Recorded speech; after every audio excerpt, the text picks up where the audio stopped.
2025, following the stupendous success of our first two editions, wherein we talked of disruptions taking place in digital media. Here we are with the third edition that promises an even more interesting lineup of curated speakers and focused sessions covering AI's potent growth and its influence on the digital news media industry. Now, the Digital News Publishers Association, the DNPA, is dedicated to promoting and supporting the digital news publishers in the rapidly evolving landscape of India. The association champions the perpetuation of quality and integrity in news publishing and represents a total of 20 media publishers. Let me also quote what Tim Cook, the CEO of Apple, once said. He said, what all of us have to do is to make sure that we are using AI in a way that is for the benefit of humanity, not to the detriment of humanity. And ladies and gentlemen, that remains a crucial challenge, I'm sure you all will agree. Capturing the pulse of today's fast-evolving digital era, this year's thoughtful theme for the conclave is media transformations in the AI age. And that's why I, in fact, would also talk about how AI is revolutionizing the digital news landscape, unlocking new levels of innovation, efficiency, and audience engagement like never before. As AI-powered tools are reshaping the way news and content is created, distributed, and even consumed, we stand at the forefront of a transformative era as well in media. It is an absolute privilege to be here today, joining a distinguished gathering such as yours of policymakers, media leaders, advertising visionaries, top editors, global experts, and trailblazing startup founders. Together, we will also delve into the rapidly evolving trends in digital news media, exploring how AI is shaping the future of journalism, media, and storytelling. Get ready for a day of thought-provoking discussions, bold ideas, and forward-thinking conversations. On that note, let's commence this conclave, ladies and gentlemen. And I would like to invite Ms. Mariam Memon Matthews, the CEO of Manorama Online, Malayalam group. As we all know, she is also the chairperson of DNPA, and she will be here to deliver the welcome address. Mariam, please.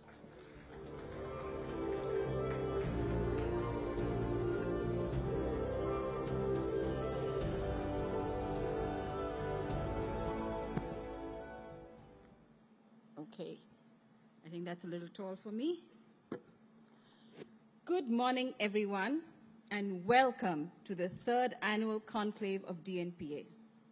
This year's theme, Transformation of Media in the Age of Artificial Intelligence, brings together policymakers, industry leaders, and experts to explore AI's profound impact on digital media. With India on the brink of implementing a forward-looking AI Act, today's dialogue is both timely and crucial. On behalf of the DNPA family, it is my privilege to extend a warm welcome to all of you. We stand at a fascinating crossroad where AI and IT come together, an intersection that is reshaping every industry, not only us, from finance to media. And as digital transformation accelerates, opportunities abound even as challenges prompt us to innovate responsibly and with a sense of humor.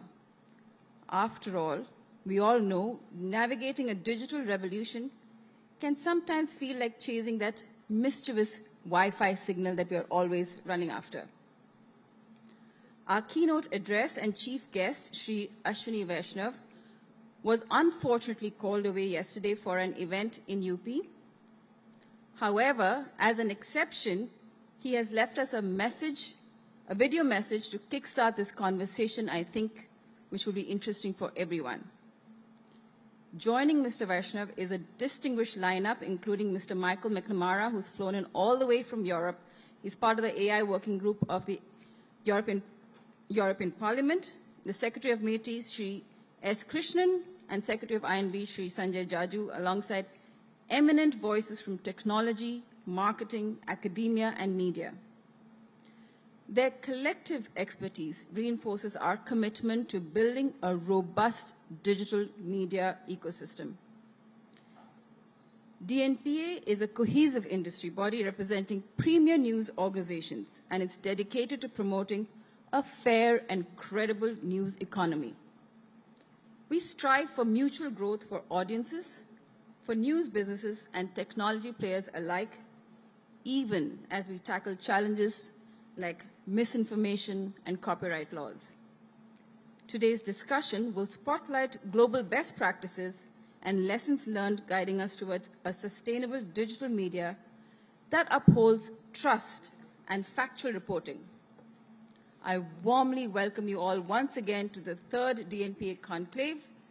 Let's embrace this exciting journey together as we chart the future of digital media. And before I conclude, I would like to place on record my appreciation for Storyboard18 for yet again supporting us and curating this event. Thank you so much.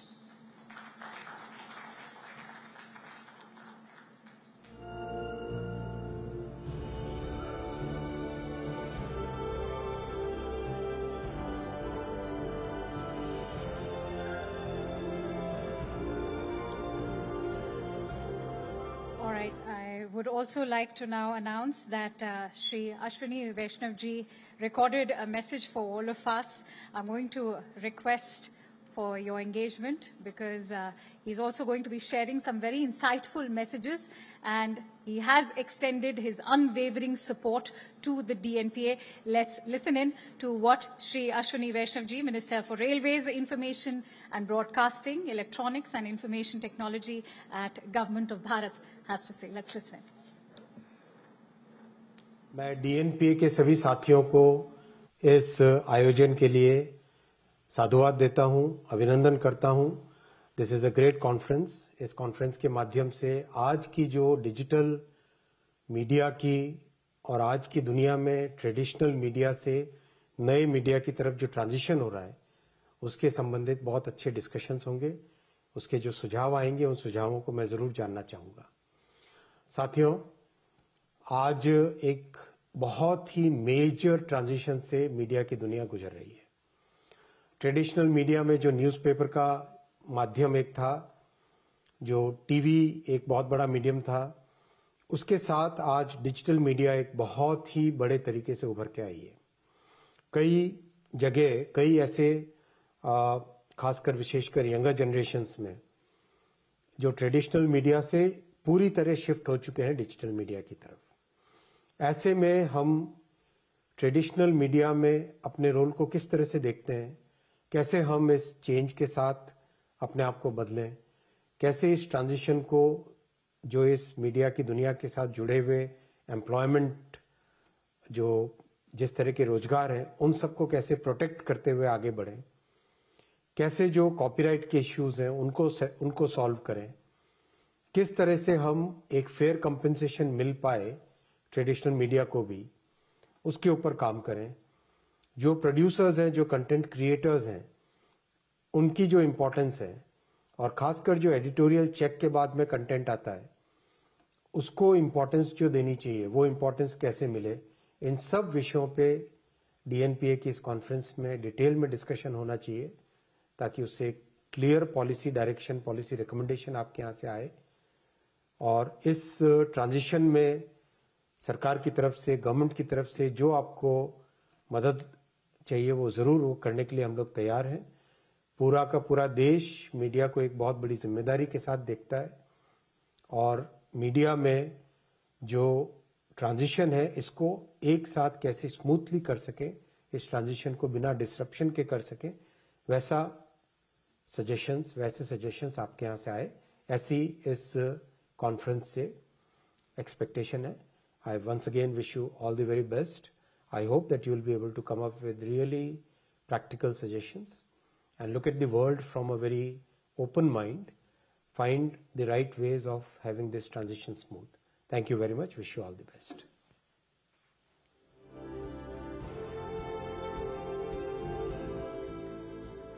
I'd like to thank Shri Ashwini Vaishnavji for his insightful message and unwavering support for India's media industry as well.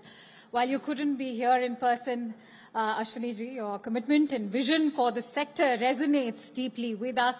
As Shri Ashwini Vaishnav ji rightly pointed out in his opening remarks, the media world is undergoing a profound transformation. How do we adapt, innovate, and ensure that credible journalism continues to thrive?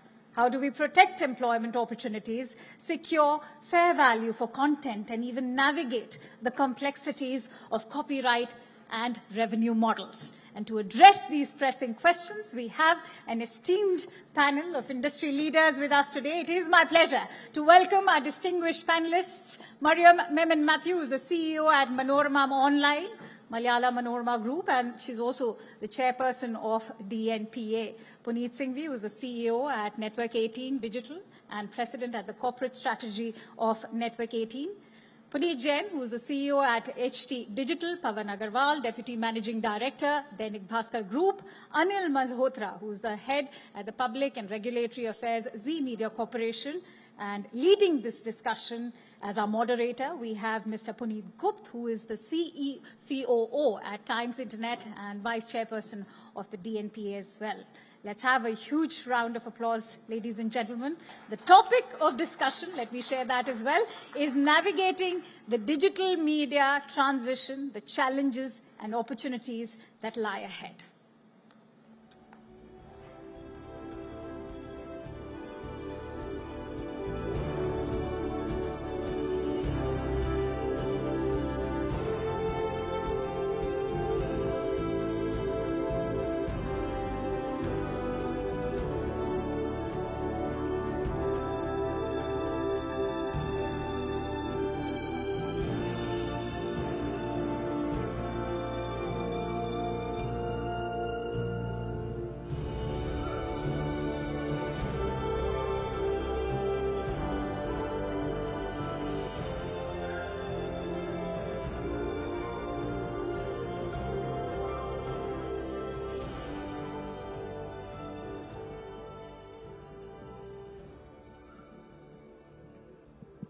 Good morning, everyone, and welcome to the DNPA Conclave. Let's start right earnest. We already know each other, so let's not lose time for introductions. Directly get into the order of business. The Honorable Minister said there is a transformation happening, and how do we make sure that the transformation happens in the right manner without losing the editorial integrity, without impacting the workforce, and what are the feedback or policy requests that DNPA can make to the government. So from that perspective, let me just start with the first question to Puneet Singhvi. Puneet, what do you see as the biggest positive coming out of this transformation that's happening? You know, we can say digital transformation, but the more recent AI-led transformation of the digital media. Yeah, so given the context of DNPA, let me focus on the AI-led transformation for digital media. We've navigated the traditional media to digital media conversations over the past few years, but you know, the big difference in let's say 5 years ago of digital media digital transformation of a traditional media. What used to happen over 3 years, 5 years cycle is now a 1 year cycle in terms of how rapidly things are changing, specifically for digital media.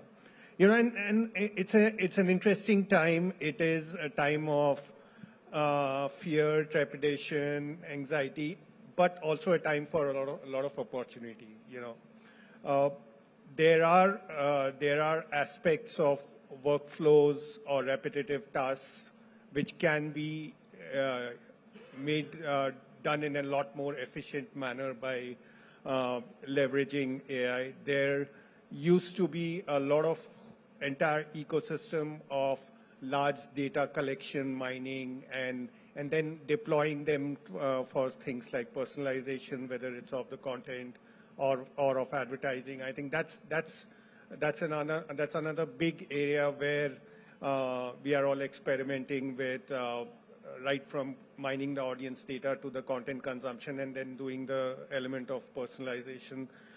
The third thing is around innovation. You know, in a lot of ways, digital is evolving in the user habit from a perspective of the form factor of the content that is being consumed and also on the platforms that it is being consumed on. So, you know, we've all traditionally been text-first digital players. That's changing very, very rapidly. You know, most of the consumption, even on our own on and off platform properties is in form of video and then now podcasts and everything. So I think that is giving us a lot of leverage to be able to use AI to be able to convert a lot of stuff that we are doing in our newsrooms and deploy it in multiple formats and have a more cohesive distribution strategy. So I think and then finally on the newsroom side, you know, I think there is, for all of us who are traditional newsroom guys, digital doesn't have too much of an ecosystem of reporting and original news. Large part of what we do on digital is all curated. But traditional media has a huge reporting, original content, gathering and news gathering ecosystem. And that convergence using AI is one of the biggest opportunity, in my opinion, which will power digital media in terms of the kind of content and originality that it can do. Let's keep the question and discussion continuing with Puneet. I'll come to Puneet Jain, HT. Puneet, your newsroom uses AI very heavily, right? Do you want to talk about some use cases and some quantifiable benefits that you have seen for the audience and for all of us as well? Sure. I think as Puneet Singhvi ji mentioned, the application of AI going forward goes manifold.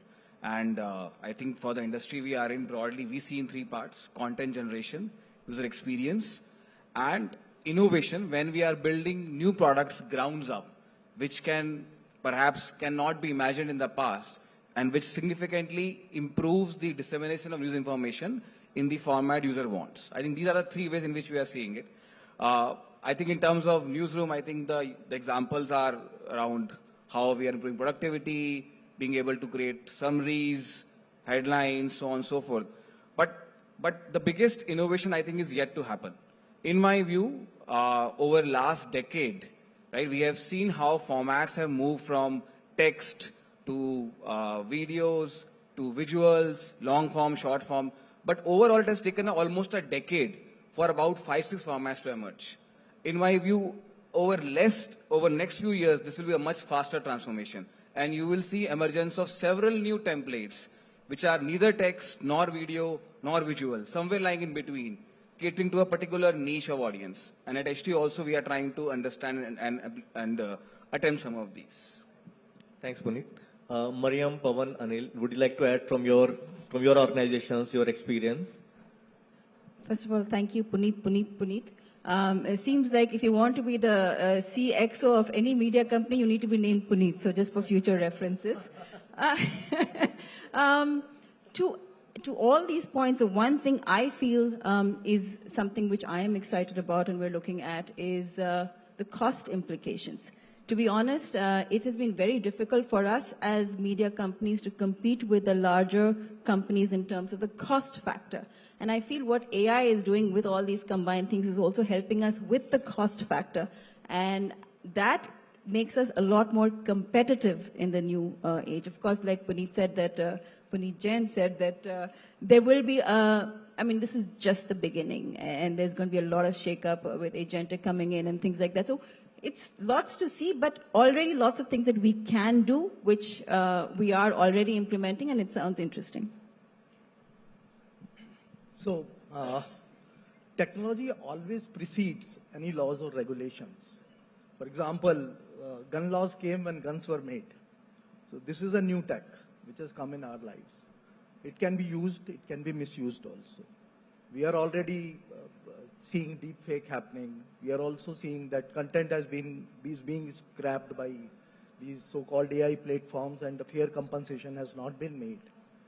So we are glad that government has woken up to this early, and it is not that it has been now become, it is not that time duration is more now. Government is waking up so early, and we can give some policy suggestion to government and they can come out, so then it can be used constructively as well for all benefit of all of us. That's my view. Thanks. Pawan, you want to add? I may sound a little old school of thought, old-fashioned on this subject, but here's my take on this. I think we've all built our newsrooms, our organizations, our brands with a lot of trust, a lot of credibility, responsibility of making sure that every single word is vetted, checked, fully. There's the words that prevail right now, fact check, I think we all have been doing it for hundreds of years. The technology talks about it now, but I think we have been doing a great job at it and taking complete responsibility of it. What I'm wary of AI at this stage, and as the panel said, we have to adopt technology on our newsrooms. We can't shun it. I think it's a take it step-by-step process for us, at least as I see it. There are great things that are happening out there, great applications to a lot of businesses, automobile, real estate. I saw somebody giving us a presentation how real estate portals are using AI, to convert images into videos and, walkthroughs, etc. I think all of that is great. When it comes to news, I think we all have. So even us at Bhaskar, we've applied it. We have applied AI in areas like spell checks. We applied it in areas for search. Can our reporters find content which they filed maybe 10 years ago, 15 years ago, not just by their name, but by subject, by topic, by various other meta tags. You no longer have to write tags for each story. It can go search into your database. Summary, I'm not sure how well it is summarizing yet. Is at least not working well for us. It doesn't give my editor a complete. He can't tell my reader that, listen, I have written it. Go ahead, read it. Don't worry. That kind of confirmation I'm still not getting. But having said that, I think it's a matter of time, and technology will evolve. Maybe couple of more years, maybe couple of more months. But as of now, I'm watching it, making sure that I wear the hat of running a very, very responsible newsroom, both for traditional as well as digital. When you brought in a very, very important topic, right? The traditional responsibility of a newsroom, the ethics with which a newsroom used to operate, right? Maybe we now call it. Newsroom is used to operate, not used to operate. Is used to operate, right? Or is operating. And with the pressure of a push button publishing with AI, right, that's under challenge. Now, how do you balance? What's the DNA in the newsroom like today, right? With two forces coming together, is it creating friction in those newsrooms? The need to go fast, be there ranking out, be using AI to say it's done in a language, let's move the content in some other language by using AI. What kind of checks are you able to place in your newsroom when you're doing some of these things today? Right? I can start. See, for us at we're talking about more than 138 years of journalism, and we call it journalism with a human touch. So even all our AI practices, it's called AI with a human touch. There is nothing going out there which is not got a human touch. And also to make our customers or readers aware of what we're doing, we're very clear about saying that, listen, if there is something done, this is AI generated, so that we're kind of separating those two out. It finally comes down to, we have television, digital is always under, pressure, timeline pressures. But that is where we say that it differentiates a media organization from any fly-by-night operator. Is what we're saying is that we have invested in this. We know this is important for us. It's our brand at the end of the day. It is what we are. It is our story. This is our livelihood. We do believe that without this, without the proper guardrails and checks and balances, it's going to be a free-for-all world, and we think that is where even the minister said that the guardrails have to be built. It is absolutely important, and it is where, the blue ticks or the verified versions makes a difference.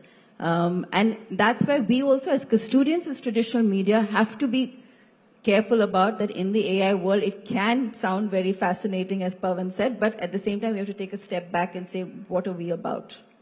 In fact, building on this point Maria mentioned, and taking a cue from what our Honorable Minister mentioned about the editorial standards and integrity that news media who come from traditional heritage present, which, let's say, varies overall in the ecosystem.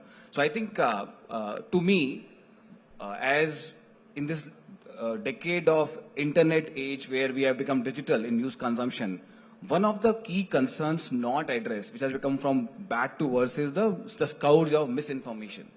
See, what has happened is, while the content creation has gone manifold from institutions to individuals, and everybody is creating news, and there are multiple digital platforms who are distributing it, the editorial standards used by each one of them differ.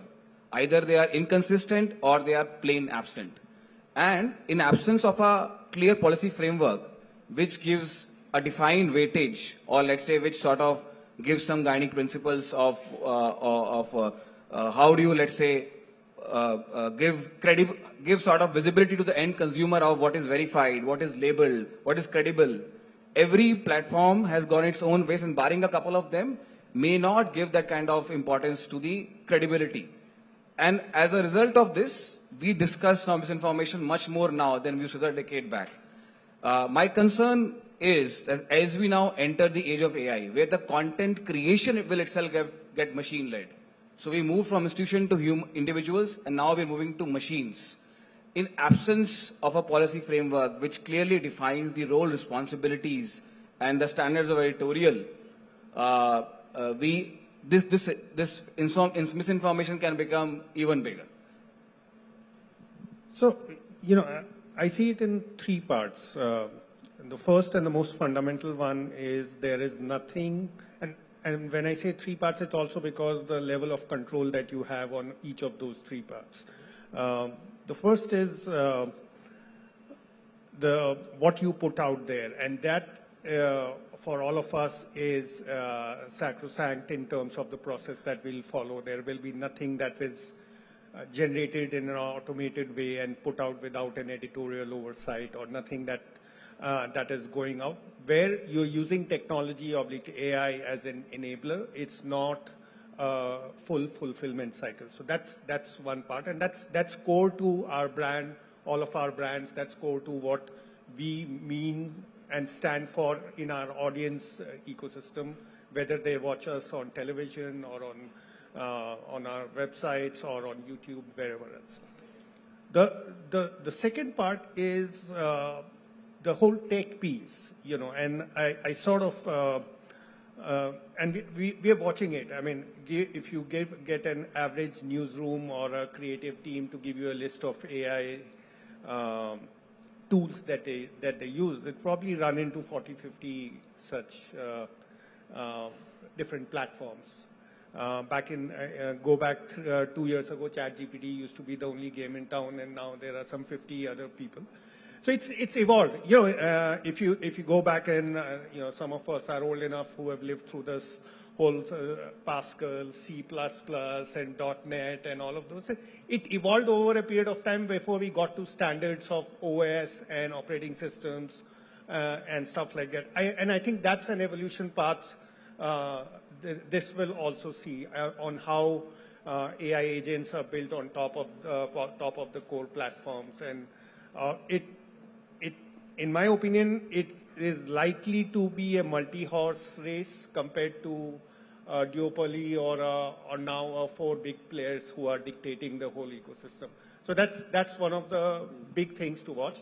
And the third thing is, given that we are a far more evolved ecosystem as DNP, as all publishers and digital players, much larger, I think it's a good time to be able to, at this stage itself, engage with the government in being able to frame the policies, because we were caught napping 5 years ago, 6 years ago, when the big tech grew and really took the cake away from us. So I think these are the three core pillars. We'll, the way I look at it, will go in parallel.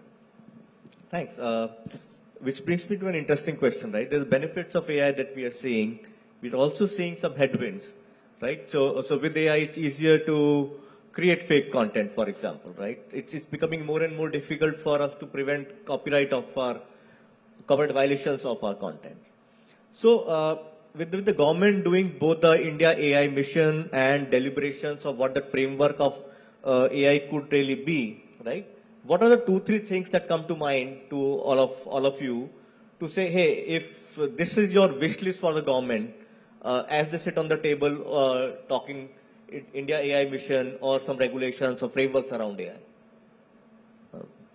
So, coming back to this question, I think, first of all, as long as a journalist or an editor is using AI or any other technology for the benefit of his creativity, he wants to collate some information, he wants to write a piece differently, or he wants to change his language somehow, it's okay.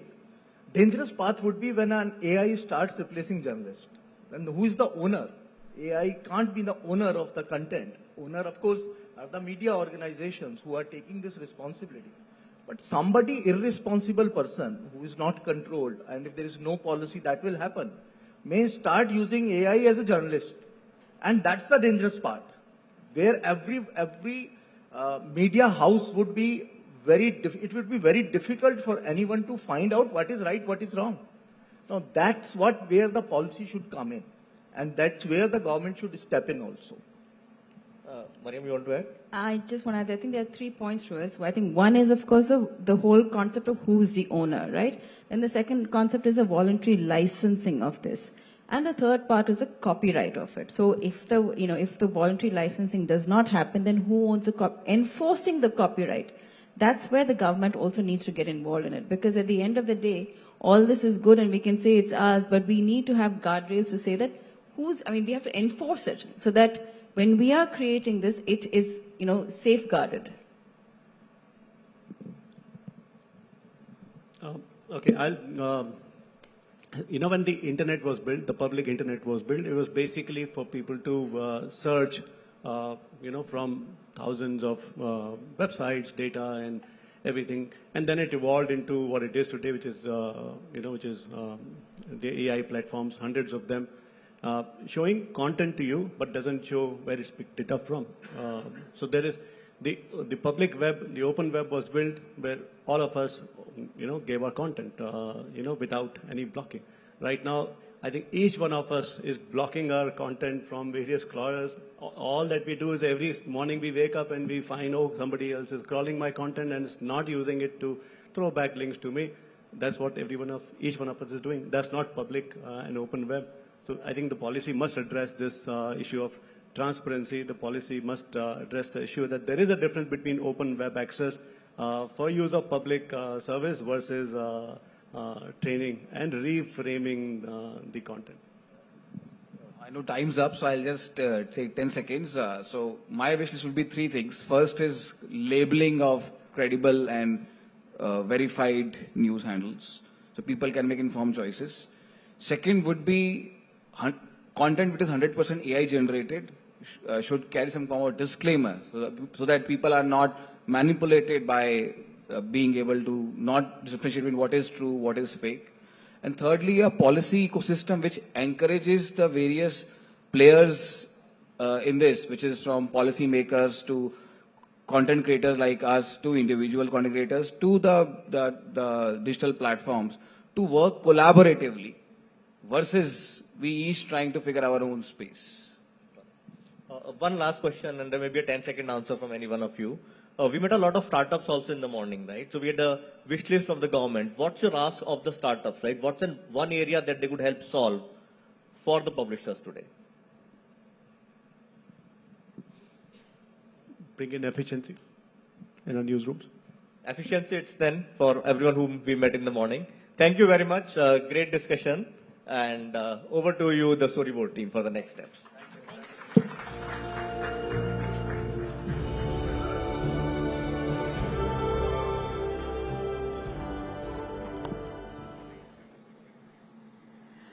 thank you to our esteemed panelists for this insightful discussion.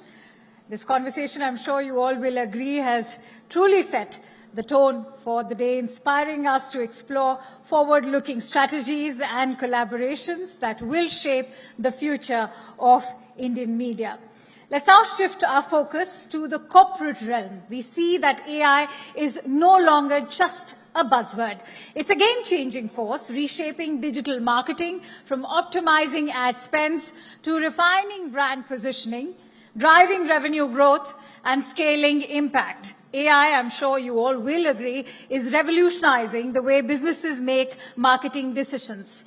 Today, we deep dive into how AI is influencing ad expenditure and redefining the future of digital marketing. Get ready for an insightful discussion with our esteemed panel. May I now invite Mr. Mohit Joshi, who is the CEO at Havas Media Network India, Mr. Rajiv Dubey, who is the Vice President of Marketing at Dabur India, Mr. Sai Narayan, who is the Chief Marketing Officer at PolicyBazaar.com, and MS Mayura, who's the director at Mathrubhumi Printing and Publishing Company, to come on stage for this entire panel.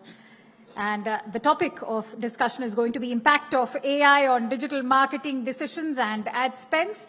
The discussion will be moderated by Mr. Amit Swaroop, who's the partner marketing advisory at EY India. The stage is all yours.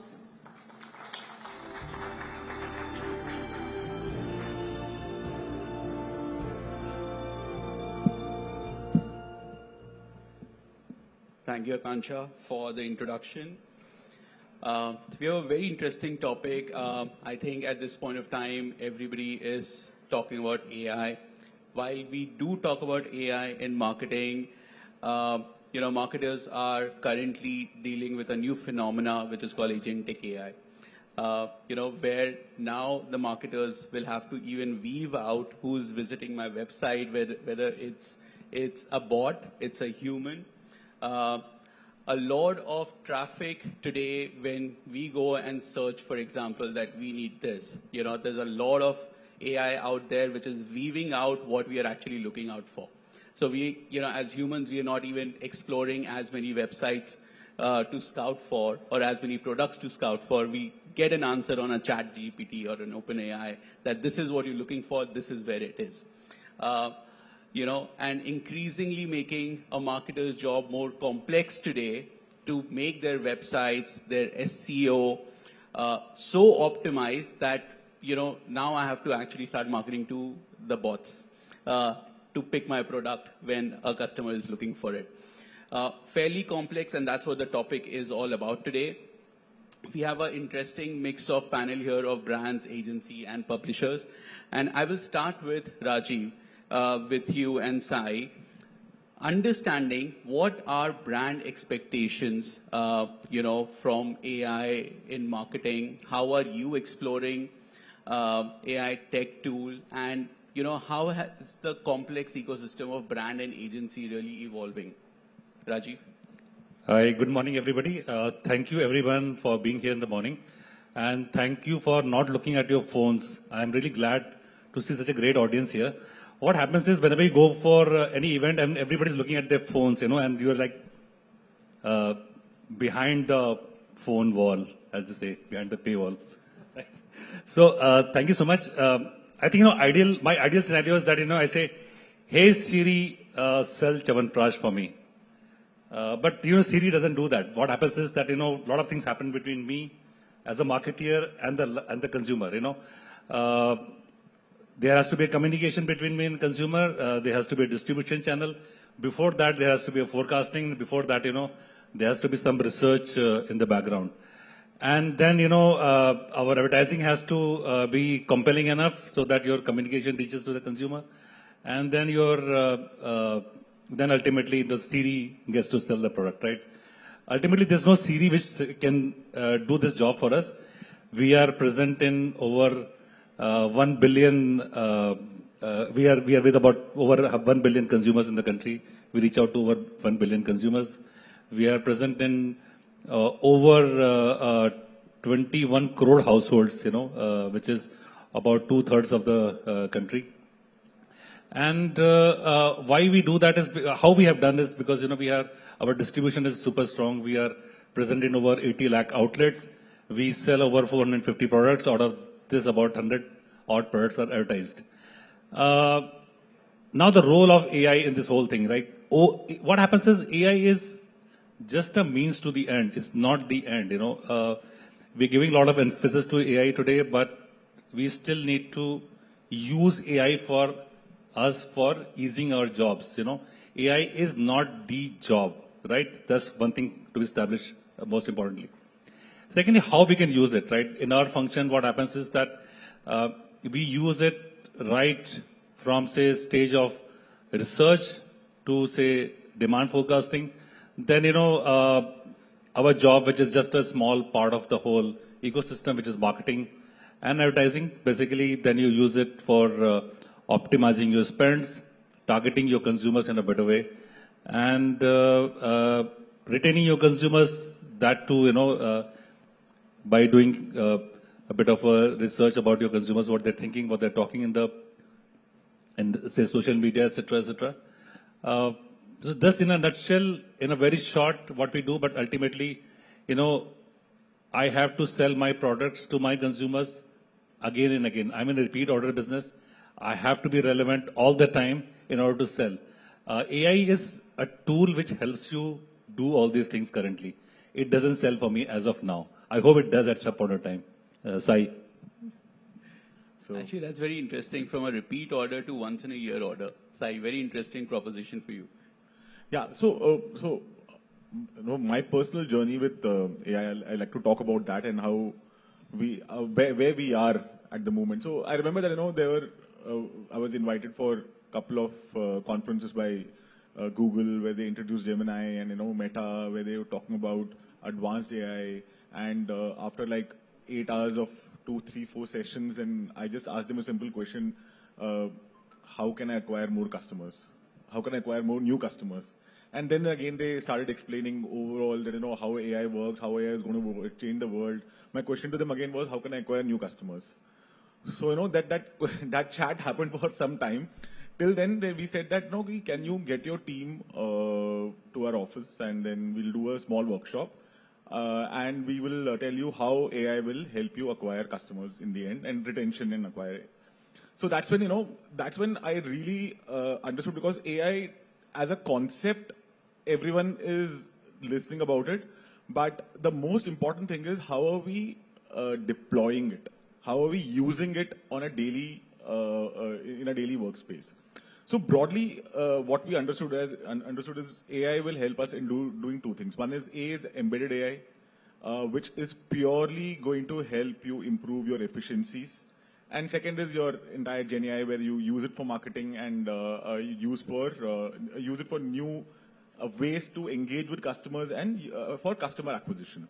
So largely on an embedded AI, our journey on embedded AI had started quite early, because chatbots are always there, and PolicyBazaar being a digital-first organization, where your end-to-end journey is pretty much on the app or on the mWeb. So if a consumer is coming to our platform and inquiring about a specific product, so the journey starts from there, from how we get our chatbot to kind of engage with them. And the second part is that, we over the past 10 years, we've listened to around millions of customers over phone calls. So what we also use is that, how do we listen to all this data? How we use AI to create the best script which the next customer would love to hear, and also would be able to the call center agent will be able to close the sale. So we're using AI at that level. The next is, again, on our journeys, how do we improve our overall UI and UX, improve our entire lead to conversion. So AI is being used at that level. The next level is, the second part is, one of the single most important thing in insurance is improving persistency. So once a consumer buys from you, the next time you get to interact with him is the next year. And then for that, we work very closely with Meta on various platforms. Like, a lot of people have not even started. Like, but we've already started Click to WhatsApp. The Click to WhatsApp journey is pretty much entirely embedded AI, where the bot seamlessly helps you to renew your policy. So pretty much the renewal is a few clicks away on our platform. So now we've also started using Click to WhatsApp from an acquisition point of view. So so that's where AI is helping us acquire customers. So the earlier journey used to be so the best way to acquire a customer is you should not let them go out of their environment where their environment is. So a lot of campaigns around Click to WhatsApp. We are also deploying a lot of technology in conversions API, which kind of helps you, which gives a lot of brands are not very comfortable in giving their bookings or lead signal back to the Meta or Google platform. But over a period of time, we understood that if we want to really see the power of AI, we need to start doing that, but also in a controlled way. So we've seen that once we started doing this, we've started seeing a better conversion. So AI is not something which what we understood over a period of time is AI is. We are already using AI on a day-to-day basis. Be your carefully curated content on your Spotify or carefully curated food items on Zomato or Swiggy, you're already using, as a consumer, you're already using AI. And when you tell marketers that AI is going to become big or AI is going to change the world, we're pretty much using it. We just made it sounded like a very, very big thing that's going to happen in the future, but we are pretty much in the middle of it and pretty much doing it, and it's just time to embrace it and get actionables out of it. Absolutely, and I think I've experienced Policy Bazaar. The minute I go on a website, I get a call. That what happened? Why did you hop off? What's a better? Can I help you? I mean, it's phenomenal. And moving from a call center to WhatsApp environment, which is less intrusive, because I could be in the middle of somewhere where I can't pick up the call, but I can always check the WhatsApp. So that's a brilliant thing. Mohit, coming to you, you would typically be on the other side of the brands, where brands are asking for more, asking for help, are asking for the right AI tech and tool to solve, not just for marketing, advertising, and as Rajiv and Sai said, get me new customer and help AI make the sale for me. What has your experience been and what has worked? So I wish AI could tell me how to win clients. I have two of them sitting over here. Do the pitches. Absolutely, do the pitches, win clients. Well, that's not something that AI can tell me right now. See, I think we talk a lot about AI, and as Sai very rightly said, it's been in our life for a very long time. We've been using Google Maps for a very long time, and it is all AI driven. It's only Gen AI that has happened now, and because of which suddenly, when we have the power of getting that output in our own hands, that's when things change. And what is also happening is, because of the kind of, I would say, the noise that is being created, there is a huge area of fear that has been created among among everybody, and especially across industries. Will AI take my job? So I'm telling you that that's a reality that every person asks. What is going to happen tomorrow? Will AI be taking our jobs? So somewhere we have to first embrace AI, understand, because most of us don't know what AI is, and even down the line and up the line, people don't understand how we can use it better, right? If I was to come specifically to my industry, well, in the strategizing phase, we were using AI.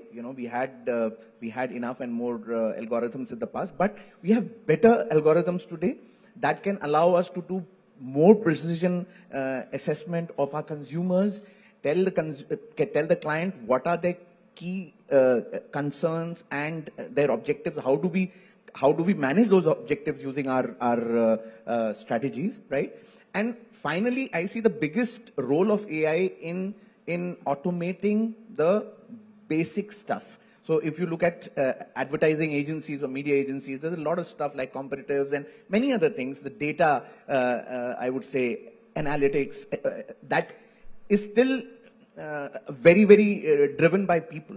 And that's a role of AI that I see that can be completely automated. So I see AI as a tool, as you know, my fellow panelists also said, and we need to understand the tool and put it to the right use. Right now, I think we're just generalizing it everywhere, and because of which there's a lot of confusion that is being created.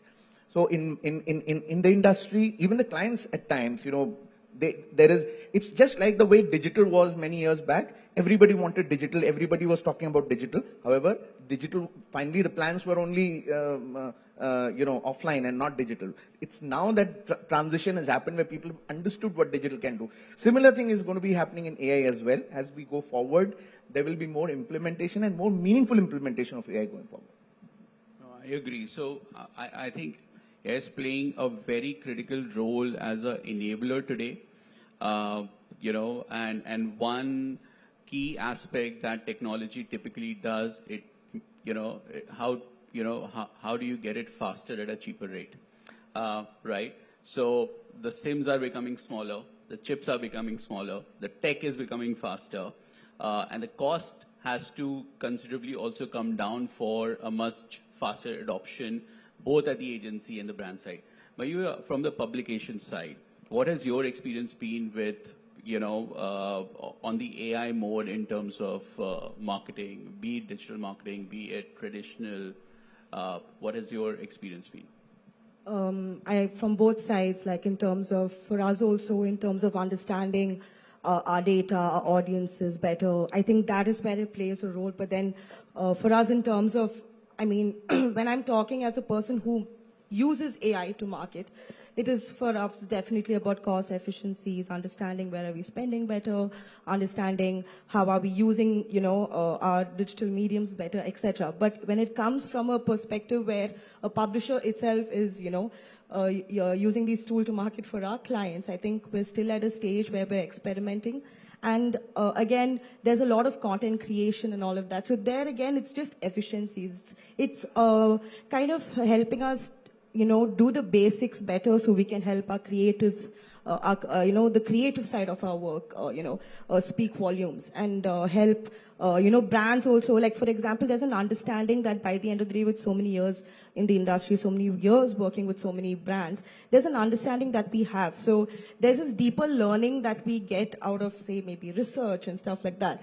But in terms of doing our core job of, completely acquiring clients, acquiring audiences, I think that there is this human touch involved with the AI. So I still feel like that both the layers are required when it comes to whether I'm marketing my products or we are helping anybody else market through our channels as well. So I still believe that it's in an experimentation phase. I'm talking about us. There are a lot of publishers who are, who have gone ahead and done tremendous work with it. But I still feel that in terms of sensitivity, in terms of understanding bias, in terms of understanding how much data is being, crawled from everybody, I think that there is a huge space for growth. And I feel that we've just touched the surface of it because we started using AI so many years ago, right? So I still believe we've just scratched the surface. Yeah, no, absolutely true. I think the last 4-5 years have been absolutely transformative for marketing, from NFT to metaverse to data analytics to AI to Gen AI to agentic AI.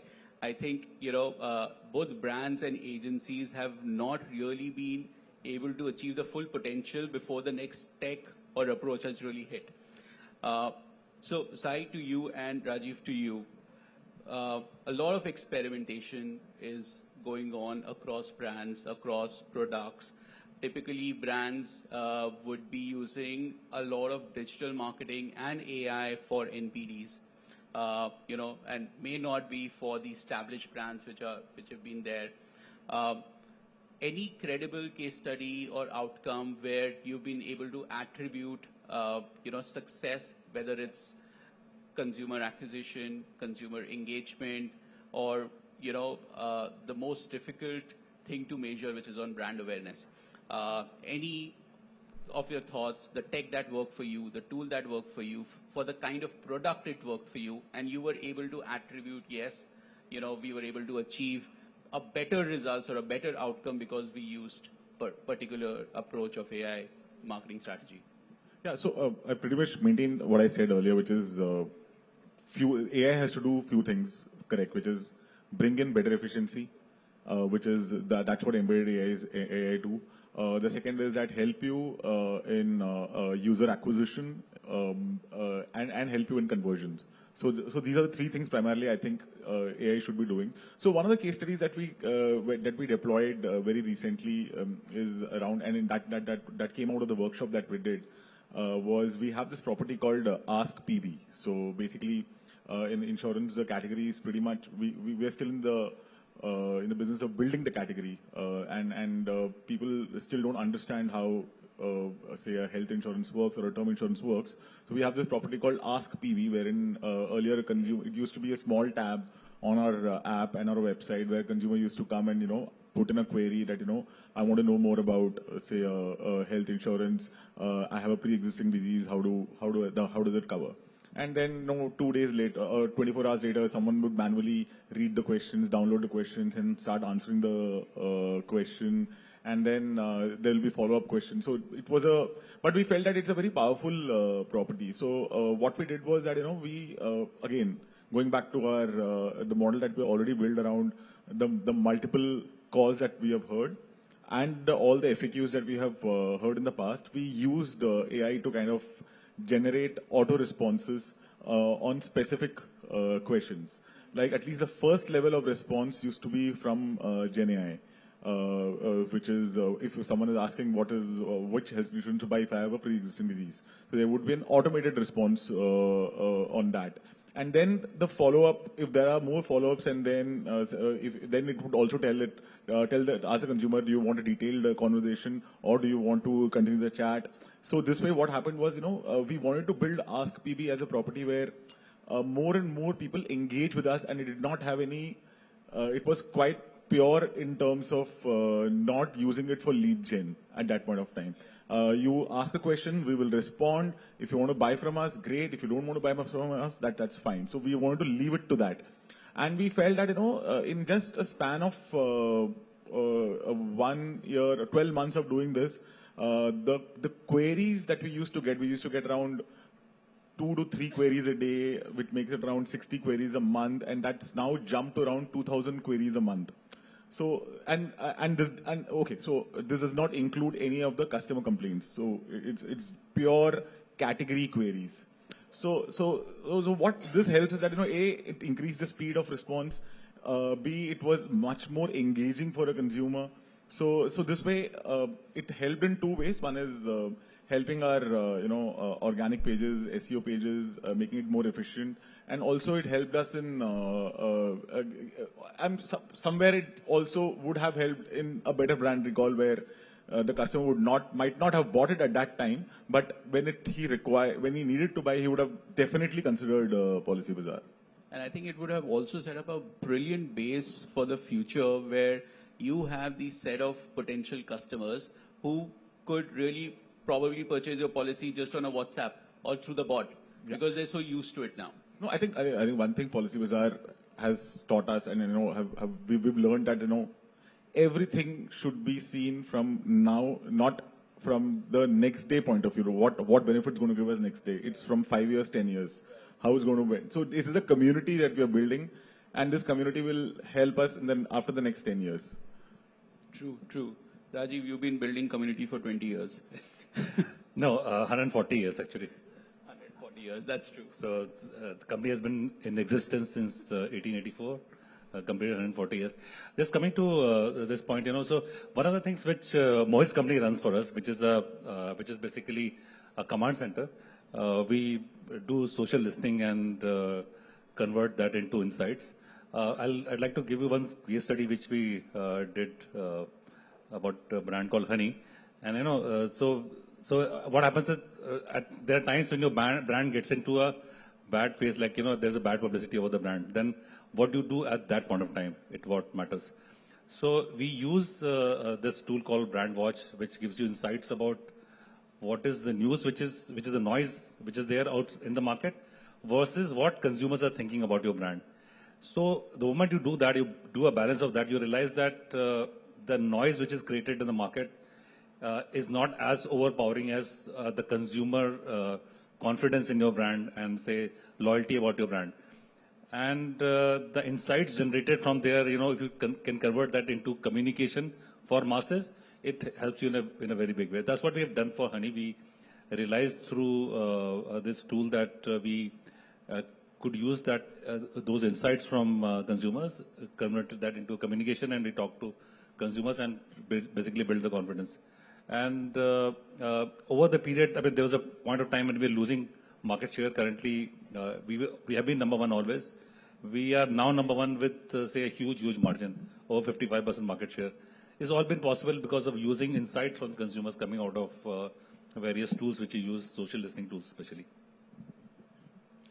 Okay, we have a red screen which is time's up. So final comments, Mohit, I'll start with you. Which AI tool or innovations are you most excited about over the next 2 years? I can tell you at a personal level, I use a few tools and it helps me a lot. So there's something called Suno.ai, which allows you to create, songs, anthems within seconds. So we had an event last week, and at the last minute we realized, oh my God, we didn't have an event, a theme song for it. And it took me exactly 3 minutes to create that. I just fed the stuff that, it's a media event of Havas Media.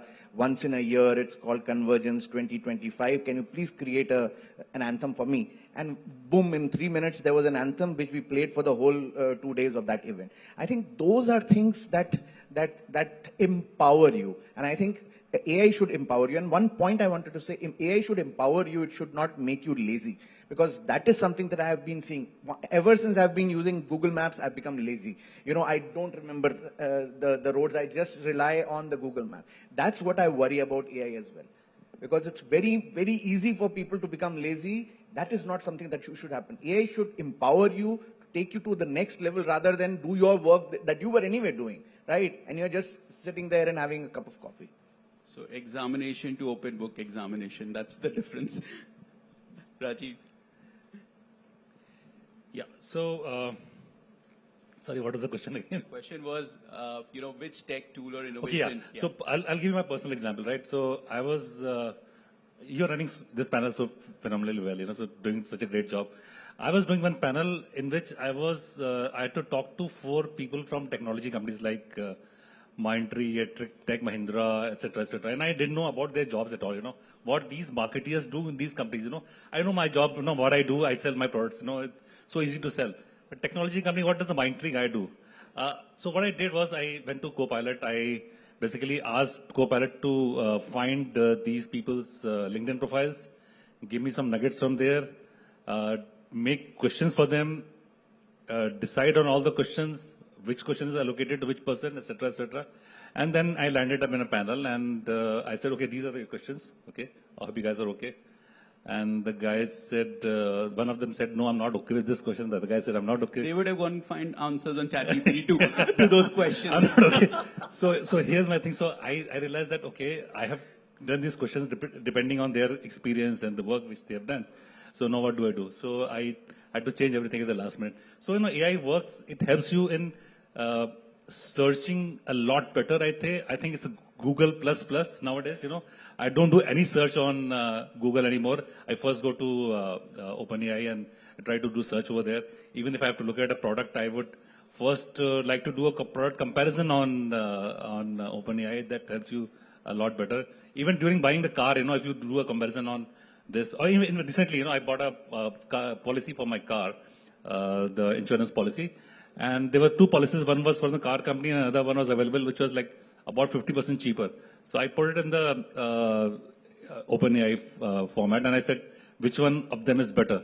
So it said that cheaper one is better. The only difference between the expensive and the cheaper one is that in case your car wires get cut by mice, which is, then, you have to basically be careful. I say, I'm paying 50% extra for this. Thank you so much for this tool. You could have just called me. Or ask PV. And next time I'll call you. Sai. Well, I think I'm quite excited with a bunch of stuff that we are already doing with Google on Gemini. And and I'm looking forward for some of the deployment that's going to happen. And one of them is taking Ask Baby to the next level of having a face or a ambassador whose voice we would train, and that voice would answer the question. So that was an exciting idea that came out of the workshop, and I'm quite excited to see how it goes through. Super. Piyura? I'll be really quick.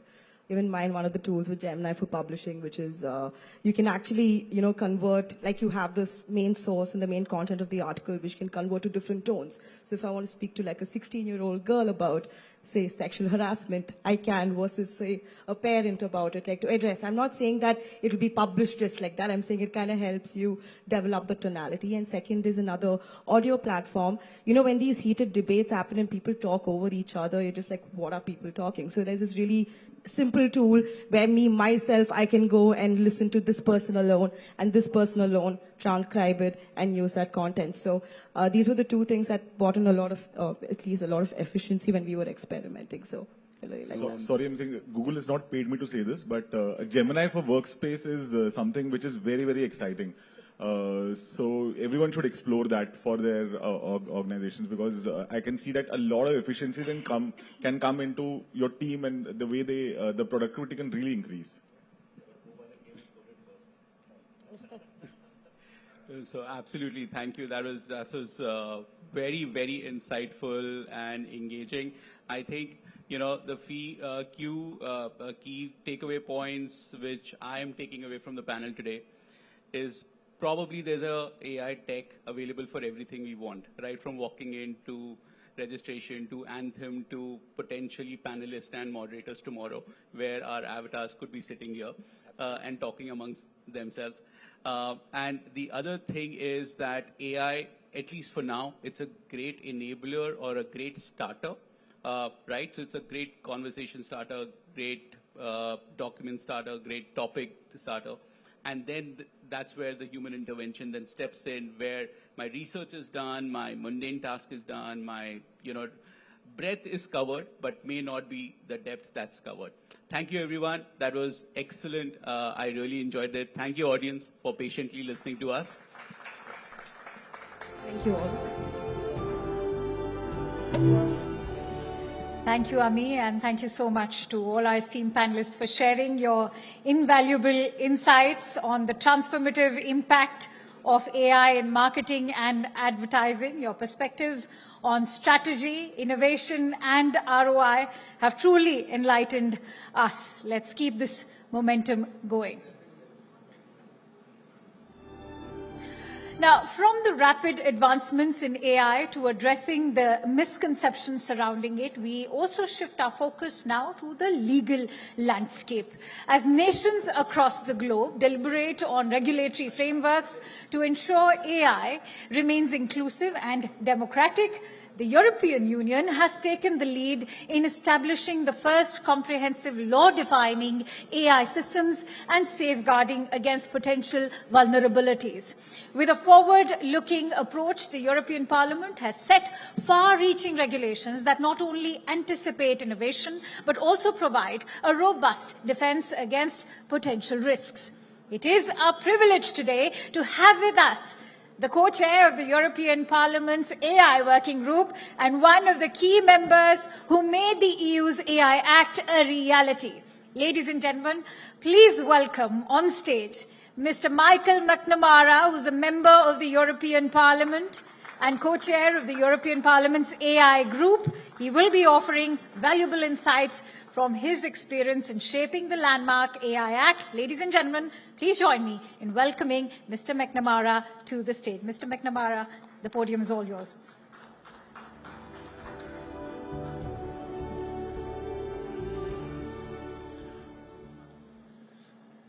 Ladies and gentlemen, thank you very much. It's an enormous privilege to be here in Delhi this morning to address you.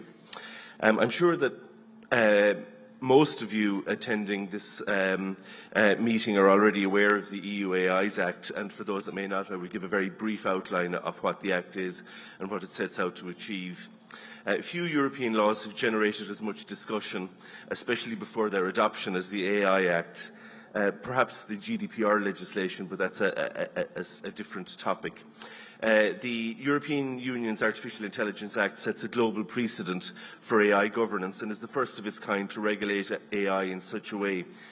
It's rooted in a risk-based approach. The AI Act seeks to balance innovation, economic competitiveness and fundamental rights, and I think that's a key aspect of what we're talking about, because there's been much criticism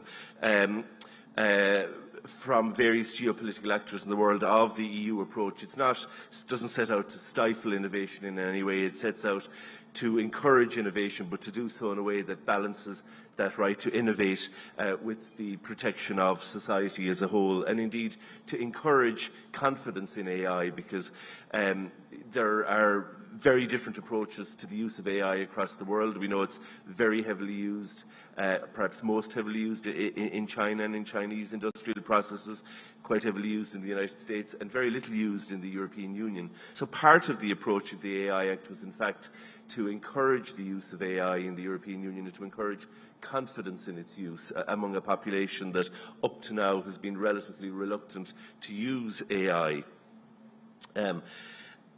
As I said, the AI Act adopts a tiered regulatory approach, categorising AI systems into 4 risk levels: unacceptable risk, AI applications such as social scoring and manipulative practices, also the use of biometric data in almost all circumstances, and real-time biometric data, that is, and facial recognition databases scraped indiscriminately from the internet are prohibited.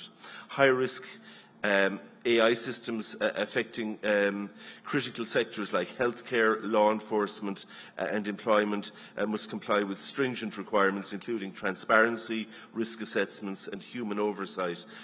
General purpose AI is under this category. Limited risk systems such as chatbots and recommendation algorithms require very light transparency, and minimum or no risk applications like spam filters or video games face no regulatory obligations whatsoever. Most obligations fall on providers and developers of AI systems. They must abide by EU regulations regardless of whether they're based in the EU or based in a third country. The test is, of course, that they're placed on the market in the EU. Third country providers whose high-risk AI systems output is used in the EU must comply with the Act. For enforcing these rules, the AI Act establishes an AI office within the European Commission, which is the executive branch of the European Union. This office will and is playing a critical role in coordinating enforcement across the European Union, particularly for general purpose AI models and systems that pose systemic risks. It will be responsible for issuing guidelines, ensuring compliance with the Act's obligations and fostering international cooperation on AI governance. The AI Office will also have a key role in monitoring the classification of AI systems, assessing their potential risks and facilitating regulatory sandboxes to support innovation while ensuring adherence to the standards set out in the AI Act.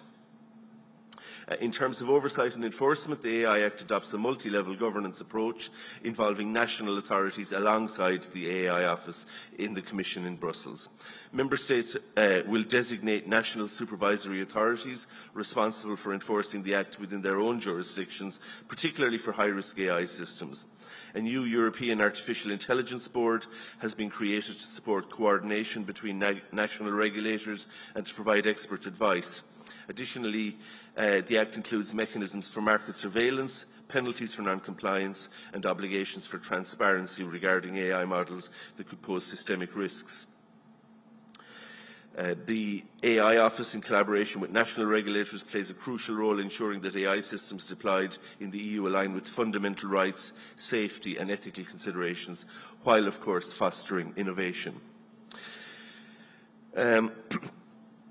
The AI Act enshrines ethical AI development by prohibiting exploitative AI practices and ensuring non-discrimination such as harmful manipulation, social scoring and real-time remote biometric identification. It seeks to align with broader global discussions which preceded it on AI ethics, including UNESCO's AI ethics recommendations and the OECD AI principles.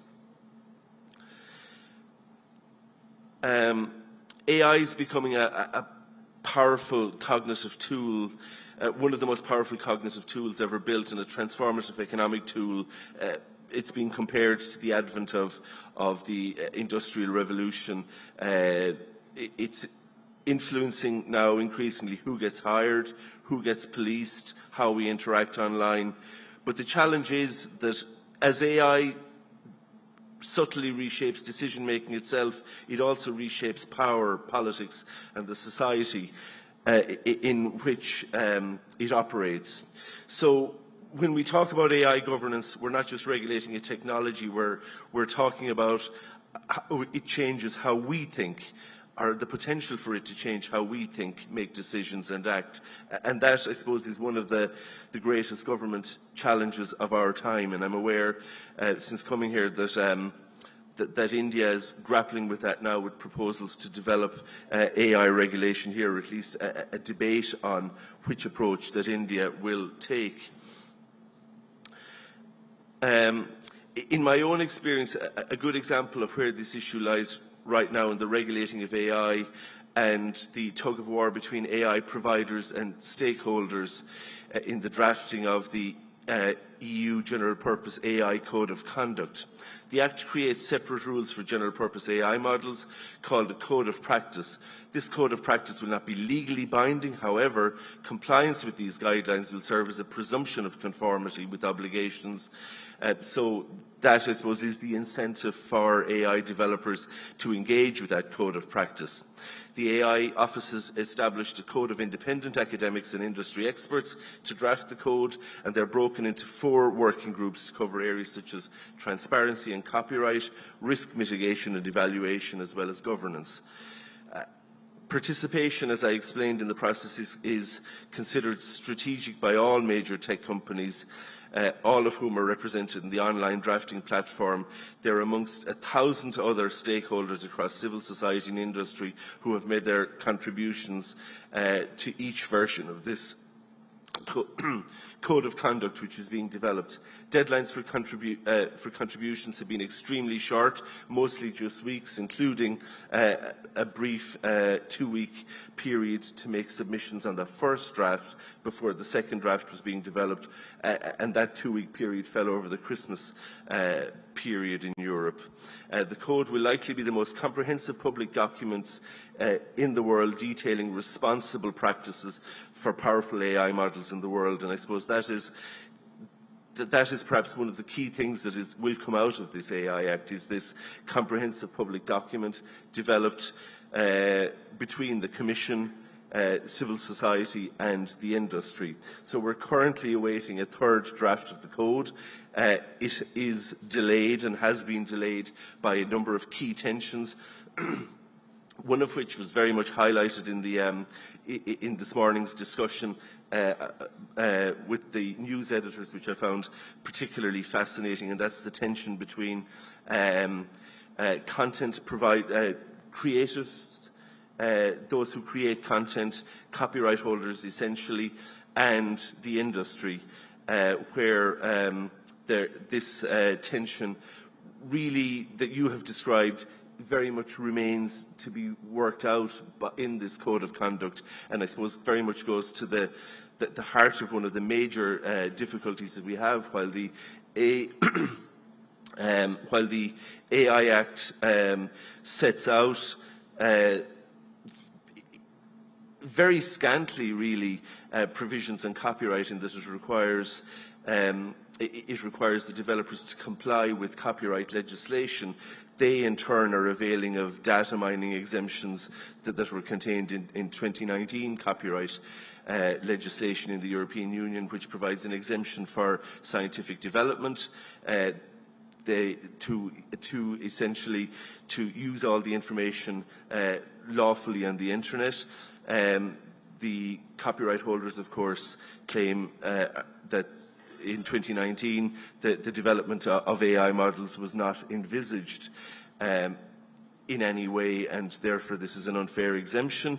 This issue is, of course, being litigated in the United States. It is being litigated here in India, and ultimately will fall to be decided by the courts, and may result in future legislation. I appreciate that that doesn't offer very much guidance to the discussion that was held here this morning among the news editors. It is essentially the same debate, the same conundrum in Europe in that particular working group, which is struggling to strike a balance in this matter, just as you are struggling to strike exactly the same balance here between allowing the technology to develop while at the same time protecting copyright holders and indeed protecting the income of those who develop content, because there can't, I think most people accept that there can't be a situation whereby the content of others, the creative work of others, be it the content developed by news and current affairs journalists, or be it on the creatives, that their work is being monetized by others and they're not getting any reward for their work. Most would accept that that's an unsustainable model, because it will simply result in no human creation of content anymore, no human creatives, no human journalists. And of course, as you pointed out this morning, and I found particularly interesting, most people turn to a news source because they trust the human beings, they trust the human judgments that have been made, not just over months, but over decades, over centuries in some news outlets. And that is why people turn to particular news outlets rather than others. And that, I suppose, risks being undermined by the development of general purpose AI, and in particular the fact that creators, those who hold copyright, are currently unable to ascertain what material was used in the training of particular models in order. And of course, if you can't ascertain what material is used, well then you can't claim compensation for the use of your material if you can't even ascertain whether or not it's being used. So at the end of the day, I suppose what I'm saying is that yes, a regulatory code has been put in place in Europe. That doesn't mean that any of the answers have been worked out in any more detailed format than here in India at the moment. There will be, I think, time for questions and answers in a fireside chat.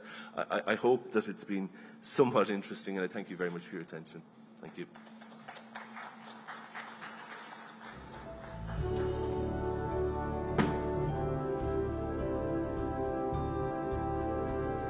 Thank you, Mr. McNamara, for taking the time to join us and sharing these invaluable insights. Your address has provided us with a compelling and informative glimpse into the global policy landscape that's shaping the AI discussion. We truly appreciate your expertise and perspectives. Now, let's also bring your attention back to India. It's impossible to overlook the transformative impact AI is having on one of the country's most dynamic sectors, that is media and entertainment. A key pillar of India's economic growth, the media industry, is rapidly evolving, with AI playing an increasingly pivotal role in content creation, distribution, and audience engagement. Yet, alongside its vast potential, AI also presents challenges, algorithmic biases, misinformation, and concerns over revenue distribution, critical issues that demand our attention. Recognizing these complexities is actively working to ensure a balanced and forward-looking approach, leveraging technology to drive growth while safeguarding fairness and transparency. Guiding this transformation and shaping India's vision to emerge as a global leader in media and entertainment while embracing AI, we are honored to have with us today Shri Sanjay Jaju, who is the Secretary at Ministry of Information and Broadcasting, Government of India. And in fact, before I bring Mr. Jaju over here, let me also tell you, as far as Mr. McNamara's address is concerned, I'd like to draw Mr. McNamara's attention to what Prime Minister Modi had to say at the AI summit he recently co-chaired along with the French President Emmanuel Macron. He in fact said that technology, as history has proven, has never taken away jobs. It has only created more jobs. I'm sure you'll agree with that. And on that note, let me also bring Shri Jaju, his key address. He'll be sharing his visionary insights with us. Ladies and gentlemen, please welcome him with a huge round of applause as he joins us virtually. Morning, everybody. Am I audible, visible? Yes, sir, you are. You may proceed. Okay. Esteemed guests, industry leaders, and members of the digital media fraternity, it's indeed a privilege to address this distinguished gathering at the DNPA Conclave. The Indian media and entertainment industry is really at an inflection point where digital transformation is not just reshaping the consumption patterns, but it's actually redefining the very core of content creation, distribution, as well as engagement. Friends, India's M&E sector has actually witnessed impressive 8% growth in 2023. It's close to $28 billion now. And the digital media alone has grown by 15% and is obviously the predominant form of the media right now. Our gaming industry has also been evolving into global powerhouse. And this segment is the fastest growing segment, as well as the VFX industry, which is growing at a very brisk pace. All this is establishing India as a creative and technological hub in the global entertainment landscape. And beyond these numbers, these trends signify India's transformation into a dynamic digital economy, one that fosters innovation, empowers creators, and strengthens our cultural footprint globally. Technology, friends, as was being spoken earlier, has been driving unprecedented disruption across the media landscape. AI-powered innovations are enhancing content creation, distribution, and personalization. From predictive content recommendations to automated video editing and real-time audio insights, AI is really unlocking new efficiencies across the industry. In animation, VFX and gaming, AI-driven tools are defining creativity, enabling Indian studios to contribute to global milestones such as Avatar, The Way of Water, the critically acclaimed indie games like Raji and Ancient Epic. Besides this, the OTT revolution has also democratized content consumption, with regional content now constituting close to 50% of viewership. It's like Family Man, Ponniyin Selvan have broken linguistic and cultural barriers, and platforms like Hoi Choi and AHA are ensuring that Indian regional content is reaching the global audience. Digital advertising backed by AI and big data analytics is reshaping marketing strategies. Brands are also leveraging data-driven insights to build deeper and more meaningful connections with consumers. Friends, India's creator economy has emerged as a very powerful force. It's blending creativity with commerce. Today, content creation is no longer confined to major cities. Creators from Tier 2 and Tier 3 cities are reaching global audiences. Gaming influencers, digital entrepreneurs, and storytellers are driving market trends and business opportunities. We've launched the Create in India Challenge Season 1, and I'm very happy to note that large number of creators are now part of this process, and many of them are going to be part of the finals, which will happen in the World Audiovisual and Entertainment Summit, slated to happen from 1st May to 4th May in Mumbai. At the same time, the audio streaming platforms have also empowered the independent artists and created direct avenues for artists to monetize their work, while initiatives like Coke Studio Bharat have rejuvenated traditional music by blending it with contemporary sounds. Friends, the government also recognizes the potential of the M&D sector. Large number of initiatives have been taken. As I was mentioning to you, Create in India challenges have been launched to encourage participation from creators, startups, and businesses. And these challenges in gaming, VFX, and animation have attracted, as I mentioned, close to 1 lakh registrations so far.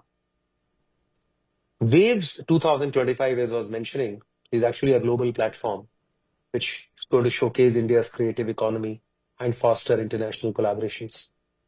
This is our Prime Minister's vision, who actually wants Waves to be a landmark event which offer multiple avenues for the industry growth, including the DNPA. There will be global media dialogue, where policymakers and ministers will come together to shape the Waves Declaration. There will be a creatosphere, which will empower creators through workshops and networking, and also offer opportunities for the finalists. A CEO roundtable with the Honorable Prime Minister, will bring together the industry leaders to discuss the emerging trends and opportunities. There is going to be an exhibition, there is going to be a Bharat Pavilion, which will showcase India's technological advancements and content innovation. First of its kind, Waves Bazaar will also offer a content marketplace and enable large number of B2B collaborations. We're also looking at WaveX, the Wave Accelerator, which is going to be a startup incubation hub connecting the innovators with investors and mentors. And obviously, a media and entertainment show cannot go without cultural evenings. And these cultural evenings will also give a tremendous boost to the rapidly growing content and concert economy in our country. Friends, we have also, the Government of India, Union Cabinet has decided to set up Indian Institute of Creative Technologies, which is envisioned as a premier institute dedicated to advancing skills, research, and innovation in animation, VFX, gaming, and extended reality. This will serve as a center for talent development, incubation, and industry collaborations. It will also allow professionals to get cutting-edge technologies and expertise in emerging digital media domains. We'll also be creating a state-of-art infrastructure. It will be completely industry-driven. The curriculum will be industry-driven. And the strategic partnerships this institute aims to foster will also allow world-class creators and startups so that they can drive India's leadership in the global creative economy. We're also looking at a range of regulatory reforms which will allow modernization, inclusivity, and fair play in the industry. Friends, since we are at the conclave of major digital news publishers of India, it would be appropriate that we also recognize the changes and impact of technology on the news media as well. While technology has actually empowered the media, it has also introduced pressing challenges which needs to be addressed collectively. As was being mentioned by the previous speakers, there is this whole problem of unchecked spread of misinformation and clickbait journalism, which is undermining our democratic values. The race to break news has really resulted in compromising facts, and it's also allowed false narratives to gain traction. At the same time, safe harbor provisions of the IT Act, which were designed to protect digital intermediaries, but at times they have also been becoming an excuse for evading responsibility. The global discourse around safe harbor protections also signals the need for platforms to proactively curb misinformation rather than reacting after harm is done. As was being spoken, while digital platforms have been profiting significantly from the journalism in India as well, there's also a stark imbalance in revenue sharing. Indian media houses produce content that drives engagement, yet there is a feeling that they receive very little in return. I think without a fair compensation model, quality journalism definitely gets a huge risk and has also chances of getting compromised. Friends, as was being spoken, AI-driven recommendation engines have been often prioritizing sensational content, leading to the viral spread of misinformation. This has profound consequences to a diverse country like ours, where divisive content can fuel societal tensions. Intermediaries and need to take accountability for the impact their algorithms have on our society. But at the same time, there are also issues related to AI and copyright protection. News articles and reports produced by all of you are now being used to train AI models, which then prioritize certain narratives without compensating the original creators. This has ramifications. This has issues on ethical concerns.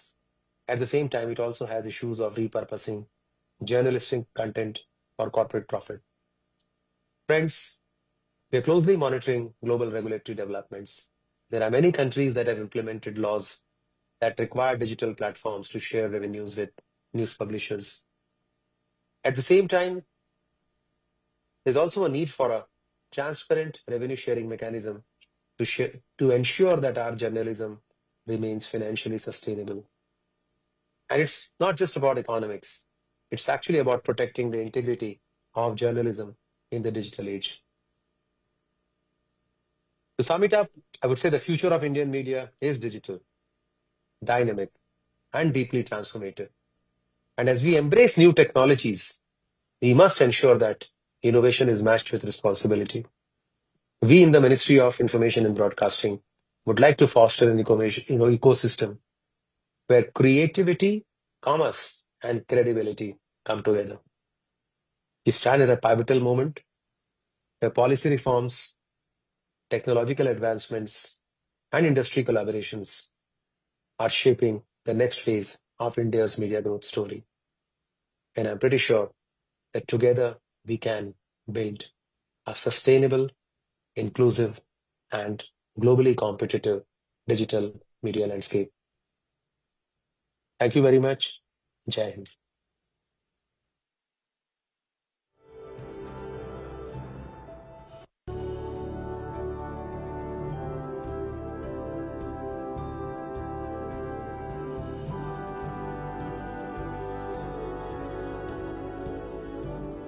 His very insightful address that he just delivered. I'm sure many of us have found resonance in the thoughts that he's provoked. To also quote the discussions that have been taking place as far as the global landscape is concerned, I'd like to draw your attention to how India is reshaping this entire global landscape when it comes to the AI framework. I'd like to, in fact, talk about how governance frameworks for artificial intelligence are not just about managing risks and rivalries, but they are also about job creation. As I was also talking about it earlier, that Prime Minister Modi has also talked about how history has been testimony to the fact that technology has only led to greater job creation. It does not disappear as far as jobs are concerned. That is, in fact, a fear that today human beings are also dealing with. Governance frameworks are looking into how to create more skilled jobs. It leads to creation of new types of jobs and hence reskilling the workforce, which is also essential. At the same time, our Prime Minister is also trying to observe that Global South also becomes a force to reckon with as far as AI is concerned. In fact, I see Mr. Krishnan is also over here. Now, as we all know, we are living in a transformative era, one where we boldly push the boundaries of new age technologies while also remaining mindful of the challenges they bring.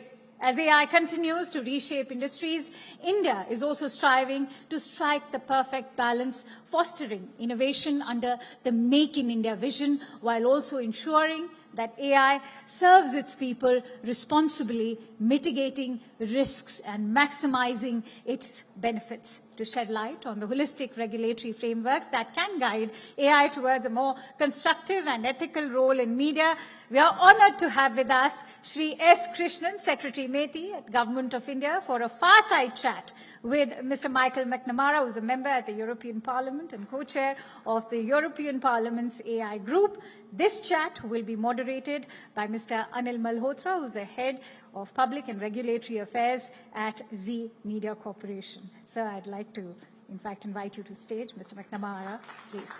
Mr. Malhotra. It's a pleasure to have you gentlemen over here. Mr. Malhotra, the stage is all yours.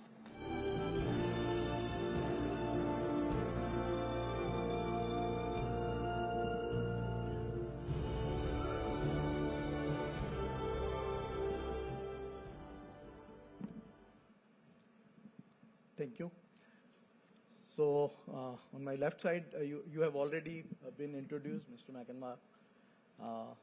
Thanks for coming to us and giving us your insights on what is happening on European side. So because you can always learn, we are also in the process of forming the same kind of regulations or act, and it would be of great help that we can get your insights and how Europe is looking into it. So Sir, how has been your experience on working on this AI regulations, and how far you have reached? And what do you see that in what time frame you would be able to implement these regulations effectively? Because, ultimately internet is supposed to be free. And any government regulations coming to control freedom of press or any freedom is not taken lightly by various groups. So what has been your experience so far? Well, the AI Act was passed in the last mandate of the European Parliament. It came into force during the summer in August. Various parts of it come into force at various times. There are prohibited practices. That part of it, the Commission published guidelines that were published on the 4th of February last, and enforcement will commence in August next. At the moment, a code of practice, which is becoming quite contentious, is being developed. It's a voluntary code of practice, yet because it carries with it a presumption of compliance with the Act, there's obviously a strong incentive for the companies involved in developing AI to participate in the development of the code of practice. So that's currently being developed. But you are, of course, right. I mean, freedom of expression is a cornerstone of all democracies. It's something that is dearly cherished across the European Union, and I think there is no desire to interfere with freedom of expression. On the other hand, I think it is important that because people have developed a trust in other human beings' decisions, that when in the context of news and current affairs in particular, that if people are seeing AI-generated content, that it is labelled as such, and the Act requires, it doesn't in any way stop AI-generated content in the realm of news and current affairs, but it is required that any content that is AI-generated, or indeed deepfakes, are not banned, but they have to be labelled as such so that people know that it's AI-generated rather than generated by a human in whom they could perhaps place their trust. Likewise, if they're interacting with AI rather than interacting with another human being, they are required to be made aware that they're interacting in a context outside of news and current affairs. So you mentioned self-regulation. Do you think it will work? I think it will. One of the other contentious issues other than the copyright issue in the Code of Practice is third parties inspection and the role of third parties in inspecting what is happening and in verifying what is happening. The developers, of course, point out the amount of industrial espionage that is currently at play in the sector and their fears with regard to that. On the other hand, I suppose for the public to have confidence, there has to be some independent verification. But I mean, that is one, I suppose, of the criticisms of regulation generally in the area of AI, that the regulators and the policymakers don't really understand what's happening, and only the developers understand what's happening.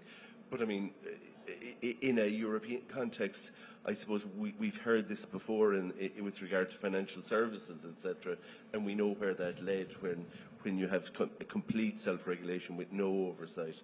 There has to be some oversight. Otherwise, I suppose there's an incentive for developers perhaps not to comply. So complete self-regulation won't work, but I mean a system primarily based on self-regulation, I think, can, once there is oversight. Yeah. So, sir, Mr. Krishnan, sir, we have been interacting with you and have been having insights from you also. Today morning in the message Honorable Minister has given, he was also addressing two issues. One was copyright and second was this deep fakes or misinformation which is being generated via internet. Sir, how do you see, sir, that because we, DNPA, all members come from organized sector of media. They are all either licensed or permitted by the government to, whether it is their news portals or whether it is their news channels, they have taken license from government. But this whole thing which deepfake, etc. is getting generated from individuals who are not registered here. How do you see, sir, that the policy framework will come about and control these issues? See, I think there are two parts to this question. As far as deepfake is concerned, I mean, that is one of the areas of concern with regard to AI. And I think India's stance on artificial intelligence has been that in terms of the benefits that it could result for Indian society, those far exceed whatever may be the harms that could come, and therefore our approach has to be such to regulation or otherwise, it needs to be such that we promote innovation while at the same time protecting ourselves against the harms. And we've been very closely studying legislation and regulation in other jurisdictions, including in the European Union, to figure out at what stage it would be appropriate to venture upon something similar in the Indian context. You'd also be aware that we had a committee under the Principal Scientific Advisor to go into this whole issue of governance of artificial intelligence, including possible regulation, and how can we do it. So far, the stance has been that the existing legal framework in India, to some extent, is capable of handling issues like deepfakes and misrepresentation. Because both under the IT Act and under the Bharat Nyaya Sanhita, BNS, which replaced the IPC, deepfakes are a form of misrepresentation, or misrepresentation is a crime and you can take action against it. And existing law provides for that. And in exceptional cases where the limited number of cases where it affects, where it attracts Section 69A, which has constitutionally mandated restrictions on the freedom of expression under Article 19.2 of the Constitution. And let me remind all of you that Article 19.2 has about 9 clauses or 9 separate grounds, and 69A has only 6 out of the 9. And things like obscenity and defamation, which are covered under Article 19.2, are not covered under 69A. It is primarily security of the state, public order, relations with friendly states, and so on. So those categories of cases we can act on right away. And under the overall ambit of safe harbor, that is Section 79 again of the IT Act, it is possible to act. So it is not that we are without protections already. Under Indian law, protections exist. And those protections are more robust, I mean, depending on how you look at it, more robust given Indian social circumstance than you would have in certain other countries where you will have to get a specific court order to enable this. Here, the executive itself is empowered to act. So to that extent, I believe there is defense currently available to address issues of this nature, and that need not be very high priority. At the same time, let me clarify, there are two kinds of issues. One set of issues is labeling, and labeling was handled in the advisory that we issued on March 15th, 2024, where we said you will have to label content, and we are empowered to give those kind of guidelines under the IT Act, and that guideline has already been given. We can, of course, have stronger provisions, and if the need arises, I guess the government will sort of bring in legislation to have stronger provisions to address issues of this nature. We have not ruled it out. But as you have seen with every piece of legislation that at least MeitY brings out, we have an extensive process of consultation, extensive process of talking to stakeholders before we bring out something of that nature. But if you ask me on today's date, our emphasis really is on innovation and less on regulation and less on these concerns. And we believe that actually even if we were to regulate AI in certain cases, and some of the suggestions we've been receiving are in that direction, it is to actually have enabling provisions. Look at the law to see what certain kinds of enabling provisions are required.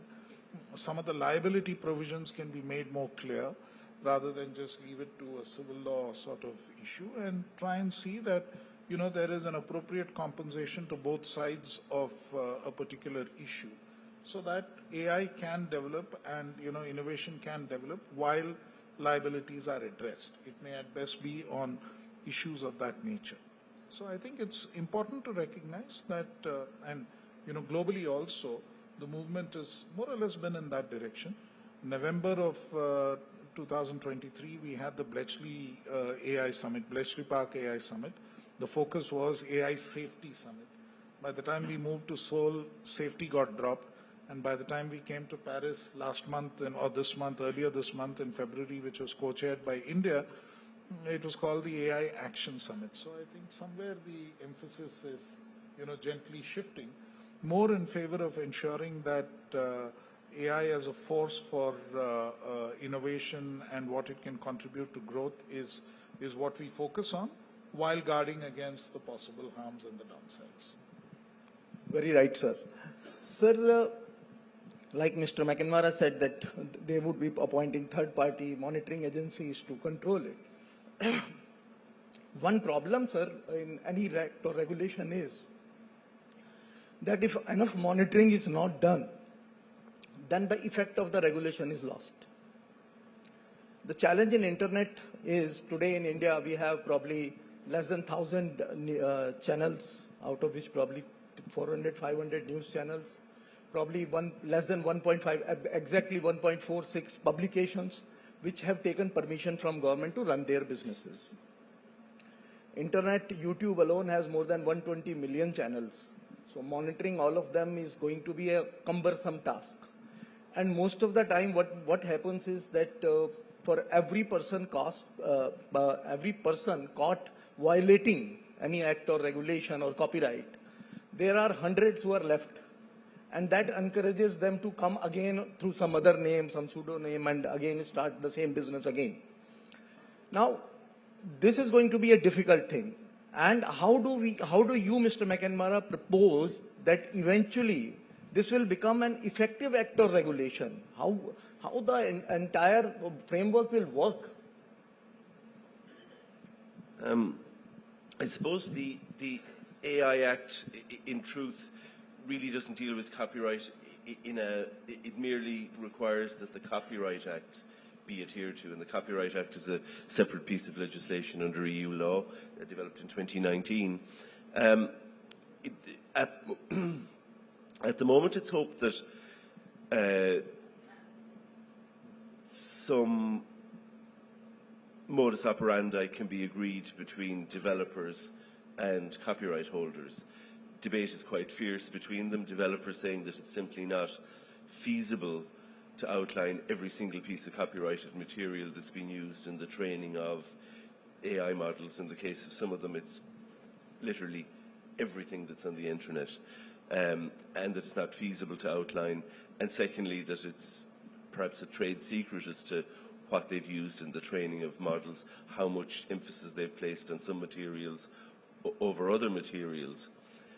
On the other hand, the copyright holders say, well, if we can't ascertain whether our materials are being used or not, have been used or not, then the protections in the Copyright Act are essentially useless to us, because if we don't know when our works are being used, how can we claim compensation? That is entirely unresolved at the moment in the European context. It should certainly have to be hoped that some modus operandi can be agreed voluntarily between the bodies.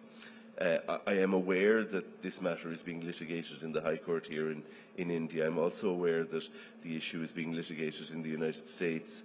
I fear that if agreement can't be reached voluntarily between the parties, then the courts will be called upon to clarify here in India, in the United States, and perhaps in Europe as well. And as often follows, when the courts clarify a matter, they clarify what the existing legal situation is, but often point to a lacuna in the law, and that requires legislative intervention.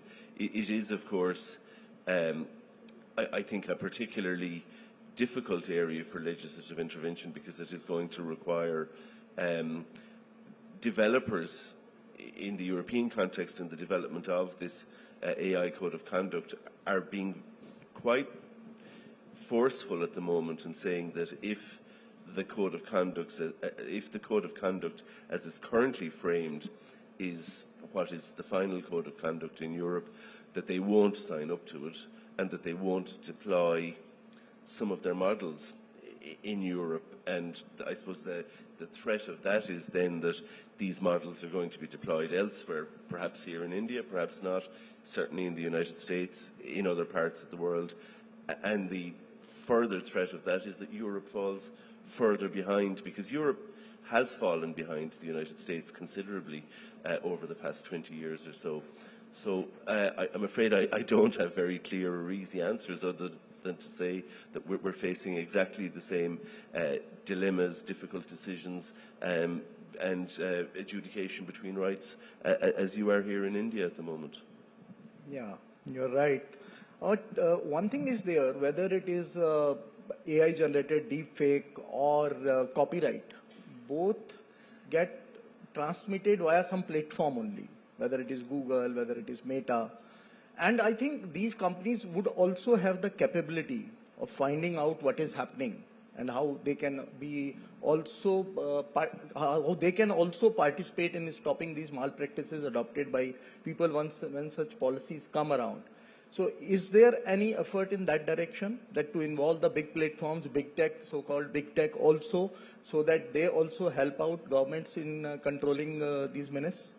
I mean, the regulation falls upon them to adhere to. So, I mean, the requirement that it be clearly labelled will also fall upon them. I mean, obviously, even in the realm of music now, I mean, you have Spotify lists and you have some tracks. You've lots of tracks that are by recognised artists who hold a copyright over that. Increasingly now you have tracks which are AI developed, which are being published with them. That there will be, it would seem to me, from my interpretation of the AI Act, that there will be a requirement to differentiate between that which is human produced, over which human beings will hold copyright, and that which is AI produced, and that all media operators, including the big tech companies that you've outlined, will have to make that differentiation. Great. Mr. Krishnan, one request from all DNPA members would be that whenever any regulation is around the corner, the responsible media follows that. But it should not mean that there should be an interference in freedom of creative writing or freedom of press, and whatever regulations come around should be effective, because ineffective regulations will lead to anarchy. I think there are three things, and I just go back to the earlier question you raised, that there is some which is curated content which comes on and some which is uncurated content, and some of them register and some of them don't register. And frankly, I think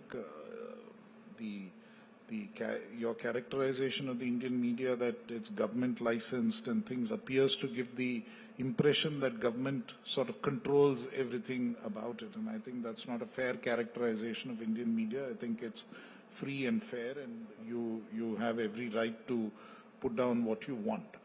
In the digital space, there are certain kinds of media which is curated in terms of there's an editorial content and an editorial policy as to what goes in and what doesn't go in. And that's what you refer to. And then there are others who are, who just put what they feel like and upload what they feel like. And some of it goes viral. A lot of it just sinks unnoticed. Ultimately, it boils down to the same point that Mr. McNamara said, a question of trust. Whom will you trust and what will you choose to read? Would you rather read something which you would trust and has been curated, has been verified, and it is content which you can actually believe, as opposed to some fantastic claims somebody makes, right? I mean, so this is the essential differentiation that I think good quality content is something which will drive out the bad quality content in the long run. I mean, that is a marketplace where you're looking for possible consumers, and I don't think it's in anybody's interest to say that we try to, very tightly regulate this or tightly control this. I don't think as a free society we want any of that, and frankly, I think, in all the years, there's one habit that I've had is to consume news through, multiple channels in terms of reading newspapers or looking at it on the internet. And I think I'm grateful that in India, it's always been good to read what gets carried in the newspapers.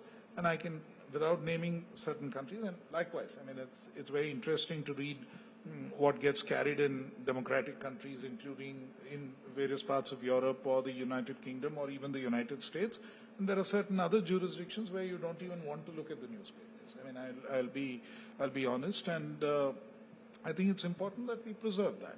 And to that extent, I think it's very much in the hands of the news publishers in terms of what content is, how good content will drive out the bad. I mean, that is a marketplace for ideas.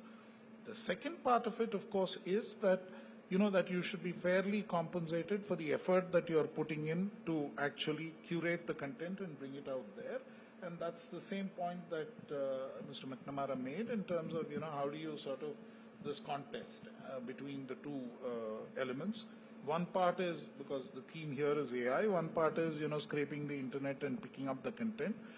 That, as he said, is subject matter, is sub judice right now, and we'll have to await that, what happens. And I know DNPA also is probably party to that particular litigation, so let's await the outcome of that. Let's not prejudge that. The other part is the kind of other restrictions that we place. And as I said at the beginning of my answer, the restrictions are on very, very limited grounds. We try our hardest to make sure that we fall squarely within the law. We are accountable. This is something which is recognized by our courts, and if we step beyond that, step beyond our executive powers, we are answerable to the court, and we would like to stay within those clear limits. And as far as the enforcement of it is concerned, I think the enforcement of it has also been, we have not had issues over the last 3 years. I mean, whenever there has been a need to take action, the enforcement has also been effective, and sometimes more effective than some of you would like, but the enforcement has been effective. The question really is that, I mean, there's so much of content, you can't really look at all the content. It's only what catches attention and what comes up and what gets flagged. And because there is a process, when we take action under these provisions, somebody has to bring it up. Somebody has to actually complain about the content. Unless the content gets complained about, you really can't get into it. And I think if somebody is not complaining about some content, then it's just not getting the viewership. It is just good media driving out the bad, or good content driving out the bad. So I think that is also socially a desirable outcome. Thank you, sir. Thank you for your reassuring words. And we hope we will see to the new regulation soon, or the policy regarding this soon. Thank you, Mr. McNamara. Thanks for joining us. Anybody has any questions in this to the gentleman we have on podium?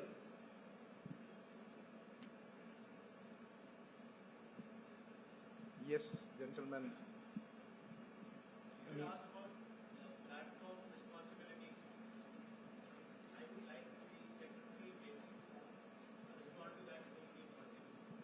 Platform responsibility is fairly clear.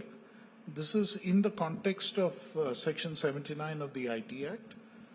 In case the platform actually has any kind of editorial content or violates a clear guideline that has been given, right, then they are liable. Otherwise, the platform has safe harbor in the sense that he's just carrying third-party content and the third party is liable.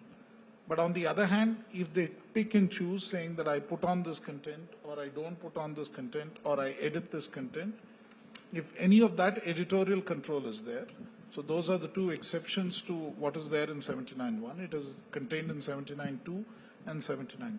Or they violate any guidelines which have been given by government saying what needs to be done, and those are contained in Rule 3.1b of the IT Act. So if it violates any of those guidelines, then the safe harbor doesn't apply anymore. But quite honestly, our law enforcement agencies and others have been a little reluctant to actually use that provision because, you know, when you're filing a case or when you're filing a complaint, a criminal complaint, then in addition to the person who's posted that particular piece of information in the social media, in addition to that person, they have to also prosecute the platform itself saying, why did you carry this content? They've been generally reluctant to do it, but platforms have been very responsive. When cases like this are flagged, they take down the content. So it sort of works both ways. Anyone? Can you give mic here?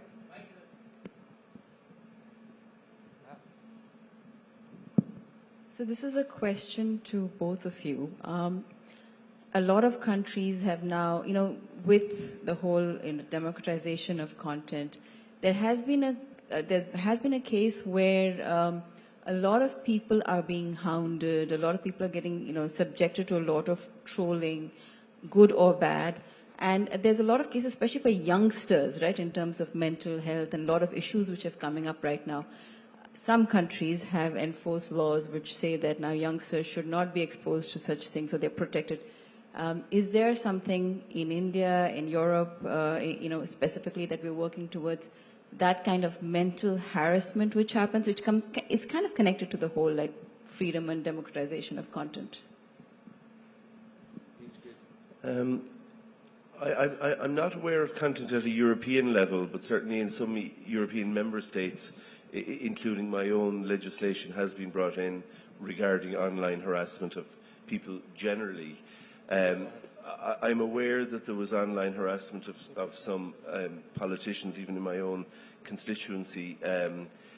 But interestingly, a prosecution was taken, but it was taken under a relatively old Telecommunications and Telegraphy Act.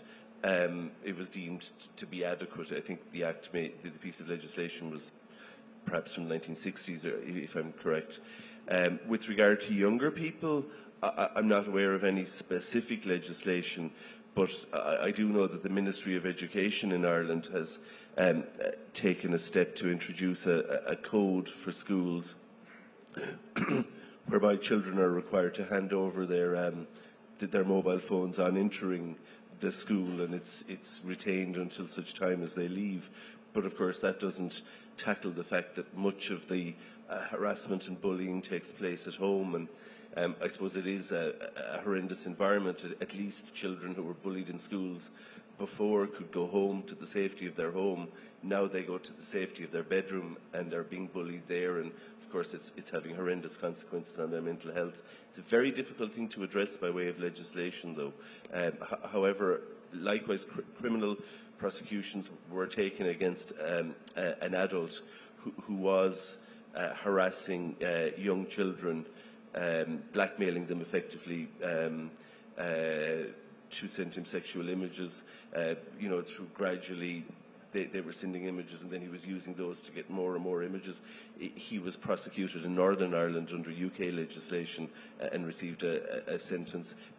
That harassment resulted in at least one child committing suicide. He received a sentence in excess of 20 years. It was a fairly high-profile prosecution in the last 12 months. But I don't think there is specific legislation around young children that I'm aware of, and certainly not at a European Union level. As far as the Indian case is concerned, I think if there is a case of online harassment or online bullying, then it's just a mode. It's still an offence under Indian law, and you can continue to prosecute cases of that nature. I fully endorse what Mr. McNamara said about various aspects of bullying and so on, and it's not just a problem that can be solved legislatively. I think there's a lot of social action which needs to go about all of this. But the second part of the story really is about, the age gating part of who can join and who can't join. And as you're aware, we put out the rules under the Digital Personal Data Protection Act. The rules have come out now, and the Digital Personal Data Protection Act requires that, valid consent is required before you share any information with in an online format. So technically speaking, social media and other companies are also bound by that, and when somebody joins up as a member, a duty is cast on them to ensure that either they are adults or they have verifiable parental consent before they've joined the social media platform. There are certain limited exemptions which are there in the rules. For instance, a school needs it for the purpose of sending emails and so on, and an email account has to be open. So those kind of cases are exempt from this provision. But overall, we would expect the fact that nobody is then on social media. I mean, a child is not on social media without parental consent. That would be the situation which would arise, the idealized situation which would arise from such a requirement. And to that extent, presumably, they would be protected. But I think ultimately it is a social phenomenon which needs to be tackled through a number of other measures in addition to just the legislative. So if there are no more further questions, I would like to thank Mr. McNamara, Mr. Krishnan for joining us and giving your insights on this very contentious topic. Thank you very much, sir.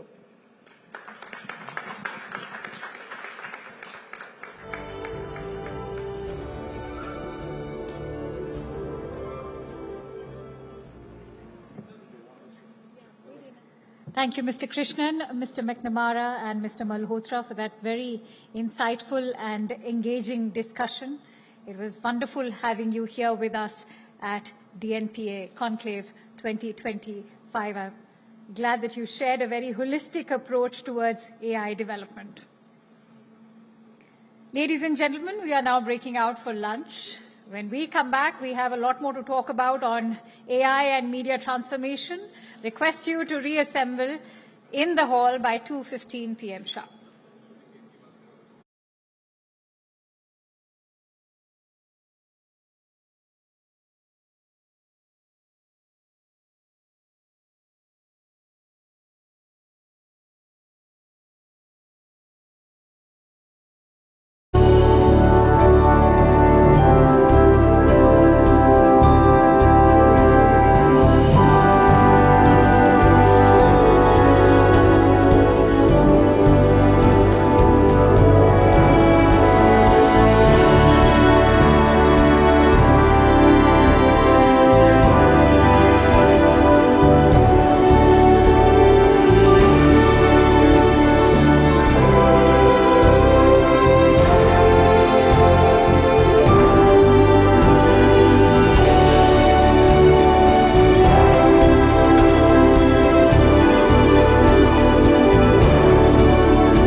back, ladies and gentlemen. I hope you all enjoyed your lunch and had a good break. We are now ready to get back to discover AI's prowess in amplifying impact in digital media. Of late, we all know that digital news and publishing domains have seen AI incursions recasting the way we access and consume news and altering the information landscape.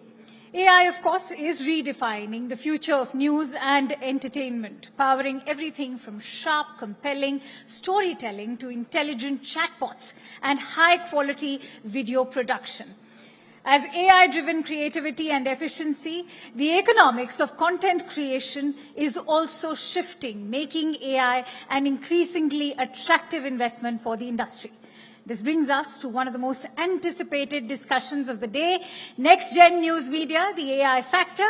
And to explore this game-changing transformation, I'm thrilled to invite our esteemed panel of trailblazers to the stage. Please join me in welcoming them. Tarish Verma, who's the Chief Business Officer at Co-Rover AI. Kavaljit Singh Bedi, who's the Co-Founder and Chief Technology and Product Officer at Framer AI. Siddharth Srinivasan, he's the GTM 11 Labs. Shaurya Rao Nigam is the co-founder and CEO at justbath.ai. Prateek Chaudhary, CTO ByteScare. Puneet Jain, CEO at HT Digital. And Shaurya Sahai, co-founder Q2.ai. To please come on stage, gentlemen. I also request Mr. Abhishek, who's a partner and lead at TMT and digital practice leader at PwC, to join our panelists on stage and moderate this session. Thank you for joining. Good afternoon, everyone. Thanks for your time today. I think we have a fairly huge panel, if I can say so. And before I begin, I would like to say, once I was in such a conference and a very big media CEO told me that the two most difficult sessions are one just after lunch and one just before dinner or drink. So this is the most difficult session for all of us to keep you excited and tuned to this discussion. And obviously we have a very interesting topic which we will discuss here. Before we begin, I would like my fellow panelists to just introduce themselves briefly, maybe over 30 seconds, and then we can get started. With you, please. Hi. My name is Prateek Chaudhary. I am Chief Technical Officer at ByteScare. So at ByteScare, we are fighting digital piracy, fake news, and helping media and other industry likewise in terms of curbing identity protection as well as illegal distribution of content. Perfect. Yeah, hi. I'm Tarish from Co-Rover.ai. I work here as Chief Business Officer. Co-Rover.ai is more into human conversational, bot developments, voice, video, and text. We have had the, opportunity to bring something like Bharat GPT to the Indian context, which is a fine-tuned model, and serving government enterprises as well as, big enterprises alike in our journey. Thank you. Hi, I'm Kavaljit. I'm the co-founder and CTO of Framer AI. We help media companies convert long format videos into short digital ready packages. Before this, I used to work in a media company myself, spent 20 years in that. So now on the other side, trying to help other media companies. Hey, hi, I'm Siddharth. I lead 11 Labs in India. We're an audio AI research lab based out of London. We've reached around 30 million users, and what we do is we synthesize the most realistic AI voices that are used in various media applications, from podcasts to video to accessibility and so forth, so on. Hi everyone, this is Shaurya. I run Jazbat AI. I'm the co-founder and the CEO of the company. We've been operating in the video automation space for publishers for almost 3 years now. We work with 2,000 plus publishers, enabling them to convert their text to videos. Hi, good afternoon once again. I am Puneet Jain. I am the CEO of the digital news arm of the HT Media Group. Hi, this is Shaurya. I am the co-founder of Q2.ai. Q2.ai is a document search platform. We help search documents using AI. The first use case which we have taken a crack is sifting through resumes using AI search. So. Perfect. So let's deep dive in. I think the first point I would like to touch upon is, and given it's a very interesting topic, right, around next-gen news media, the AI factor, how do you see AI as a friend or foe? I think it depends upon the context. AI, like it's a दो-धारी तलवार है, right? So one way it is helping creating lots of fake news articles very fast, content very fast, but at the same time using AI we can curb the distribution of those kind of contents, add digital fingerprints in the content so that infringement can be identified at the source. So I think using AI we can definitely solve lots of problem in terms of fake news, in terms of pirated content distribution, and making sure that innovation is at the peak. AI should drive innovation. AI should enable more creative content rather than copying of content. Perfect. I think just taking this forward, right, as he mentioned, how do you see AI driving creativity, particularly in the news forum, right, where there's a lot of human angle as far as journalism is concerned, and there is a complete new dimension which is coming forward, right? And we saw recent US elections which were amazing in the form of technology used, some, say, biases flowing around, some information flowing around. So how do you see AI in that context, particularly in the news genre? I will take this, question in two parts. One is how the reasonability, the angle of reasonability can be brought in, particularly while we are not really regulated, sufficiently. So the accountability of the, the model, the foundational models, the data going into it is really important as to how, personally speaking, I would not like to get into, foundational model developed as a base for me to come up with some tool, which is not coming from India. For Indian context and for a vertical like media, it is really, really very important that these data sets emanate from Indian context. That is really one. Second, while the list of use cases would go really big, but on by immediate basis, there are a couple of use cases which in our discussion, in our experience of discussing with media houses, we found that they are really being intelligent and brilliant in terms of picking something like AI-led survey. Media houses are in love with getting into surveys processes. So that is something, which can be done in a responsible way. There are a couple of more. Given a time scenario, coming back to, a series of other questions, I can name them. Thank you. So, Kamal, taking this forward, right, in terms of, say, how can news organizations, particularly next-gen news organizations, benefit from AI, right, in terms of researching, curating, generating new content, driving it, and how do you see this evolving over, say, next 9 months, 18 months, and 36 months in that sense? Yeah, so I'll give you an example from what we do, which is an assistant right now. AI can be used both as generative AI, which is creating content itself, which right now I think can help people who use stock footage. So, generative AI can replace some of that. You don't have to go for stock footage. But where we see value right now, at least in the near foreseeable future, is using it as an assistant. There's a lot of workflows in media companies which are either very repetitive or, the attrition goes up because there's no job satisfaction.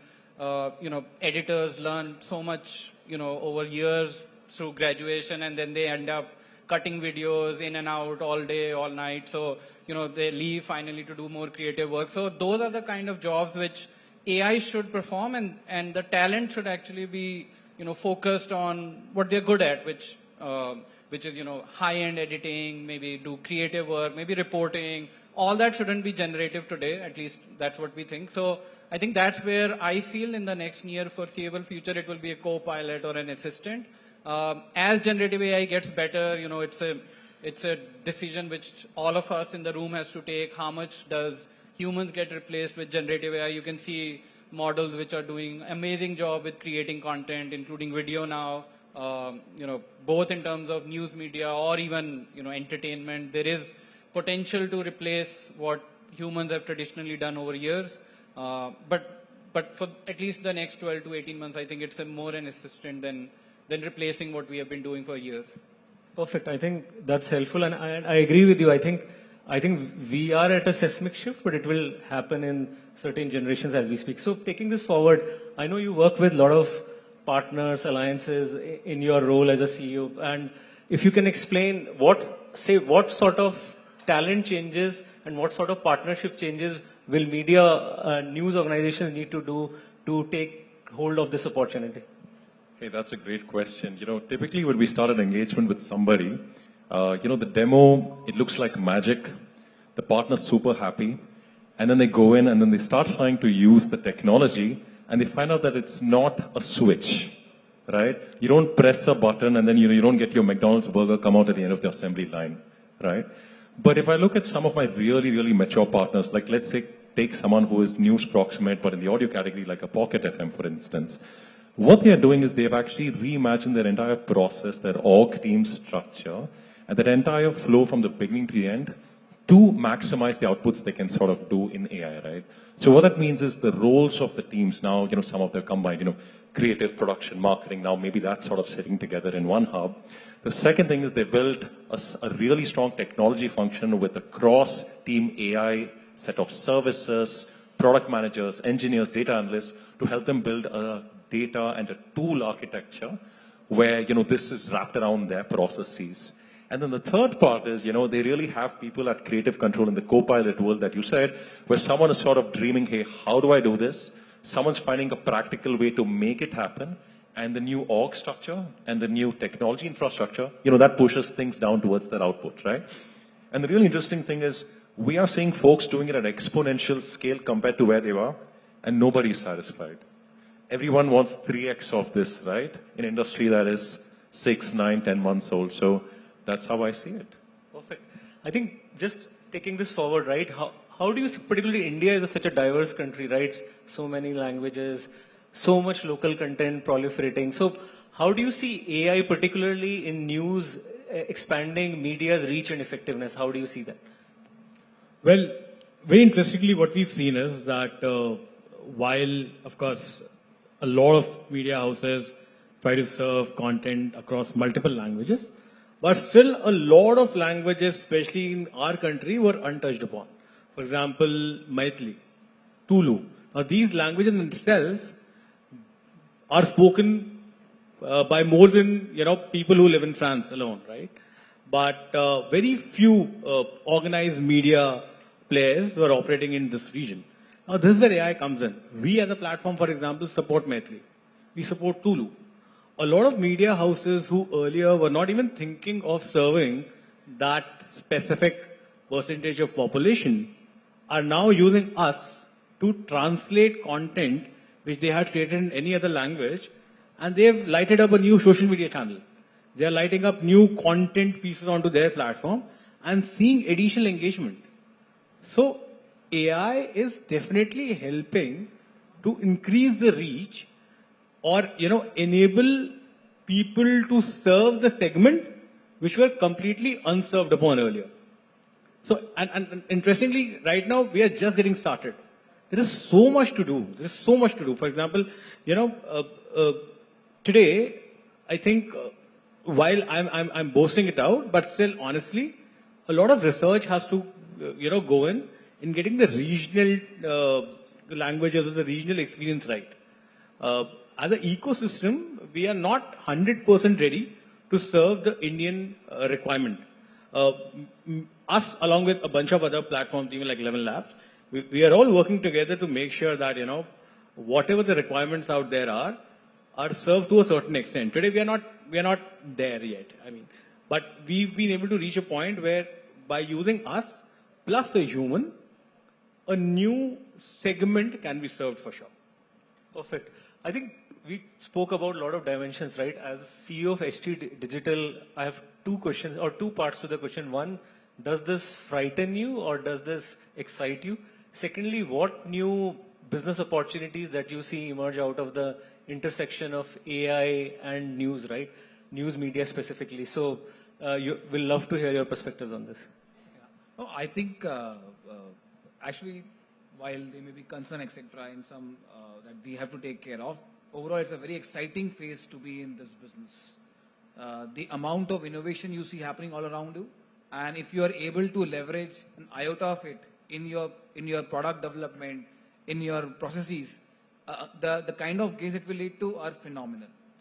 What is also happening with this new wave is that, let's say, the earlier wave of AI has been there for, let's say, some time now, but earlier wave of AI was available only to select few large tech companies who had that talent and dollars to work on it, right? And they've already built large business models around, let's say, digital advertising. It's all a biggest commercial deployment of AI in the world. It's already there. I think with this new LLM-based AI available, generally it's an opportunity for every player to become tech first. Every player to leverage the benefits of embedding data and reimagining their products and making it more personalized, making it more relevant for your users so that they deliver better value and more sustainable value. So frankly, very excited to be in this space. Perfect. I think as a founder of a AI organization, I think we spoke about some themes, some concepts. If we focus on some brass tacks, say, how do you see it, say AI redefining the operations of a news media player, right? In terms of storytelling, CRM, dynamic ad placement, higher revenue generation in terms of localization, etc. How do you see that? And if you can give your perspective based upon your work, etc. Sure. So when it comes to AI, three things are actually very important. The first one is it's actually a probabilistic technology and not a deterministic technology, which essentially means that it's very, very hard to control the output it actually gives out. That's one. Second thing, it's very complicated because you're talking about modalities like audio, text, video, and each one of them is actually very, very hard because you have to start from scratch. Training models across any of these modalities, it's grounds up work. That's the second point. And the third point is that AI is operating at these 5 levels, which is a simple chatbot. It can be an assistant, it can be a co-pilot, it can be an agent, or it can be an autonomous agent. Now, depending on the criticality of the application, you can decide which one do you actually want to fit in. I strongly believe for operational use cases, because there is a certain way you want the output to be given out, there is a certain style you want to follow, Copilots is the way to go. It actually generates a lot of locked-in data sets which can actually be used to fine-tune models to perfect the output which you'll get in the future. Perfect. Thank you. I know this is a topic we can go on and long time, right? Maybe for next 3-4 hours, but I think we have a couple of minutes left. So maybe I will ask 2 questions. One maybe to all of you is one area where you see AI in news media, the maximum impact it can make, and maybe one would be more specific to each one of you as we go along. So my first question would be AI and ethics. It's talked about a lot. The recent conference which happened in France, there was a lot of discussion there. How do you see that topic? And also if you can summarize one area where you see, particularly in news media, AI would have maximum impact. Sure. So AI and ethics. So AI, as a human, we have started understanding AI in last 10-15 years only. So ethics is something which we will learn over time, where AI and ethics will merge together. We will learn how to use AI in a betterment of the society, which improves our day-to-day work and communication. Regarding your second question, can you repeat that question? Sorry, I lost. So one area where you see AI will have maximum impact in news media. I think it will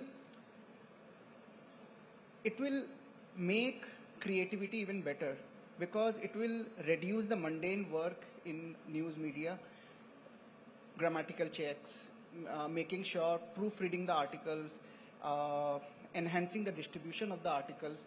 It will make sure that mundane work is less and less, and more creativity is coming into the news media.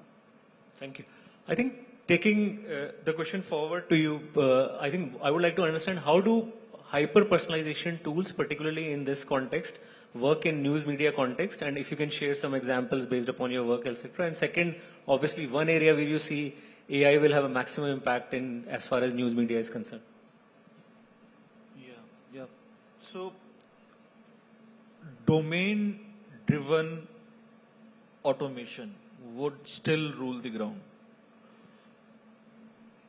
When we see LLMs, SLMs, smaller models coming into picture, you will see, there are maturity happening. There are, scenes of maturity being seen on the field where smaller models are coming to the rescue and serving the, even smaller workflow automations. That's where the, direction would take place. There are capabilities and competencies from the organizations like us, which can serve the, purpose. It all depends whether organizations and user organizations, I'm talking, whether they really want to remain contextual in terms of usage of the AI. So far, so good. And if they really want to have a ROI element against the investments in the AI automation in the respective enterprises. So these are two very different but still very immature, questions within the CIOs and procurement officers right now. Budgetings are just not there in the place. I'll come to your second question, and I think media being a responsible, one of the most responsible agencies, catering to the societal needs, I should say. Analytics would become majorly assisted by the AI absorption in each and every possible field, in terms of seeing the results, the benefits of how AI can come to rescue. Thanks. Thank you. So, Kawal, taking forward from what Taresh said, right, say particularly, and given his point around AI-assisted analytics, decision-making, etc., I think maybe I want to take a larger point. How do you free AI from bias? How do you make that happen, and how do you develop those LLM models going forward? So that would be an interesting topic. And also, again, your perspective on one biggest impact which you see. Yeah, right now the biggest models are all from West right now, maybe DeepSeek coming from China. So what they have all done is, compiled or trained information which is available on the internet. Obviously India and with the government pushing a lot of AI, we need a Bharat LLM, right? Like something which understands the nuances of what India stands for, what our thinking is. Those biases can only be removed or they will come in based on what our society stands for. For example, there was a discussion earlier that if you go to ChatGPT and you ask a simple question on if I have a headache, what do I have? Everything is Western medicine, right? Which will never happen, which will never propose Ayurveda or any of the things Indians believe in, right or wrong, right? So you would need that kind of training done on Indian context, Indian, way of thinking to build or make sure the biases that we have, which is always there, are reflected. So not relying on, international models only. So we do need to do a lot of work to build what India stands for. And, on your question on how it affects news media or media in general, I think if you look at it from both cost and revenue kind of pressures that media companies are, you could see how AI could help both in the near future. Just an example, on the cost side, like what we do is, reduce the amount of time things take. So, saving man hours, freeing up those resources to do more creative or, journalistic things, create volumes of content so that you can, get more advertising against that. So you could see on the cost side, AI and AI agents and co-pilots can help reduce cost or improve the amount of content that they generate and get rewarded for through clicks or revenue over time. And then on the revenue side, if you look at it, the same content can actually not only reach more people, like, Shaurya was mentioning, there are unserved parts of India where content never reaches, so you could actually disseminate content much more. And second is those targetings can be much better. So for example, if a video passes through our platform, we are recognizing everything on it, right? if there's a car passing through the video, which brand of car it is, all that can be exposed to advertisers, right? Like someone can say, if you see a diesel car, can I advertise an electric car against it, right? Like, so there are more ways and opportunities for advertisers to make money and for the content owners to make money from the same content that they have. So I think both on cost and revenue side, AI can help there, which is obviously the pressure that most media companies go through. Perfect. I think I agree. I think it creates an opportunity and a new models both on the revenue and cost side, and there can be a lot of use cases which can be looked upon. I think Kawal touched upon India, right? India growth story. How do you see, particularly in the context of this topic and in media specifically, how do you see where does India stand as far as AI and media is concerned? And also the same question which I am repeating to everyone. So if you can let us know your views on that. Absolutely. So, in the morning, we had the panel of the CEOs, or the panel of Puneet, and Puneet, as Mariam put it. But the word I heard out of everyone's mouth after AI was actually brand, right? And, everyone here, you're standing tall on the shoulders of your large brand that you've cultivated over decades or centuries in some case, and you're connecting with your audiences. And finally, everything that brand stands for sort of differentiates what is authoritative and useful with everything that is out there, right? And I think that is a really interesting place where actually AI can not just defend but grow the brand, because now for the first time you actually have real ready solved capabilities to personify your brand, give it a voice, and engage in personalized, hyper-targeted conversational experiences, right? Which means, so if you look at this entire category over the last 2 years, the product of all of the startups that started, including OpenAI, the company that has had the highest user retention and time spent is a company called Character.ai, right? And that's because they're driving absolutely personalized experiences for every single one of their audiences, right? They got acquired back by Google, and so that's another story. But I think now every single brand, whether it's IP, it's content, it's a face, it's a public figure, you're actually able to take that relationship to another level. And so I think that would be a very exciting opportunity going ahead. Perfect. I think I agree with you. And personally, I think AI for media organizations is like a child in a candy shop, right? There are a lot of things to choose from. Some can harm you, some can elevate you to next level. And in that context, I would like to ask you, given you're a startup founder, what challenges do you see for a startup, particularly in a media domain, right? There are a lot of privacy laws, a lot of compliances which are required. How do you see that perspective coming along? And also, my pet question, what maximum impact do you see? No, absolutely. See, there are many, many challenges right now. I mean, I would not say that, AI is even near to perfect. There are ethical issues, there are issues around data privacy, there are issues around copyright. Almost everything exists, right? But the fact is that what it is doing for almost every industry and media specifically is the next level of automation.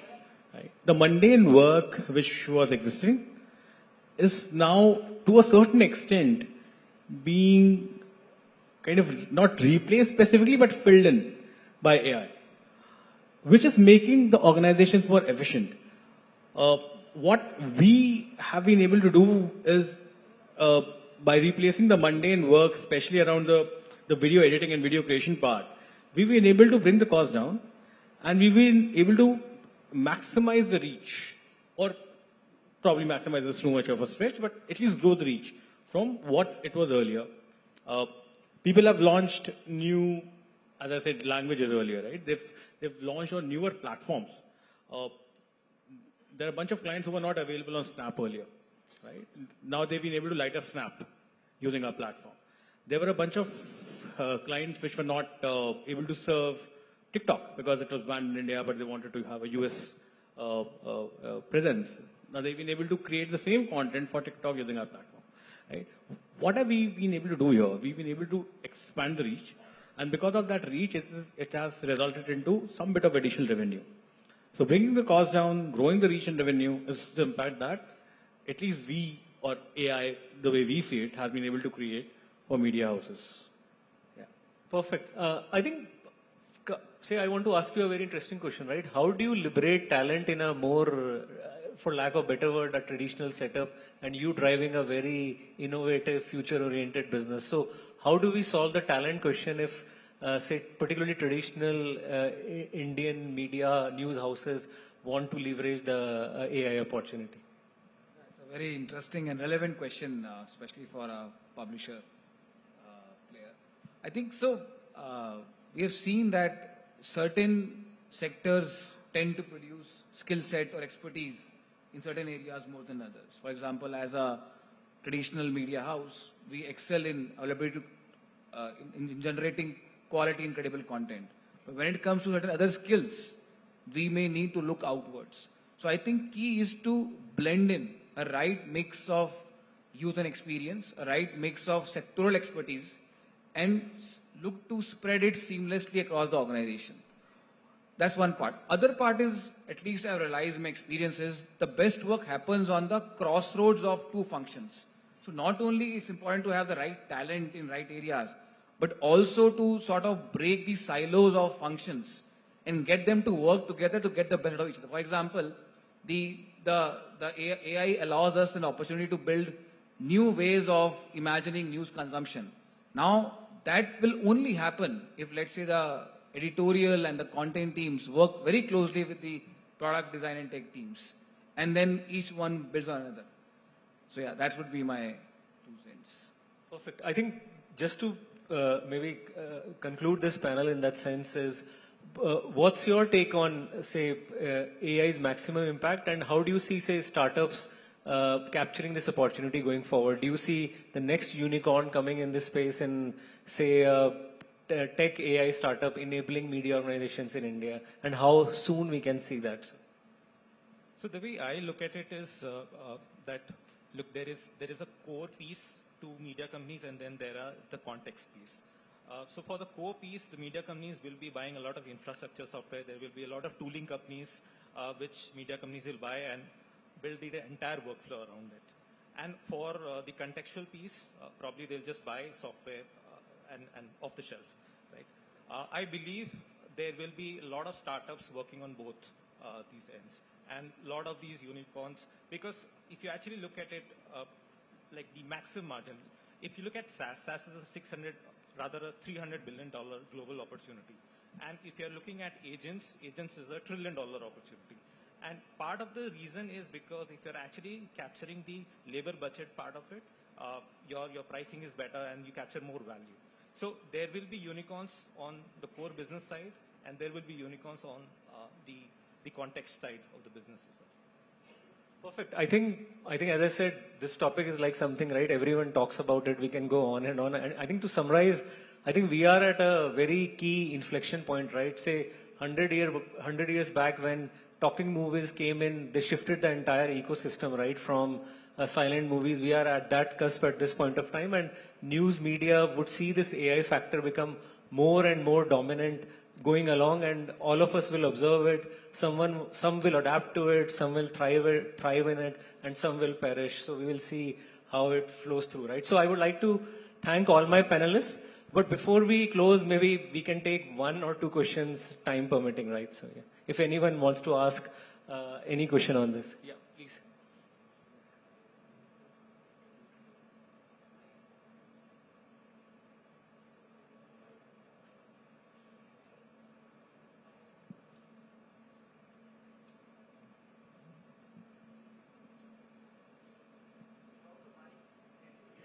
Yeah, I can hear you.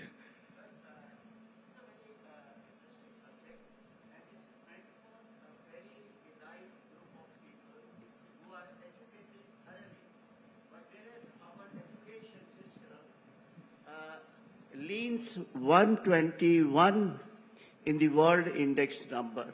I feel the education for AI must start from the literacy level of 5th to 7th, as in Japan they do it robotic education. So how far you are going to tell the government that we need AI in the primary or a secondary school? Thank you. So maybe I can start, and then one of the panelists can. I think that's a brilliant point, right? I think we need to fundamentally relook at how some of these, how education is structured at. And I think India is making a lot of efforts, the government is making a lot of efforts around skill programs, etc., where AI is being given focus, STEM-based programs are being focused, and I think steps are being made in the right direction. Are we there? Maybe not, but it's always a progressive journey. And if we need to capture this wave, we all need to make efforts, right? Schools, institutions, government, private sector, startup founders, large organizations, everyone needs to make effort to drive this. If any one of you wants to add any point to this.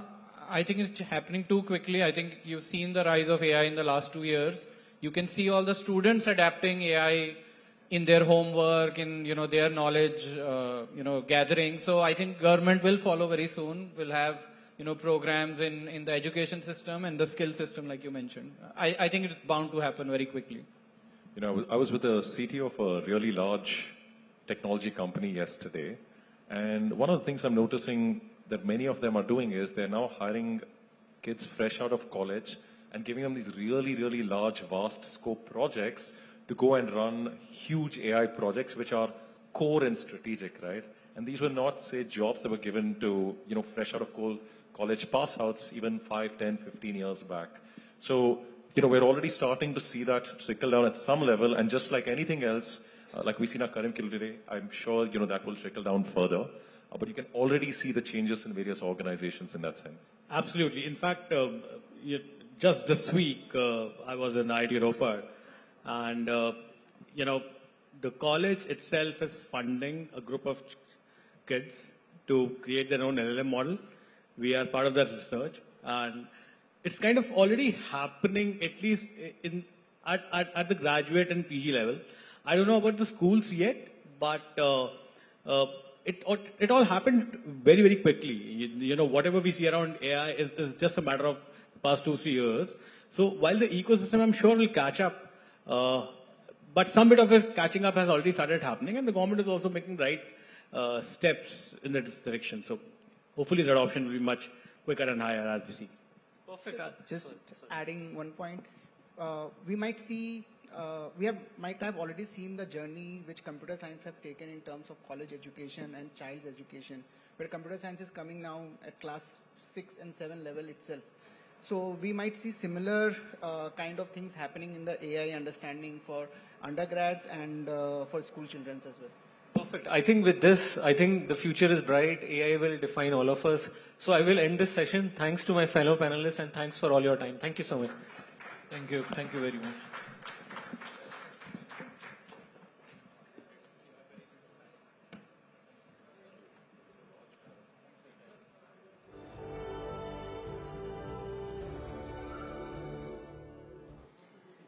Thank you to all our esteemed panelists for such a dynamic and thought-provoking discussion. Your forward-thinking strategies and groundbreaking innovations are truly shaping the AI-driven future of digital media. We are eagerly looking forward to seeing the next wave of transformative advancements from your visionary work. Ladies and gentlemen, let's have a huge round of applause for a very thought-provoking discussion that's actually taken place.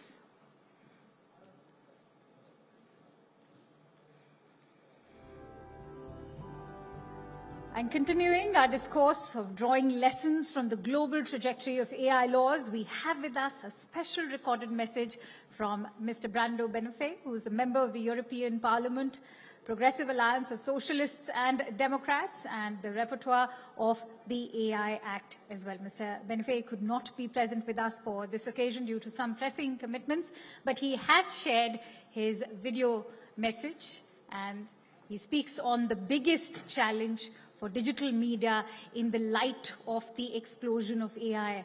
I'm sure many of you have already reflected on these challenges that currently are facing AI. Many of them are also stemming from fears with regards to job creation. Will it be taking over jobs? But how flexible would the Act, as far as AI Act in the EU is concerned, will be? And about other upcoming AI acts in other parts of the world to deal with in the future, that is something Mr. Brando Benifei will be shedding light on. Let's hear it from him. Thank you for this invitation. I'm sorry I cannot be with you in person, but I will be happy to answer a few questions that have been raised around the work of the European Union around the AI, and especially with the AI Act. My name is Brando Benifei, member of European Parliament, and I've been the rapporteur, so the negotiator of the AI Act, the first horizontal law on artificial intelligence. In fact, the landscape of digital media and of media in general, which is your area of special attention, has been hit by the development of artificial intelligence with new ways of working in the media sector, with new content being produced through generative AI, and with the problems of authenticity of the content created with AI programs. So to, for example, protect the creativity of writers, creatives, designers, musicians, you need rules to be more transparent about the artificial origin of content that is AI generated.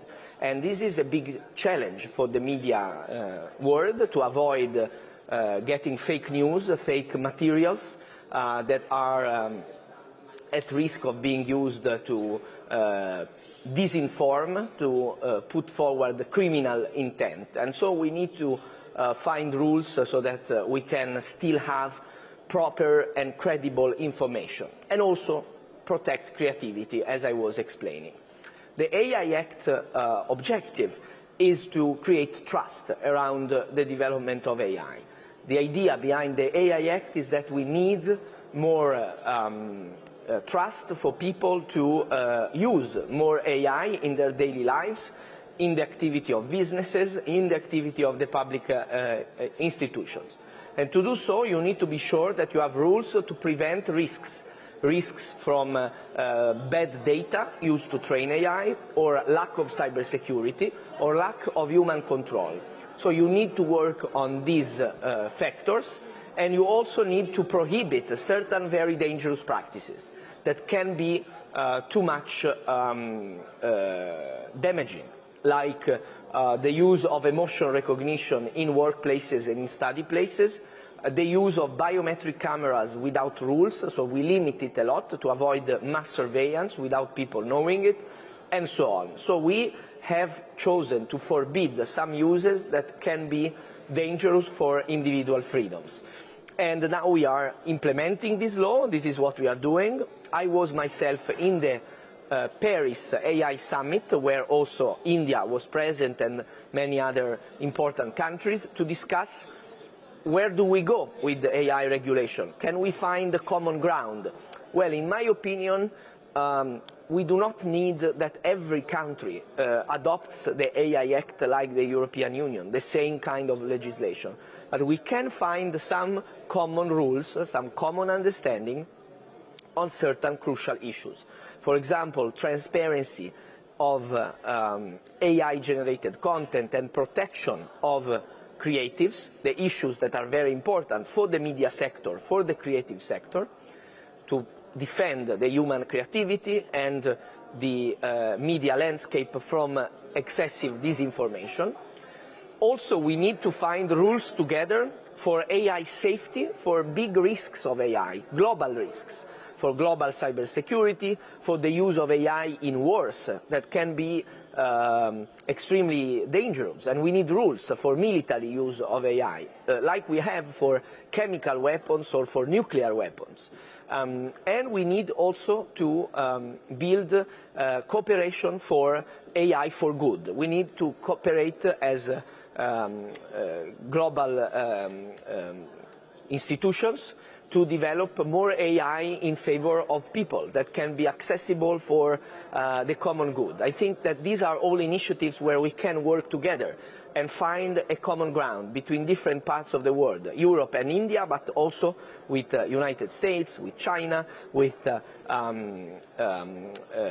other parts of the world. But I believe that working with India will be extremely important, because we know the thriving digital sector in the country, and I think it's very important that EU and India work together. And also our media sectors, the media sector of Europe and the media sector in India, to find together, identify the challenges and find together solutions in line with what I was trying to say: more transparency, more security, more certainty for the creators of content, and more protection from disinformation, and support for the media. Thank you very much. I hope my contribution was useful, and I hope to see you soon in person in another occasion very, very soon.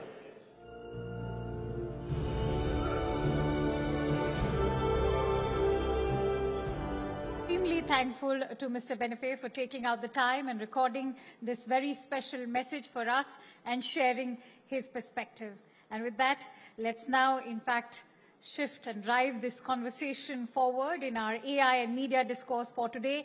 In an AI-driven media ecosystem, platforms and news organizations are redefining how content is created, distributed, and even monetized. As AI enhances personalization, advertising efficiency, and audience engagement, it also raises critical questions about algorithmic transparency, content credibility, and the evolving role of publishers and platforms, balancing innovation, revenue growth, and ethical responsibility in the evolving digital news economy, which will also be the focus of our next session, for which I'd like to invite Manavdeep Singh, who's the founder of PubLive, Sanjay Sindhwani. In fact, they're all joining us right now in just a bit. Mr. Sindhwani is the CEO of Indian Express Online Media. Mr. Vinod Thadani is the Chief Digital Officer at Mindshare Worldwide. Mr. Sunny Sen, who's the co-founder and CEO at Consent.ai. Ranjana Mangla, who's the Senior VP and Head at Ad Revenue of Sony Live. And Mr. Hemant Jain, who's the President and Head of Digital Business at Lokmat Media. I, in fact, request them all to come on stage to steer the talks on what is driving the numbers in digital media. From video streaming to news delivery, I now request Dilshad Irani, who's the editor at Storyboard18, to please be here with us and steer this conversation forward. The title of this discussion is AI, Platform and News, Redefining Reach, Revenue and Responsibility. Thank you for that introduction, and thank you everyone on my panel here for joining us today. Of course, we've been talking about AI all day, and every day brings fresh headlines. Just today, it was Paytm and Perplexity. So it's of course exciting times. It's fairly overwhelming as well for a lot of folks, and I think we will try to sort of keep our topic of discussion just on this balancing act, as we heard in the introduction, balancing innovation, revenue growth, and ethical responsibility. And Sanjay and Hemant, I'd like to come to the two of you first. On these three words, reach, revenue, responsibility, what is the biggest challenge for you as AI presents today? What's the biggest challenge for you? Sanjay, I'll come to you first. On these three words, reach, revenue, responsibility, what's top order business for you? So I think responsibility obviously kind of comes on the top, because as a brand which has been in existence for more than almost 90 years plus, we are here because of our credibility. And if you look at the COVID time, certainly, the traffic to digital media publishers or old world publishers kind of just went through the roof. Why did that happen? Because people realized there are a lot of rumors flying around, and I have to go to a trusted source to get the information, not WhatsApp. So while they may consume hours of WhatsApp through the day, but when they wanted to verify something, they would come to a credible source. So I think that is what distinguishes publishers like us from the entire social media space. And for me, that is the most important thing. Of course, revenue is important, reach is important, because if you're credible but you don't have reach, it doesn't have significance. And if you don't have revenue and profitability, then you cannot sustain yourself. So those are equally important, but I think they are not important enough that you compromise on your responsibility function and then just chase revenue or Absolutely. Hemant, same question to you as well.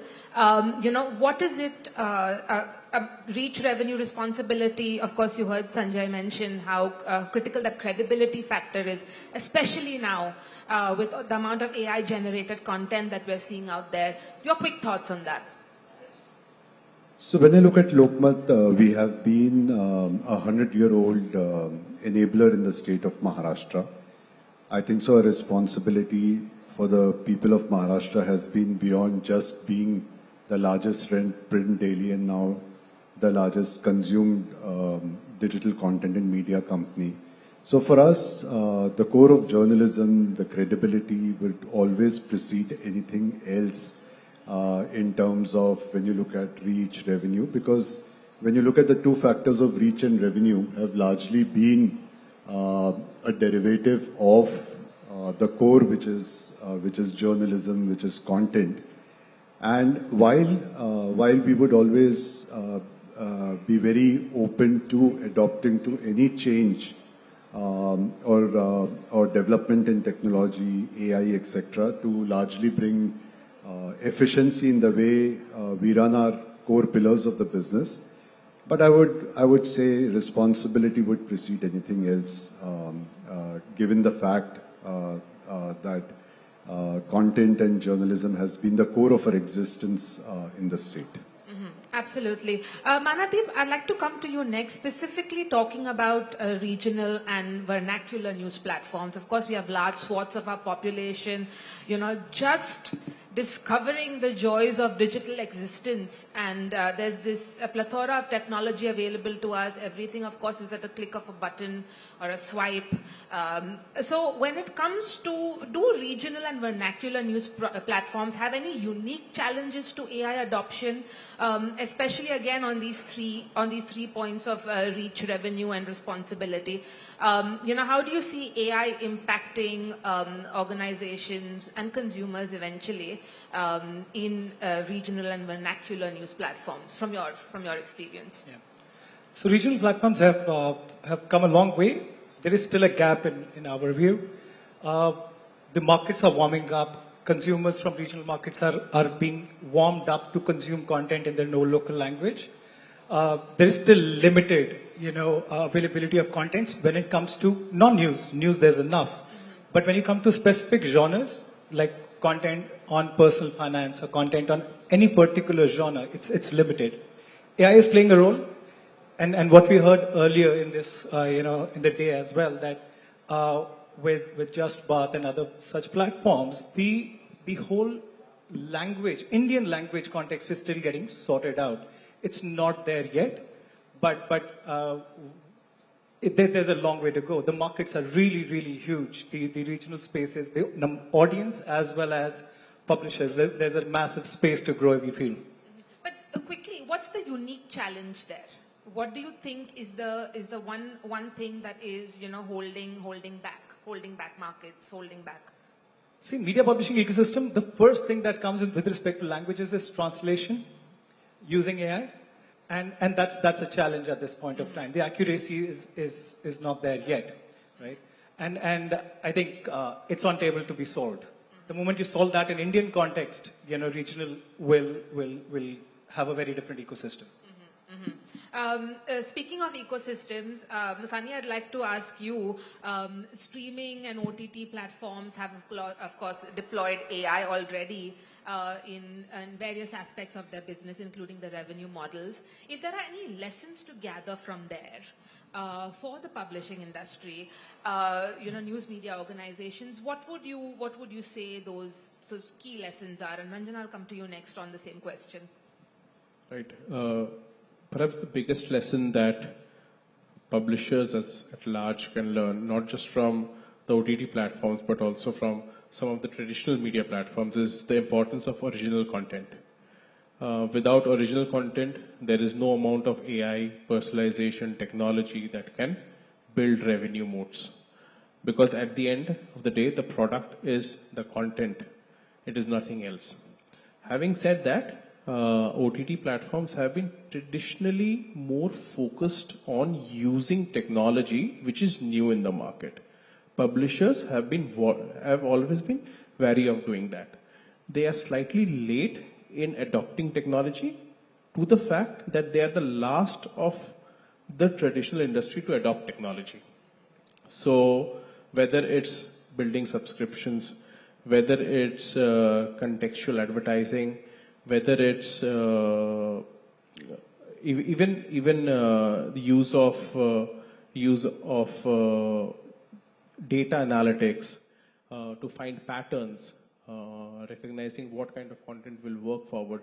If you look at, there was this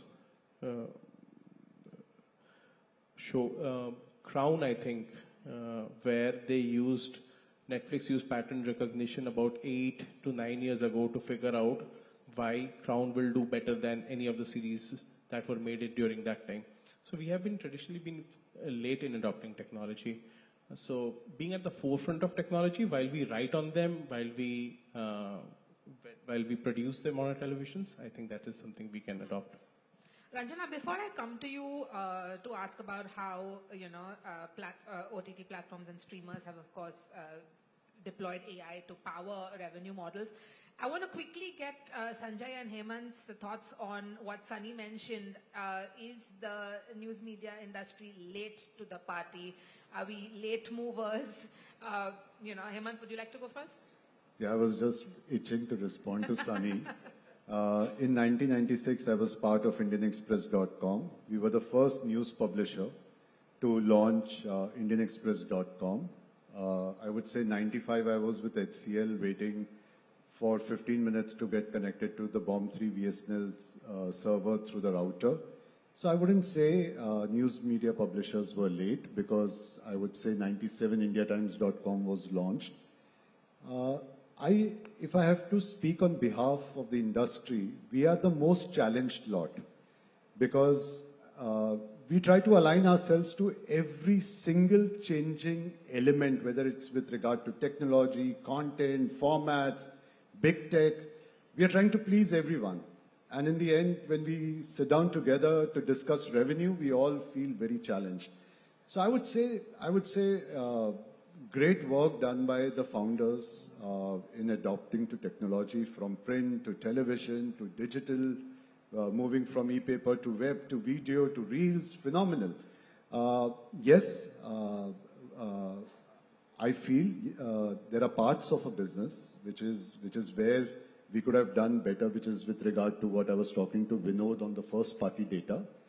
And we should also accept the fact that what is core to us and what is not core to us. So as part of DNPA, we are committed to come together and get into creating one of the largest data platforms in the country together. And I believe if we are able to sync, because when you look at a reader today, it is not very, very isolated view of a consumption of a particular news on a specific media brand, but the same guy is also consuming content, say, for example, on Times, if I'm talking about English language, and also HT, similarly in Marathi language and other languages. So if we are able to kind of collaborate and create the largest repository of first-party customer data, you wouldn't be surprised that tomorrow we would become the largest data company and talking to Vinod about a much bigger multi-million-dollar deals for his brands. That would be something indeed. That would be something indeed. Sanjay, quick thoughts from you as well? So I think truth lies somewhere in between, and I'd like to give a context. I don't think it's a technology problem or technology adoption problem. I think it's a revenue problem. So, Hemant mentioned we started in 1996, digital. What did we do? We used to sell the newspaper at 2 rupees or 3 rupees or whatever that price was, and we had advertising where we controlled the pricing. And when digital came in, we started giving our content for free. There was hardly any ad revenue at that point of time. And when the ad revenue started becoming significant, we realized we don't control the pricing anymore. It's determined by an auction mechanism, which is controlled by somebody who has no skin in the cost structure of the industry.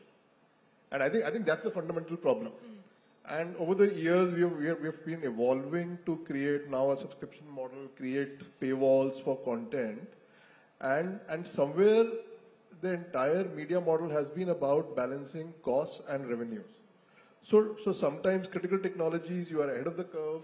And I can tell you, I've done a lot of innovative work in the last 25 years. And most of it has been ahead of the curve, where we've tried things, tested things, and then realized it doesn't have an ROI. So my view now on technology is go slow, let it evolve, and then invest rather than, trying 20 things and failing in 18. Maybe wait a little and maybe invest in 2 or 3 which are more likely to succeed. So I think Sunny, coming from, the age difference, he's coming from a different perspective and I have a very different perspective. Well, we're very short on time. So Ranjan, I'm going to quickly ask you about just if you could give us a little bit of an insight into how, the platform has deployed AI, especially in its revenue model, something that, the folks in this room can take away as well. So, I was just listening to everyone very carefully and, some of them are, much more senior than me. I've always been a big believer of saying, let technology evolve. I think very quickly, especially for large media companies like us, where we not only have our own reach, revenue, and all of the other responsibilities, we also have a lot of social responsibility. And I think as a function of that, while artificial intelligence is great and it's really helping us to some extent reform our cost structure, but very early in the days. For ad automation and monetization, I think a lot of it already existed. It's been around for some time, how to personalize ads. I think artificial intelligence, at least in the OTT world, is still very early to make a significant difference. I think it's been around. I think everybody has understood via data science how to really personalize ads for a large bunch of our user base. How much of AI to be used or not, I think it's like my fellow panelists said here, I think instead of investing a lot into it, observe, watch, and then invest, because revenue and profitability at the core of it, I think everything comes at a certain cost. And I was just listening to, both of them considering from print, and, right now there's so many challenges, but at the same time, I think the opportunity is very large. We should definitely pick and choose as to what roles do we want to play in what kind of media plans. I think we possibly can't play every possible role. And deciding and defining those 5 big roles that we want to play in the media plans of large media brands, I think would really define us. It'll really also help us monetize ourselves much better. I think as publishers, we are very well placed in context. And I think the recent controversy that has happened around, so much of social media usage, etc., I think it just puts us right at the forefront of it. I've personally been a very big believer of one individual versus organization. And I think the moment you change the conversation from influencer to the organization, I think publishers like all of us sitting here make a significant difference to a brand. I think a lot is at risk at the hand of AI if left in the hands of individuals. And if controlled well by the legislation, by the laws, and then used sort of responsibly, I think there is a lot of opportunity resting for all of us. But, it's how we wield it, right? At the end of the day, it just boils down to that, and this measured approach that we need to take. Totally. Vinod, because we're running short on time, I'll let you have the last word on this, especially with Hemant giving us a bit of an insight into your conversation earlier on unlocking this growth. We're sitting on this trove of data. Just your final thoughts on everything that you've heard on the panel, if you could just share with us on how do we unlock that growth.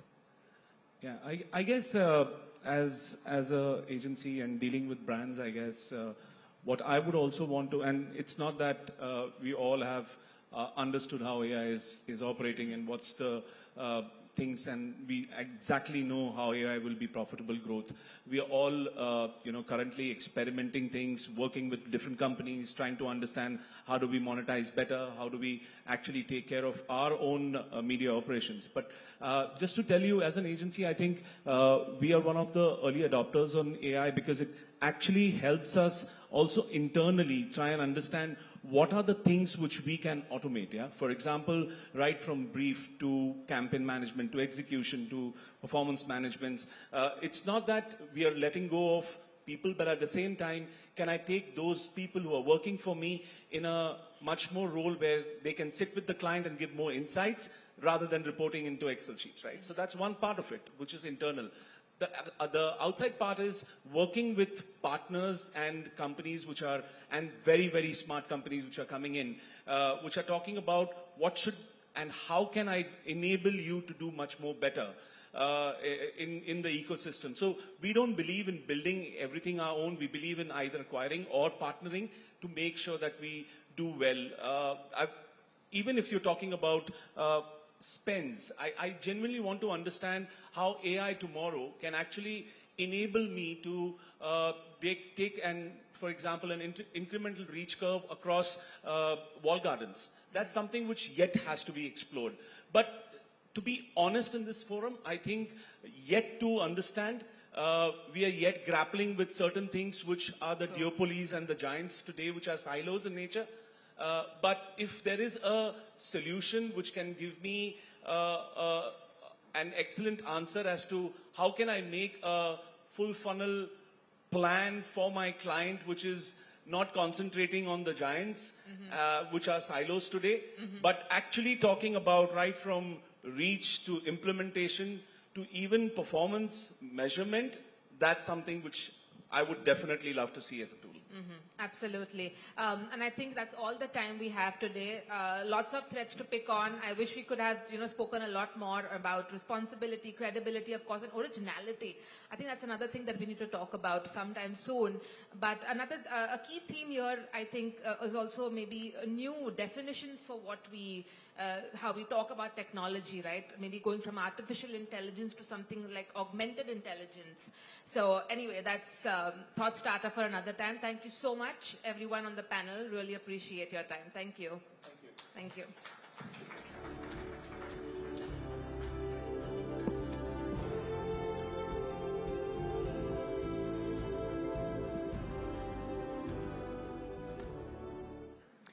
Well, that was truly an insightful session, offering a deeper understanding of the power of AI-driven platforms in expanding reach and driving revenue and owning responsibility. A heartfelt thanks to our esteemed panelists for this conversation. And of course, over here, let's also thank Dilshad for expertly steering their engaging discussion and wrapping it on time. Let's give them a huge round of applause.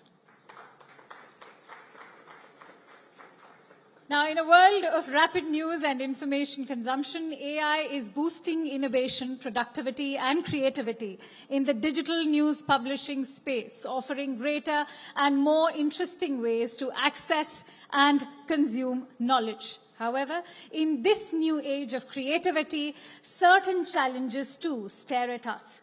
Standing at the cusp of futuristic technologies, making headways in the media ecosystem, reshaping the conventional, novel, and regulatory ways have to be thought of to combat misinformation, even lack of transparency, deepfakes, authorship issues, among many others. While AI is ready to heighten transformations in the digital news ecosystem, ensuring journalistic integrity and credibility has also become more important than ever. And that's why let me quickly move on to a much-awaited round of discussion, which is titled AI-powered fact-checking in news, authenticity and credibility. And for that, let me request our next set of panelists, Jency Jacob, who's the managing editor at Boom Live, Pratyush Ranjan, who's the head of digital services and fact-checking at PTI, Mr. Apurva Chandra, who's a former secretary at Ministry of Information and Broadcasting, Jatin Gandhi, who's the executive editor at Jagran New Media, Mr. Akhil Kumar, who's the deputy executive editor at Multimedia NDTV. Please come and join us on stage. I also invite Zaka Jacob, managing editor of CNN News 18, to moderate the session. The stage is all yours, Zaka.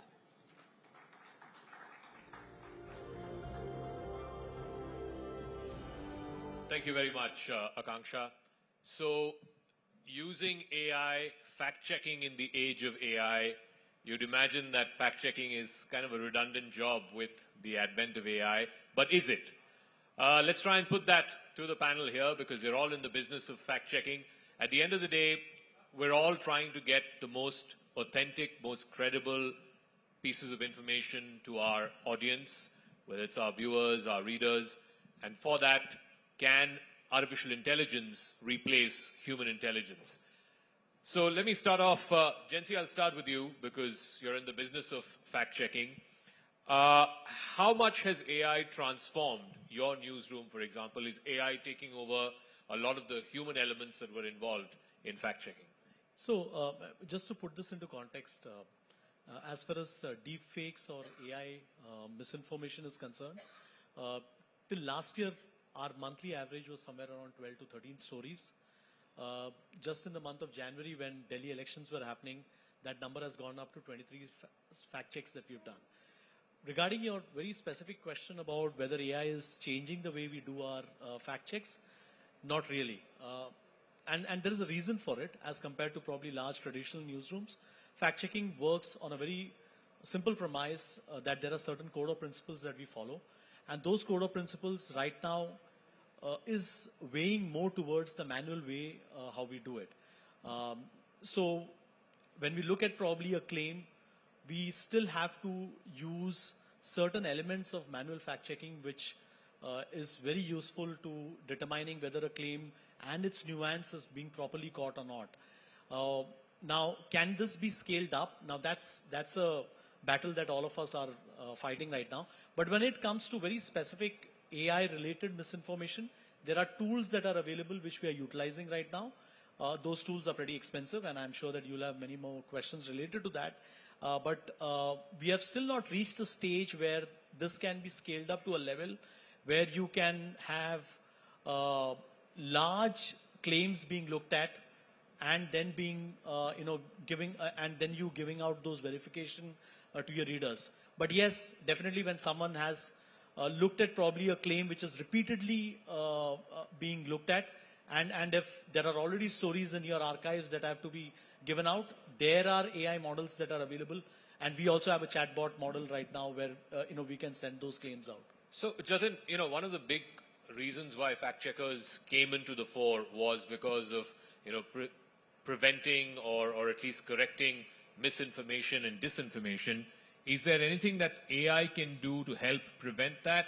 Because some would argue that once something has gained traction on WhatsApp, for example, there's nothing you can do enough to try and stop the flow of that disinformation. Is there anything that AI can do to, in a faster, in a quicker sort of fashion, prevent the spread of that disinformation? So to answer your question, I will take up from where Jency left. Essentially, we are using AI in our fact-checking newsrooms, but that is largely through the use of tools which are available online, which are mostly either free of cost or we have to pay a price for them. But the core of this operation is the human fact checker. The human in the loop is the fact checker. Using tools like, for instance, the cell phone is a tool, but it's the videographer or the mojo journalist who's using that cell phone to create that output. So it's very central to the human fact checker. The decision making on what to fact check, who to contact, how to verify, all that remains with the human fact checker. But yes, we are essentially using a lot of AI tools. That is going to grow. The other thing that AI can do for us is, scale up things. Like, for instance, we use technology provided by big tech, like Google provides, certain tools that we use. For instance, Google Lens or reverse image search, geolocation services, then Meta to certain, third-party fact-checking partners like Jency's and mine. We have access to, and also, Pratyush's, we have access to a dashboard that once a claim is fact-checked, it is then matched with millions of pieces of similar disinformation or misinformation, and that's where the scaling is happening. But right now, this is not the node where we are operating. It's not happening at our end. It's happening at the other end. But yes, eventually, it will creep into our newsroom. Let me ask Mr. Chandra, one of the big challenges for AI to scale, at least in the context of India, is its linguistic diversity. We have 23 official languages and millions more sort of dialects and so on. And people are consuming news in various languages. In fact, consumption of news in languages is much more than it is in English, for example. Has AI reached that stage where it can be used as an effective fact-checking tool, particularly given India's diversity and the various language media that are out there? I was secretary till last year. Until that time, I think AI had not really got into its own. ChatGPT had just come in. But the fact-checking which we used to do, that was, as the others have said, it was largely manual. And we did take down a number of YouTube videos which had drawn crores and crores of views. But that was largely a manual exercise. But I would think that AI can be very useful in taking down such videos which are patently false. For example, there were videos which were saying that Bipin Rawat had been killed by the government, or that the Turkish army is advancing towards Kashmir to liberate Kashmir. Things like that, and those videos attracting a crore views. That is something so patently absurd. And then there were some videos which had the Prime Minister in his meeting room looking at a TV screen on which some godman is giving some sermon or something. So these were such patently false videos which I think AI can very easily fact check and can bring down. The issue of language which you said, that we were always in touch with YouTube and Beta and all the others, these intermediaries. And I must say that the language capabilities are extremely poor.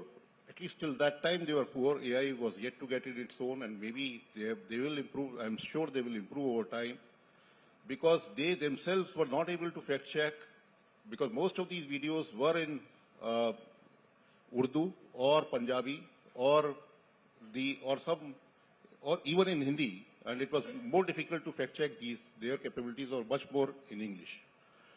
The other thing is regarding AI, when we are talking about fact checking, the point is that as the others have also said, the human element will remain, because like today itself, I asked Gemini how many people died in the Kumbh stampede in Varanasi. Now Gemini said that the official count is 30, but there are a lot of apprehensions, or a lot of people believe that the number is much more. Now, from the government perspective, once the official count is 30, we will stick to 30.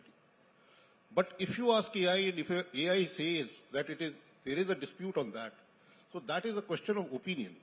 So what is the fact, what is opinion? That will remain with AI like it remains in editorial content. Similarly, if you ask complicated questions about Arunachal or Tawang or anything else, then probably DeepSeek will give a different answer. ChatGPT will give a different answer. Because ChatGPT, if I ask something on ChatGPT, it relies on Associated Press, it relies on Reuters, it relies on Guardian, what they are saying. While the other AI will rely on something else. So I think AI will remain dependent on editorial content like all your news channels and papers do. So, this editorial bias, and I want to ask Akhil this question. Government has been talking about raising India's own foundational language to try and negate this editorial bias. But that's a longer term sort of challenge. But I want to bring in this whole issue of bias, because the whole idea of AI is to train it on existing models. So, and in existing models you have, and with existing information, you already have inherent biases. Now, as you and I, humans, we can parse through the biases. How do you train AI to negate the biases? Is it possible or is it not? So I think this has been taken up in earlier panels as well, that, because the bias is inherent because of the data set that it has been trained on. So something like Bharat GPT or India GPT, the large language model, which has been trained on data that is regional specific, has context that is specific to a region, that can be a step in minimizing bias. But when we talk about fact-checking and how we can safeguard it against bias, I think, along with, like Sir also said, along with automated processes, we'll also have to have some human intervention in fact-checking, using AI while fact-checking. So what we do right now is, when we talk about using AI for fact-check, we are essentially talking about automation of processes. It's not really generative AI. Generative AI has actually, that's where the problem is coming from, the deepfake videos and misinformation, disinformation from there. So right now what we do is we can have certain processes automated, like, for for example, you can automate the process where AI can choose a specific keyframe and reverse search on Google the image and give you a certain context around that. And then maybe you can have another addition to that AI-powered tool where, you know, it can extract the metadata, the EXIF data, that certain image, when and where was it taken, and what device was used. So it is essentially helping fact checkers, you know, speed up the process, scale up more, because fact checking right now is a very time-consuming process. But you know, so the human intervention, why it is important to curtail bias is that you'll also have to, you must have heard about AI hallucinating at times. You know, it makes up things when it doesn't have enough data to respond to your query. So what we can do is, you know, add certain steps like lateral reading. So when you get an output from an AI chatbot, you'll have to parallelly, you know, look for, you break down the information into certain smaller, easily searchable, you know, queries, and then you parallelly you can manually verify what is correct, what isn't correct, and you know, steps like you know, community notes, etc. I think not the X one, not the one that is driven by users, but actual fact checkers.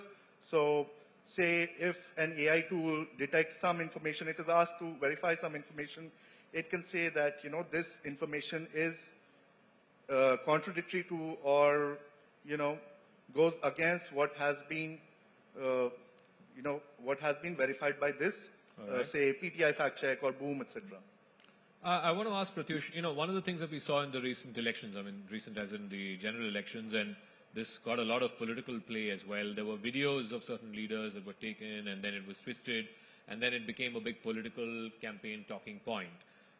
What lessons can mainstream organizations like yourselves and others here on the panel learn from that experience? Because the moment that video appears, do you have the tools, AI-driven or otherwise, to say that this video has been modified and therefore viewers should not trust what this video is? Yes, absolutely. So to me, like fact-checking is nothing but going back to the old school of journalism. So we check everything. We verify everything before taking out in live. So if, like, for example, if there is a claim that one Bollywood star started dancing in Dubai Stadium after India's victory against Pakistan, I'll rather go to the team of that Bollywood star. No, I'll not go to the AI tool. So it depends on the claim, what kind of claim we have. Like the claim you mentioned, for that, we'll definitely go and check in AI tools, as well as I'll go to the team of that politician as well. And we'll see the longer version of the video to just get a sense that what exactly was said in that video. And for tools also, I mean, we have so many AI tools, but all the AI tools are nothing but a set of, like big set of data set. And the data set is just generating that output. I'm sure you must have seen today's Mint newspaper. There is a story that Income Tax Tribunal passed an order citing 4 court orders, 3 from Supreme Court and 1 from Madras High Court. All were fictionary. The order was withdrawn today. The order came out in December. So the machine just gave the output which was non-existent. So for fact-checking purpose, depending completely on AI tools will be a disaster, because you need to have that human supervision at every level if it comes to the fact-checking. So for that video or any such kind of video, it's better to talk to the person or the team of that person or the politician to get a better sense and then give that output. So just taking that thought forward, this whole idea of deepfakes, because deepfakes have become so common, Jensi, what additional safeguards should newsrooms, even policymakers have put in place to try and ensure that if, let's say, for example, there is a deepfake video that is doing the rounds, that is gaining virality, how do you counter that? Yeah, so let me stick to my area of expertise. I think as far as newsrooms are concerned, first of all, sometimes when I look at the kind of stuff that newsrooms have picked up, I really wonder whether are they applying even common sense, even editorially as well. Some of the videos that you talked about as far as politicians are concerned, and what Pratyush was also mentioning, one look at it, you really don't need to even pass it through some tools, which means that definitely those newsrooms need to be trained better, and those desks need to keep getting upgraded as far as their training is concerned. So that is at one level. Secondly, most newsrooms should have access to these tools. Now, why should only fact-checking newsrooms be using these tools? These tools are available. There is AI or not, there is Hive, there is HIA. All of these tools are available, whether it is audio, whether it is video or text, there are tools available for it. So if the newsrooms are constantly being trained to look at them and ensuring that they are putting it out. The other thing, the bigger issue that I have with all mainstream media newsrooms are they only bothering about SEO, or are they even bothering about their own credibility or not? Because even in today's age, if fact checkers are calling out mainstream media newsrooms, then that's a pity, and that should not be happening at all. If once you have seen a certain kind of misinformation that is going viral all the time, why are you falling for the same stuff again and again? And this is where probably the editors need to be paying more due diligence, and these tools need to be very freely accessible. All of us, like the smaller newsrooms, are struggling because we really don't have the money to pay for the subscription there, which is why there is a deepfake analysis unit, which is part of MCA, and they have built relationships with some of these tools. But as far as the mainstream media organizations are concerned, you can easily buy a subscription, a yearly subscription, and give it out to your newsrooms and say, this is a necessary check. Every time you get a video, are you passing it through these tools or not? Then use some of the manual capabilities that are there available as well. And then easily the count of these stories going out can definitely go down. So Jatin, we saw this sort of debate on X some months ago in the run-up to the US elections, and I guess we will see more of this in the run-up to other elections here in India. The whole debate between moderation done by AI and free speech. Now, there was a certain voluble section which felt like free speech must be absolute on platforms like X and others. Do you think there is a space for some kind of regulatory oversight over AI-driven sort of moderation, or should free speech, especially on free media, be absolutely free? So free speech is a fundamental right under Article 19(1)(a). But my fundamental rights stop where your nose starts. And that has to be applied to the kind of free speech or what goes on in the name of free speech. Platforms cannot get away with this, profiteering from this model of hate speech plus anonymity plus virality. That's a question that I asked. The Secretary IT was here, and I asked him about platform responsibility. So yes, we have to put certain, certain guardrails so that which basically respond to our society's needs. And community guidelines for most platforms are international, and they sometimes do not even follow the law of the land. And it is a surprise that the executive does not enforce the the law of the land. Otherwise, we would not have these problems. So our laws are made according to the needs of the society, and therefore they must be adhered to. So let me ask Mr. Chandra this. I'm sure you've dealt with this when you were in government as well. Why is it that the intermediaries or the publishers work to a different set of rules or laws, and that moderation rules apply to traditional, publishers and broadcasters, but not necessarily to these new age intermediaries? The intermediaries, when you talk to them, they say that we are just collating whatever is available in the web at various locations, and they are not really doing anything on their own. If you ask Google or YouTube, they will say that it is all user-driven and users have put up that video content, or it is there in some forum and then we are doing it. Similarly, if you ask Twitter, they say it is again user-generated content. If you ask Meta, they will say again people have put in their own content. And that fact-checking, if they do it that fact-checking, there is a limitation, of course, you can't do it immediately. If somebody puts up a video, maybe you take, there is a response time, maybe a minute, maybe 2 minutes, depending on how they do it. Again, they are using their AI tools, and they are able to bring down, and the figures which they used to give, YouTube used to give, that they are bringing down more than, I think, 10 million or 20 million in India every year on their own, which don't, and then if there is some complaint or something, or if they find something, then they push it down, then the number of views go down to just about 10 or less than 10. So they don't, it doesn't come up in the searches. So that is what they would say. But at the same time, there were videos which we used to point out that they are accumulating crores of views, maybe on Kashmir, maybe on Punjab, maybe on various other issues. during the now COVID times. COVID vaccine itself is a huge issue. And today again, if I again checked one ChatGPT, so again it doesn't give an unambiguous answer that COVID vaccine is very good and it has to be taken. It gives that, it says that there are opinions that it may lead to some effects. So that unambiguous answer which the government would like to promote, that is not there in AI, and that is I think the panel, all the others have also said that human intervention or human this thing is essential, and that is what we look forward to. So Akhil, let me take that thought forward, that if that is the case, in this example that Mr. Chandra gave, that even today when you ask AI, is COVID vaccine good, it doesn't give you an unambiguous answer. So therefore, do you take heart from the fact that humans will always be, even in the realm of fact-checking, human intervention, human oversight will always be required? Therefore, this fear that AI is going to take away your jobs may be a bit exaggerated.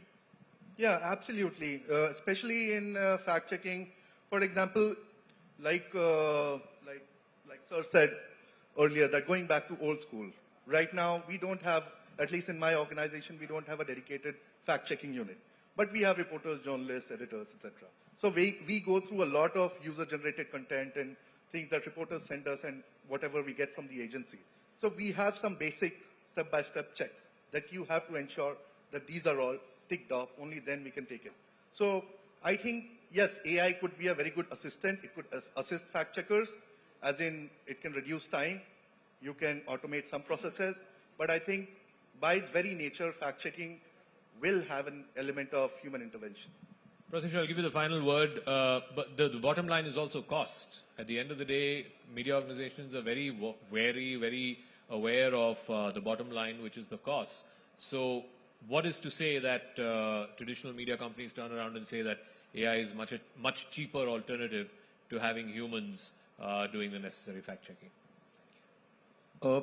See, when you say AI means, to me, it's like what I believe that some people are using AI tools for fun, some people are using for FOMO, and some people are doing really good job, and some people are just experimenting it. So, if I ask this question in my newsroom, that are you using AI and are you believing on the output coming from the AI tools for your production purpose, they'll say no, because they will cross-check everything. So when we are cross-checking everything which is to be out in a professional manner on our website or TV channel anywhere, and you cannot believe output.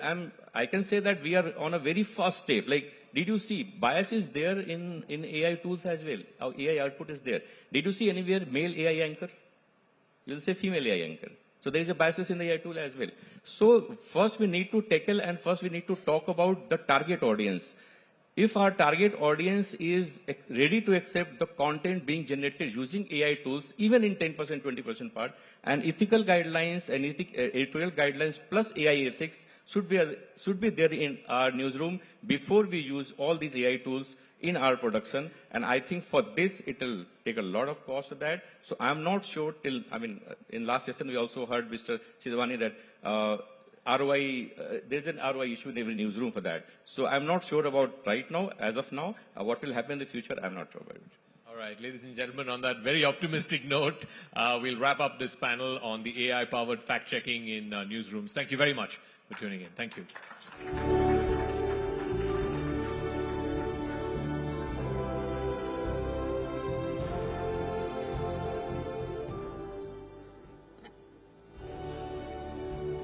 A heartfelt thank you to all of you for bringing such refreshing perspectives on fostering authenticity, building credibility, and championing fact-based journalism in the digital ecosystem. It was a refreshing discussion. I'm sure all of you will agree. Now, the India AI mission aims to develop and deploy AI in multiple sectors while creating a strong AI ecosystem through partnerships and cohesiveness between academia and industry, while establishing ethical and transparent processes and practices in AI applications. The mission looks at enhanced research and collaborations between private and public sector enterprises and academia to propel the Indian digital economy, with the India AI mission focusing on ethical AI deployment, cybersecurity, and digital skilling, the integration of AI in journalism can help strengthen democratic discourse, empower citizens with credible, real-time information, and reinforce India's position as a leader in AI-driven media transformation. And that's why, ladies and gentlemen, it is a privilege to have with us today Shri Abhishek Singh, Additional Secretary METI, who will be talking about India's transformative journey and endeavor to become a responsible AI leader on the global stage. May I request, sir, who's already joined us now, to please come and share his thoughts. Please go ahead, sir. I'd like you to come and have the podium to yourself, please. Thank you. First and foremost, I would like to compliment DNPA, the Digital News Publishing Association, for organizing this session on AI, how it impacts. And we all see, like in our daily lives, in our every day that we are doing, all of us have become a user of AI. Though AI has existed for a very, very long time, it has been around since 1956 when the term was first coined. But the real impact of AI has, in a way, come very recently, though deep learning, machine learning. If you talk to techies, they say that we have been there for a very, very long time, and there are people who have done PhDs way back in 1990s on artificial intelligence.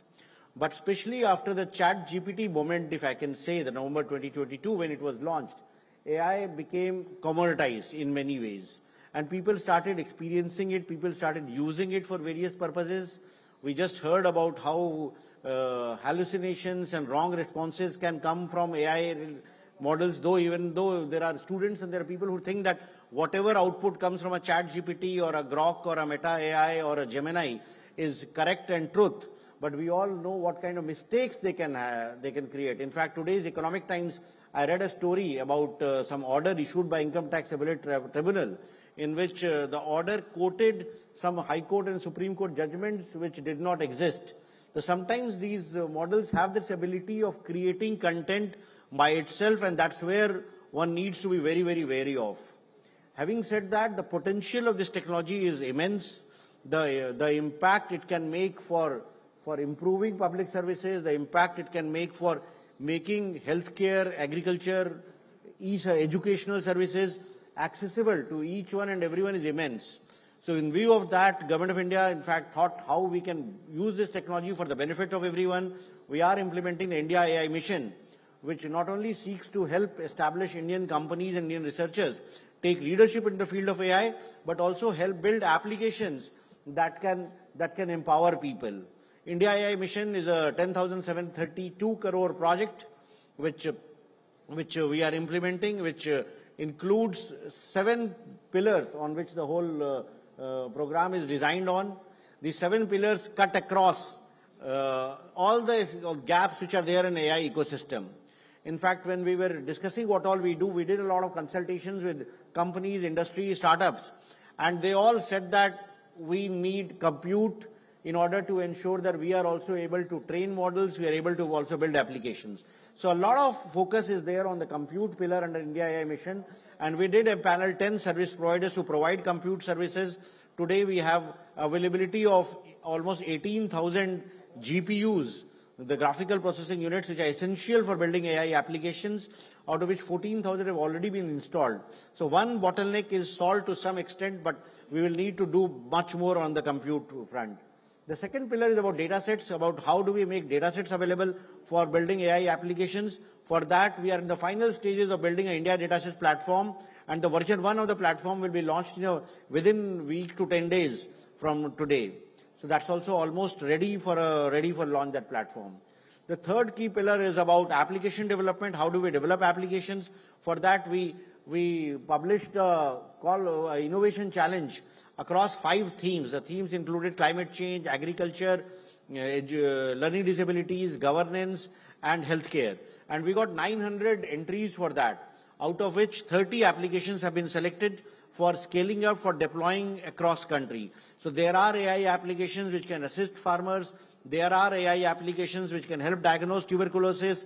There are AI applications which can help children with learning disabilities build up their personalized learning plans. So these 30 applications are being shared with state governments and all Government of India departments for scaling up. The other pillar about the India AI mission is also about skilling, about how do we ensure that future skills, though we are very strong in AI skills and talent, we are rated #1 in AI skill penetration at the Stanford AI Index, but we also know that we have to continue investing in training and skilling and education to ensure that we retain our position of eminence when it comes to AI talent. So we are providing fellowships to undergrad students, to master's students, and to PhD scholars for taking up projects in the AI field. In addition, we are building data labs across the ITIs and polytechnics, which can train the youth in tier 2, tier cities and rural areas to become data annotators, data scientists, because these are the jobs that will be created in the data economy. Then there is another fifth pillar on the India AI mission is about startup financing, because all the startups which are working in the field of AI, they need a lot of funding at the pre-seed stage, seed stage, and the maturity stage. So we have a funding provision for that. We are working with incubators and accelerators and also setting up a fund of funds to provide funding support to startups. Then another pillar is about foundation models, the AI Innovation Center, because there's a lot of expectation that after China has come as DeepSeek, when will India come up with foundation model? Because we don't have any foundation model which is trained primarily on Indian data sets and on Indian context. So toward this objective, we published a call for proposals for building India foundation models on 30th of January. And within 15 days, 15th February was the due date, we have got as many as 67 applications, which are currently been examined, currently been evaluated by the technical experts, and we do feel that if funded, at least a few of the foundation models, India will also be able to have very soon. And the last but not the least pillar under the India AI mission is about safe and trusted AI, because whenever we talk of AI, we also talk about responsible AI, ethical AI, safe, trustworthy AI. We just heard about how AI can create deepfakes, misinformation. So we are funding research institutions and not-for-profits in building tools for ensuring that AI algorithmic bias can be checked, machine unlearning can be done if a model has been trained on datasets which are not correct, for detecting tools for deep fakes, for privacy-enhancing technologies, for watermarking AI-generated content. So projects have already been taken up to build these tools, and these tools will be available for those who are building AI applications so that they can test their applications before rolling out. So India AI mission is currently moving ahead on all these 7 pillars, and hopefully we will be able to kind of create a position of strength and position of eminence for Indian AI ecosystem. Given the context of this audience, the DNPA, in fact, one issue is very important, which all of you must be already debating on. And in fact, I am aware that DNPA and ANI have filed a copyright case, which is sub judice. So the issues of copyright, the issues of IP becomes very, very relevant in the context of artificial intelligence and AI-based applications and models. Who owns that IP, whether revenue sharing happens or not happens, who is liable if somebody has trained a model based on content that is created by news publishers, and that content is used by someone, if it is beneficial and some revenue is being generated, can revenue sharing happen? If something wrong goes on, if something wrong happens, then whose liability it is there?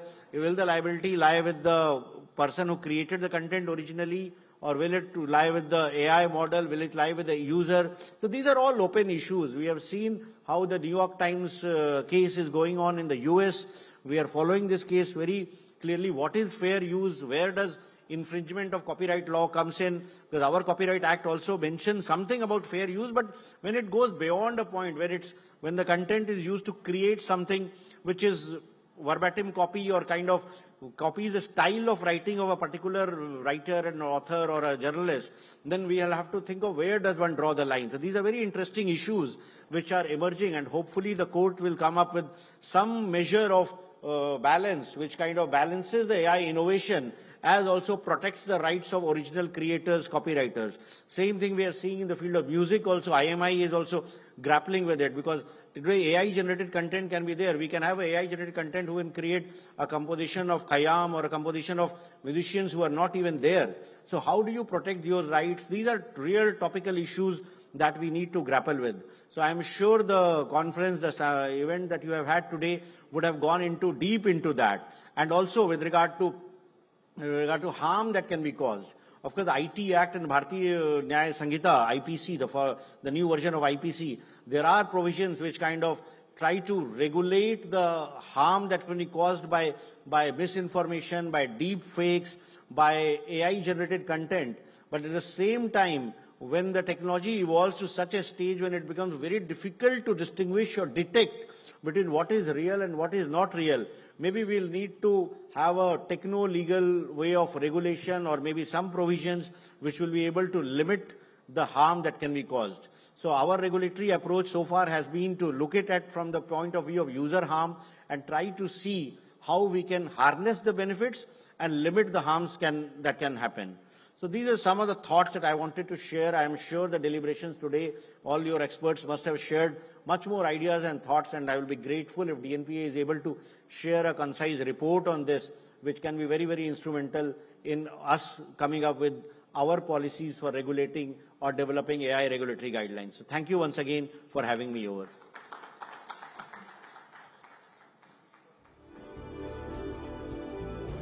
Thank you, Mr. Singh, for sharing your vision with us about AI and India. And now I request you all to please stay back. In fact, on the stage, we'll also have a special chat with Mr. Puneet Gupta, who's the COO at Times Internet. He's also the Vice Chairperson at DNPA. Request Mr. Gupta to please join us on stage for a special chat that we'll be having now. Abhishek ji, thank you very much for that very, very clear overview of India AI mission. I just have one question to start that goes into the history of what we're doing, right? So you said AI has always been there. 1956, the word was coined. People have been doing their PhDs in 1990s, right? When did the government first think of launching the India AI movement? I mean, for us, what was the trigger point? For the consumer side, for example, we say all the work that was earlier happening on the B2B side, right? It was never known. But the moment ChatGPT came, everyone said, oh, wow, what can AI do? Right? Was there a similar movement for the government of India that they said, oh, now is the right time, we cannot delay it any further, we need to have something of our own, we need to launch the India AI mission? See, like technology, a lot of work is done by the industry and by the private sector, and Indian IT industry has been taking up the various projects for a very, very long time. We did have a national program on AI, which called it National Program on AI, which was a 500 crore project under which we were supporting AI-related initiatives, especially for developing tools for safe and trusted AI, for building AI-related applications which can be scaled up. But while this was going on, there's a lot of discussion, especially with regard to how we can harness the true potential of this technology. There were reports which says that India is sitting at a $500 billion data economy. The PwC came up with their report which said that AI can add up to $957 million to the digital economy. It can create a lot of jobs, almost 45 lakh jobs can be created. So when all this thing is going on and we're seeing the developments world over, we felt that we should try to see what are the gaps in our story. And then the 6 working groups were formed in 2023, which kind of examined the gaps. And as I mentioned, based on those reports, we came up with the India AI mission. Perfect, perfect.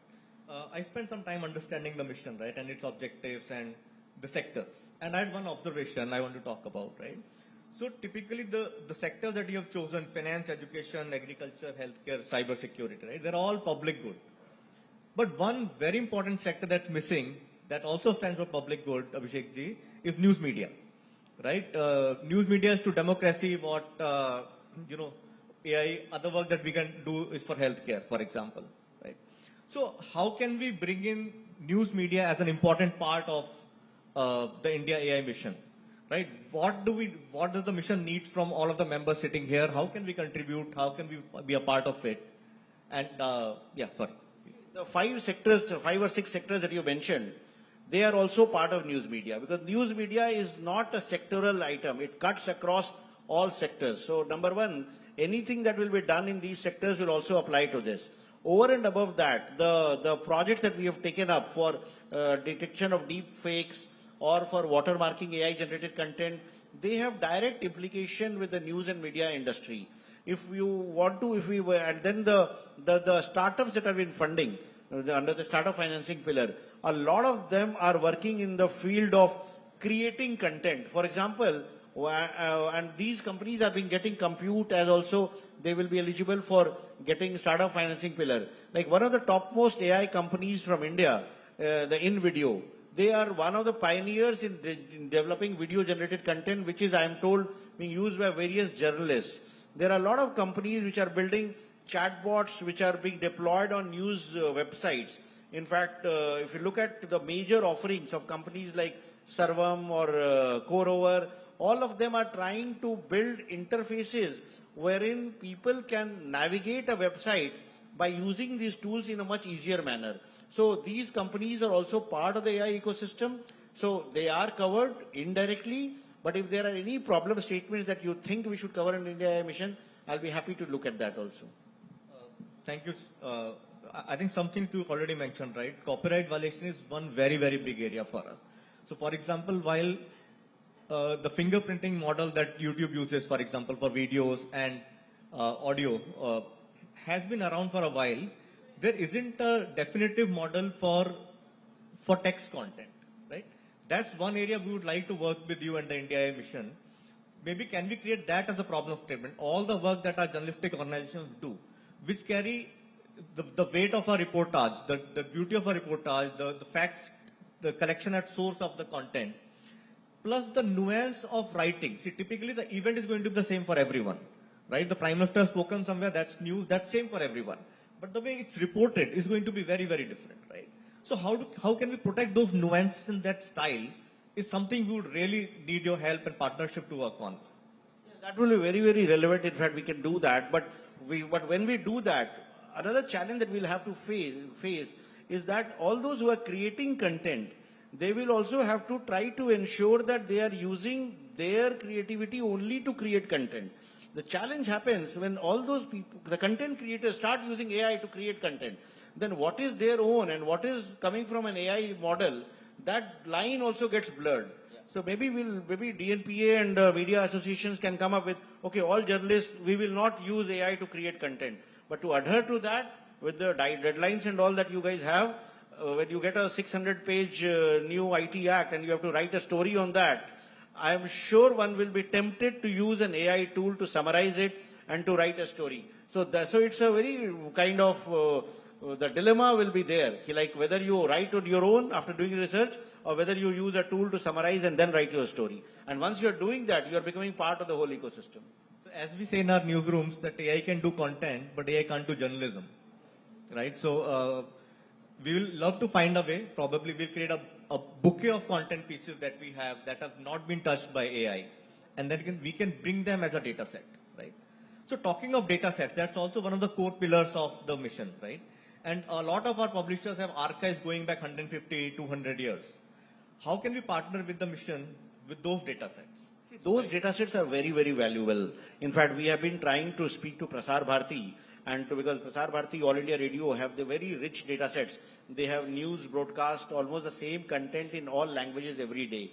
So any such content which has got same content in different languages spoken by different sets of people is a very valuable data set if you are building a voice-enabled services.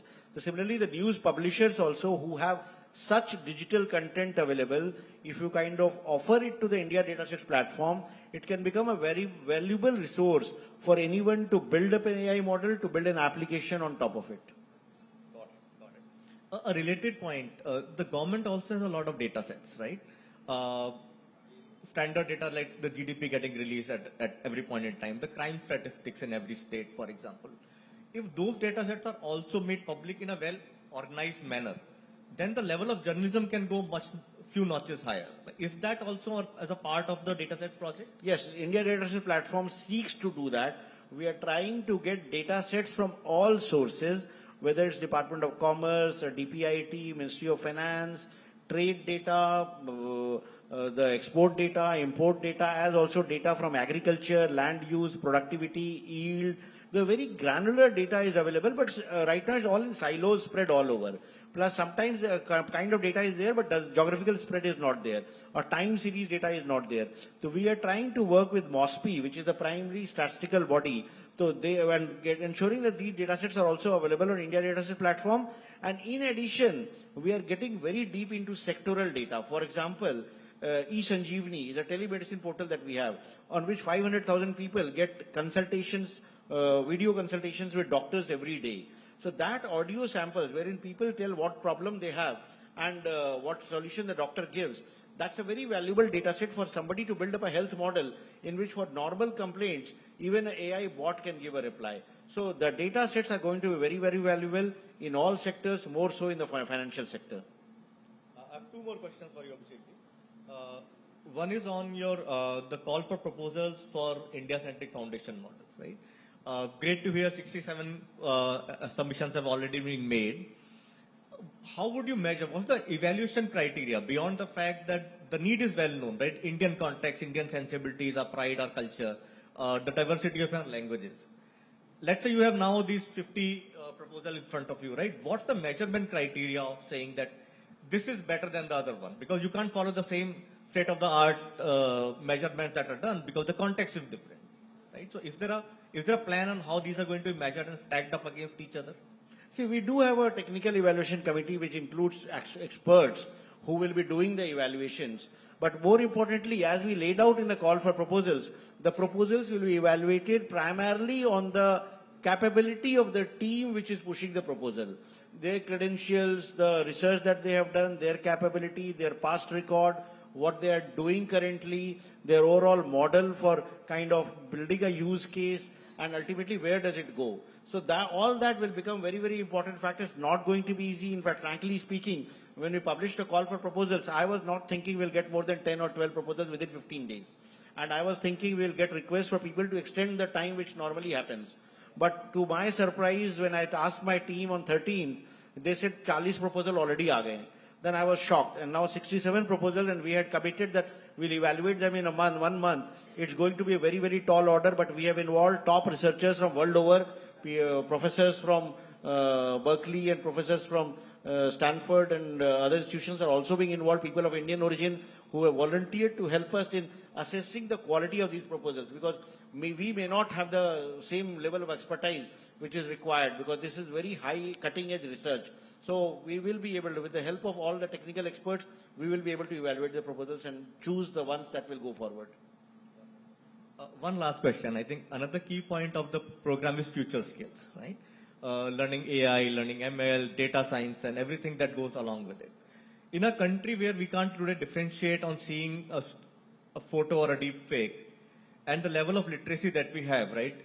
Every WhatsApp group gets bombarded with stuff that's not correct and has been spread for an ulterior motive, right? Where do we come back? I think future skills is very important for the AI mission that we have. But with AI, what all is going to get created? I think we need a different level of a Saksharta mission again, right? The Vivek to figure out what's AI and what's not AI. Is there a plan towards that also? And if there is a plan, how can the members here sitting can participate and spread that education so that while we take the highway of AI, we don't get stuck with such kind of bottlenecks in the future? This is a very, very pertinent point, because in fact AI literacy is very critical. Everything gets hyped very soon, the way we work in our society. So we had come out with a course called AI for All. It's a very basic primer 101 kind of thing. What is AI, what is not AI, how to detect, how to benefit from AI, what are the risks there. So the AI for All course we prepared, it's available on our portal, and it's available in I think 9 Indian languages. And we are trying to amplify that. In addition, we are working with the CBSE. Now AI has been introduced as a subject in school. And we are also trying to ensure that just like we studied about plants and biology and planets and everything in class 6, 7, AI, cybersecurity will also be part of a chapter in in science subjects. So as we go forward, the youth of India will have a basic exposure about these technologies as we go forward. And that may also promote some of them going into these fields. So AI literacy for all is very, very critical, and I'm sure the AI for all and the other content that is there will contribute a lot in making people aware of the potential and be aware of the risks which are there. Thank you very much, Abhishek ji. Any questions that we have for Abhishek ji?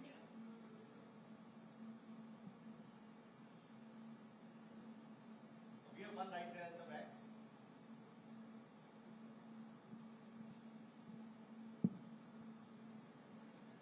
Hello? Yeah, sorry. Just a small question, sir. Will the India Datasets platform, will it be available to developers across the world or just in India? And if so, if it's available to developers even in foreign countries, is there any reason to be concerned that sensitive data of Indians, which or even from the government, will become available to foreign entities? See, the way it has been designed is that every department, every government department which is publishing the data will have the right to decide what they want to keep in an open domain, what they want to keep in a licensed domain or restricted domain, and what they want to keep in prohibited domain. And all users can see what datasets are available, but to access the dataset, they will have to register and make a request. So the concerned owner of the data will decide whether they will keep it open for everyone or whether they will keep it restricted. So there can be multiple use cases. In some cases, departments may think of making it available to everyone, but if there are some sensitive data, they might be made available to only a few people with certain conditions. So we are not saying either open or closed, but we are making it pertinent with the data owners to decide what kind of access they will give to whom. And every owner of the data will take the right call. That's what we expect them to do.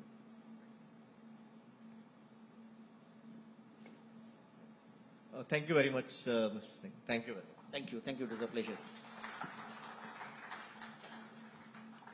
Thank you, Mr. Singh and Mr. Gupta, for sharing such invaluable insights on shaping India's digital future, one that is both secure and inclusive. Your perspectives have provided a deeper understanding of the opportunities and challenges that lie ahead, and we truly appreciate your time and expertise. Thank you once again. All right, coming to our last but extremely critical topic, which has been on top of our minds for quite some time. While Gen AI is enabling generation and automation of content and information, the question which baffles us all is how is AI going to impact journalism? A field whose bedrock is research, creativity, facts, and accurate data. While delivering repetitive tasks such as data analysis and basic reporting using AI is already taking place, does editorial investigative work and more nuanced interviewing stand threatened? Beginning our closing, yet a highly relevant session for the day, AI versus human journalism. Where do we draw the line?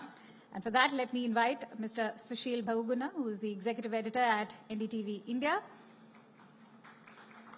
Sonal Mehrotra Kapoor, who is the editor of Multimedia and Anchor at Network 18. Romana Isar Khan, who is an anchor at ABP News. And Anant Tyagi, who's an anchor at DNA Z Media. Please come on stage and share your perspective on preserving journalism, its integrity, ethics and authorship rights in the face of disruptive technology, which is AI. And I'd also like to invite Mr. Vikram Chandra, who's the founder at Editor G Technologies, to please moderate the session. The stage is all yours, Vikram.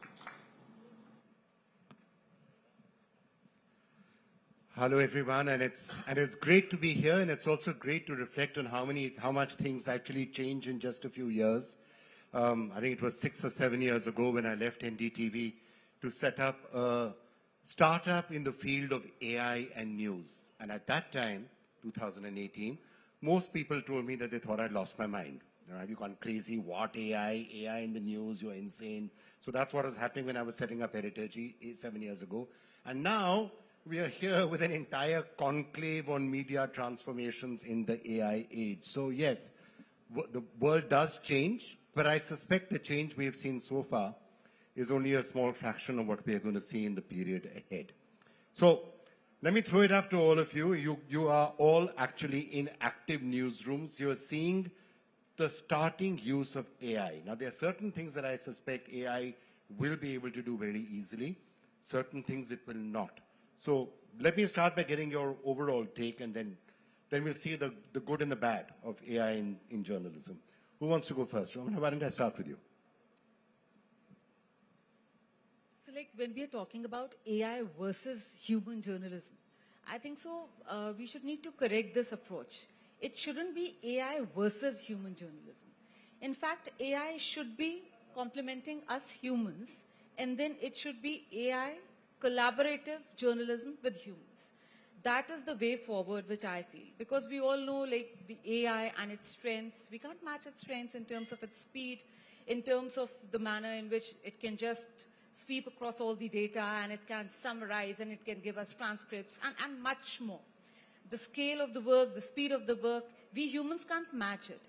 But then on the other hand, when we talk about the nuances which are required, when we are doing a sensitive story, or the human angle which is required, the empathy which is required to go into a detailed news writing piece, that I feel AI can't match, at least at this stage. I'm not talking about what will happen, like, say, even after 12 months, I'm not sure about it. But at present, I think so, that it isn't AI versus human journalism. In fact, it should be a collaborative thing. It should be AI and journalism, human journalism. I am actually going to, a little later in this session, start diving a little bit into the future. Because you said 12 months from now, what's going to happen 12 months from now? What's going to happen 5 years from now? There can be some very radical thoughts that we were, for example, discussing just before this session started, and we'll throw them and scare the entire, audience in a couple of hours. I missed it. Well, we'll repeat it for you if you like, on the stage. But you're saying right now AI is being used as an assistant, to do research, to help, to get more information, to find that. May I come in? I even coined a word for it. I think AI, artificial intelligence, but at present in our newsrooms, AI is an apt intern. AI, apt intern. Apt intern for now. Sushil ji? मैं इसको AI को इस तरह देखता हूं, जो आपने कहा कि बिल्कुल एक इंटर्न के तौर पर आपकी मदद के लिए है, लेकिन ये मामला पूरा कहीं ना कहीं जर्नलिज्म की विश्वसनीयता का है। एक लंबा समय हम लोगों ने टेलीविजन में गुजारा, और मेरे को ये कहने में कोई गुरेज नहीं है कि लाइब्रेरी से जर्नलिस्ट दूर होते रहे। बहुत कम जगहों पर, बहुत कम संस्थानों में लाइब्रेरी बची हुई, और लाइब्रेरी का न होना पहले ही विश्वसनीयता पर, क्रेडिबिलिटी पर एक सवाल खड़े करता है। उसके बाद अगर आपके पास, जब से डिजिटल मीडिया आया तो हर आदमी ने डिजिटल मीडिया में ही जाकर के सर्च करना शुरू किया, किसी ने ओरिजिनल सोर्स पर जाने की जहमत बहुत कम उठाते। मैं अभी भी अगर देखता हूं बहुत सारी स्टोरीज को अपने उसके काम के लिए, रिसर्च के सिलसिले में, एक तो कंट्रोल सी कंट्रोल वी, हमारा जर्नलिज्म बहुत हद तक इस पर आश्रित है। कई जगह आप देखेंगे वही कॉपी 10 जगहों पर सिर्फ हेडिंग चेंज होगी और बाकी कुछ खास ऐसा नहीं बदलता। तो वहां से हम अगर शुरुआत करें तो क्रेडिबिलिटी जो है वो पहले से ही स्टेक पर है।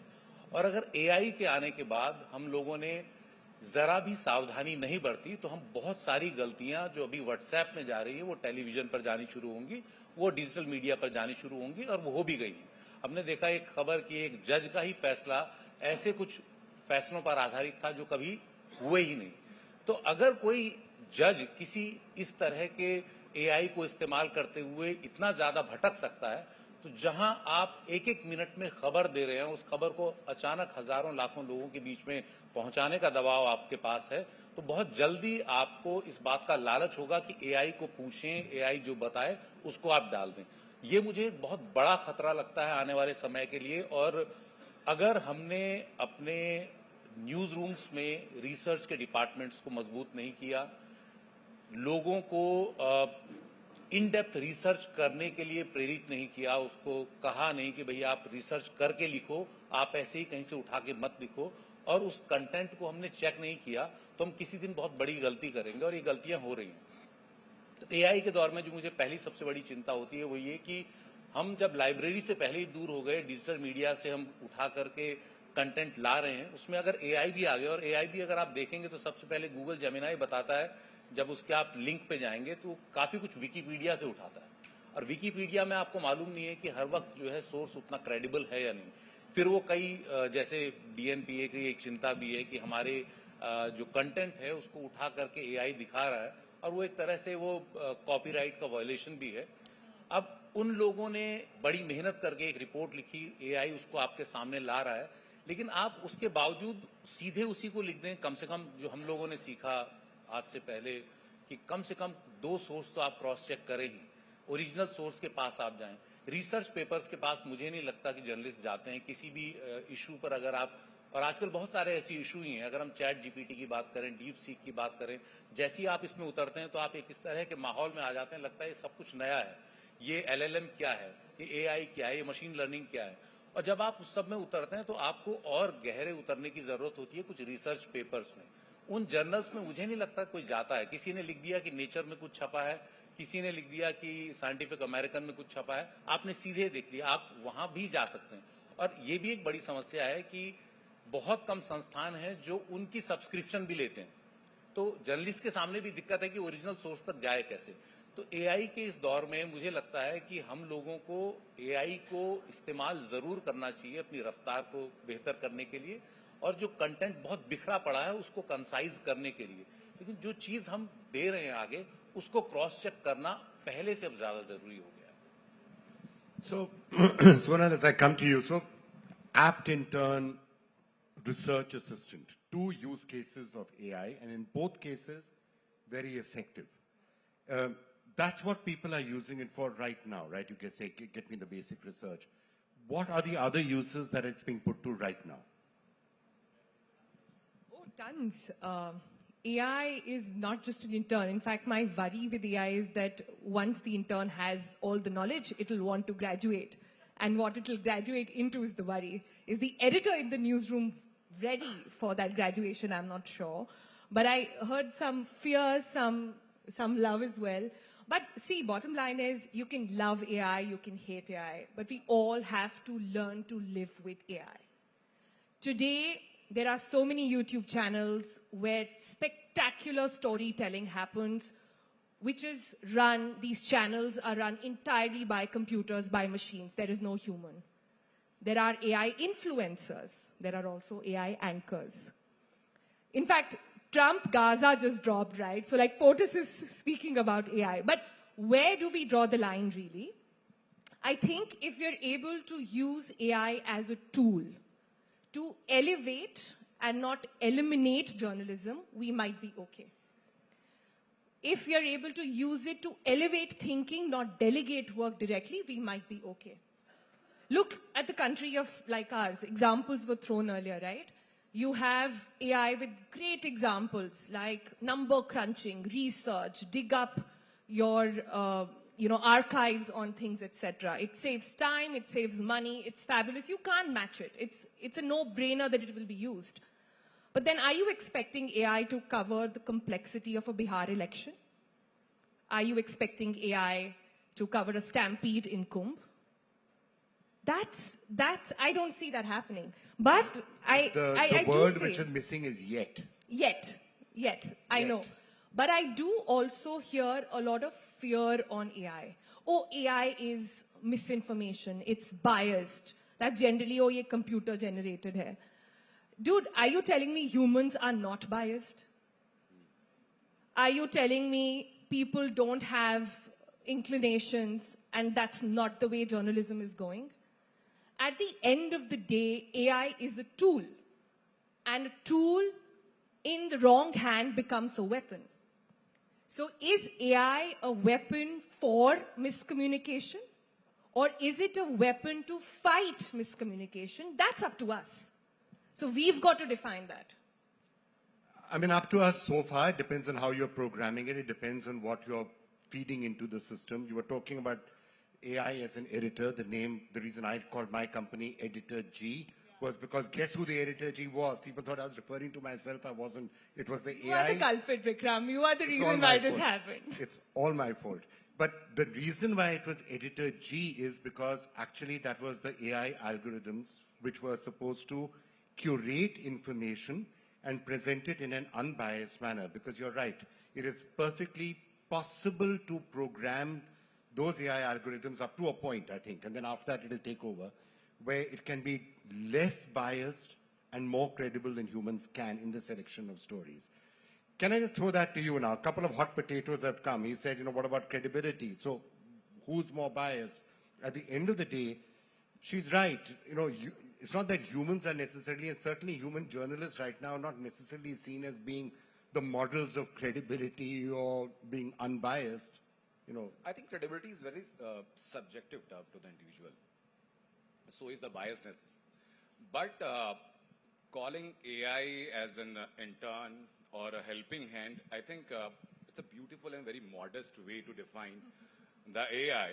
Because in the present scenario, and we cannot be ignorant about the potential the AI has. So we have experimented with AI research in the Lok Sabha elections in the Z News itself, and we were the only channel who got the almost accurate number, around 200. और उसमें आपको किसी research agency की जरूरत नहीं थी, उसमें आपको किसी रिपोर्टर के साथ में बातचीत करने की जरूरत नहीं थी. सिंपल एक एल्गोरिथम तैयार की गई थी, पर्टिकुलर एरिया डिफाइन करके, पर्टिकुलर एज डिफाइन करके, सोशल मीडिया पर जो सेंटिमेंट लोग बता रहे हैं, कह रहे हैं इवेंट्स के बारे में, इलेक्शंस के बारे में, उसको, and we got the result, right. So in the current, as you have said कि एआई जो नहीं कर सकता वो सिर्फ अभी तक नहीं कर सकता है. चैट जीपीटी के वर्जन 1 में और चैट जीपीटी के वर्जन 4 में जमीन आसमान का अंतर है, एक्यूरेसी में, स्पीड में, उसके एम्बिट में. So as we'll move forward, and what to my best of my understanding, technology की ग्रोथ हमारे हिसाब से जो दिन होते हैं उनके हिसाब से नहीं होते, एक्सपोनेंशियल ग्रोथ होती है. इतनी देर में कोई इंटर्न अगर प्रोड्यूसर रिपोर्टर बनता है, इतनी देर में एआई उतना सीख चुका होगा जितना एक एडिटर जो उसका एम्बिट होता है. तो AI is a threat, right. I just, actually, if I could do some snap polling among all of you, let's just see where we are today, 2025, end of February. What are the things that AI can actually do as well or better than humans? What parts of journalism are we reasonably confident that AI can do as well as a human being can, right? By and large. So number one, data-driven journalism. So it's just to feed. कि आपको score अगर reflect करना है किसी का, या stock market में क्या हो रहा है, या बेसिकली डेटा ड्रिवन इंफॉर्मेशन आपको गैदर करनी है एंड प्रेजेंट करना है in a reasonably seamless manner. How many of you think AI can do that as well if not better than humans right now? Just raise your hands. AI can do it. No problems at all in that? In fact, better and faster. And more accurately because you're not making a mistake. I'm assuming it's a good tech. I'm assuming it's not underworked. So data-driven journalism, all of you are agreeing AI can do better than humans? Okay, next. Writing. Not the facts, not the selection of the facts. You've taken all the facts, आपने facts को correct किया है और आपने एक AI को दे दिया है कि देखिए ये सारे facts हैं, अब प्लीज आप article लिखिए. या ये रही PTI copy, ANI copy has come, अब आप इसको rewrite कर दीजिए. Can AI write better than most humans today? How many of you think it can? नहीं, क्योंकि आप ग्रामेटिकली देखें तो हो सकता है वो करे, बट वो जब तक सेंशियंट नहीं है, जिसको हम सबसे बड़ी एक लाइन मान रहे हैं कि जिस दिन वो सेंशियंस उसमें आ जाएगी उस दिन हमारे लिए चिंता की बात होगी. यानी वो जो चेतना जिसकी वजह से हम लिखते हैं, हमारे लिखने में एक अलग चमक आती है, वो तब तक नहीं आएगी. तो वो तो लॉन्ग फॉर्म कंटेंट में है. अगर मान लीजिए आप शॉर्ट फॉर्म कंटेंट कर रहे हैं, सिर्फ न्यूज स्टोरी छाप रहे हैं कि भाई आज ये हुआ, अगर फैक्ट बेस्ड है तब कोई दिक्कत फैक्ट बेस्ड है. बेसिकली ये नहीं है कि आप कोई बहुत एनालिटिक पीस लिख रहे हैं या एडिटोरियल लिख रहे हैं. फैक्ट बेस्ड में कोई दिक्कत. जस्ट आप स्निपेट लिख रहे हैं, हेडलाइन कर रहे हैं कि आज ये हुआ. फटाफट वाले फॉर्मेट में है तो ठीक है, वहाँ ठीक है. लेकिन जहाँ पर वो बेटर देन ह्यूमंस और not as good as humans, क्योंकि वहाँ पे सिर्फ फैक्ट आ रहा है आपका, खट वो 2 लाइन वाली बात आ रही है. लेकिन जहाँ पर आप लॉन्ग फॉर्मेट में आएंगे वहाँ पर जो सुशील जी कहते हैं कि कहीं ना कहीं आपको समझना होगा. पर उसमें वो फ्लेयर जो लिखने में आता है, वो आएगा नहीं आएगा. हर आदमी का अपना एक अलग अंदाज है. शॉर्ट फॉर्म में अगर आप 50 मिनट में 50 खबरें कर रहे हैं तो एआई 20 सेकंड में वो आपके लिए लिख देगा. लेकिन अगर आप एक कंपेलिंग स्टोरी लिखना चाहते हैं, if you want to engage the audience, it has to be your voice. And AI, like I said, today can't do it. I'm pretty sure the amount we are using it, it'll become better than me in no time. Okay, I'm again trying to establish where the lines are. Do you agree? Short form content. Yes, I do. Certainly, yes. But because it is not making grammatical mistakes, it's not making spelling mistakes, it's not doing anything. Supers अगर आपको लिखने हैं, maybe AI can do better. Headlines अगर लिखने हैं, that matter जो नीचे टिकर चलता है आपका, AI can do better and faster. Okay. Headlines are better. Headlines are potentially better. Social media, search engine optimization. AI better than humans or not yet? Social media is way ahead. I mean, this is the stuff we hate doing. I don't want to know what the SEO thing is, and I don't want to understand what There's a certain version that says AI content doesn't do well in SEO, so that's but that is one work. I don't know if AI does it better now. I would love for AI to take over. Please take over what tags to put, what hashtags to leave. Please make my life simple so I can concentrate on storytelling. And while you go and do this other stuff. Why do you feel that the social media is not the most important part of the storytelling these days? It is great. I will tell you what to write on social media. Whose feed it lands on is your job. Okay, fine. So, If AI is but I think listening. AI has taken over the social media as well. They are AI generated YouTube channels, Instagram channels, which are completely curated and developed by the AI. Okay, let's carry on. Now let's come to translations. Translations and is translation can AI do as well, and voicing can AI do? Translations तो मुझे नहीं लगता कि वो जो भाव एक आना चाहिए वो अभी तक येट वाले राइडर के साथ हम लोग चल रहे हैं अभी तो वो नहीं है So AI has not done translation better right now. ये डिपेंड करता है कि उसको आपने ट्रेन किस मॉडल पे किया है. हम अगर इंडियन कॉन्टेक्स्ट में देखें तो हमारे यहाँ लार्ज लैंग्वेज मॉडल हमारे कॉन्टेक्स्ट में अभी डेवलप नहीं हुए हैं, और जब तक वो नहीं होंगे तो हमारा ट्रांसलेशन तो वो नहीं कर पाएगा. अब वो फ्रेंच से इंग्लिश में कर ले तो उनको ट्रेनिंग उस तरह से मिल रही है तो वो बहुत अच्छे से कर रहे होंगे. हमारे यहाँ कर पाएंगे उसमें कितना समय लगेगा, हम उसको कब तक उस LLM को ट्रेन कर पाएंगे कि वो हमारे कॉन्टेक्स्ट में चीजों को देखे और फिर उसको ट्रांसलेट करे.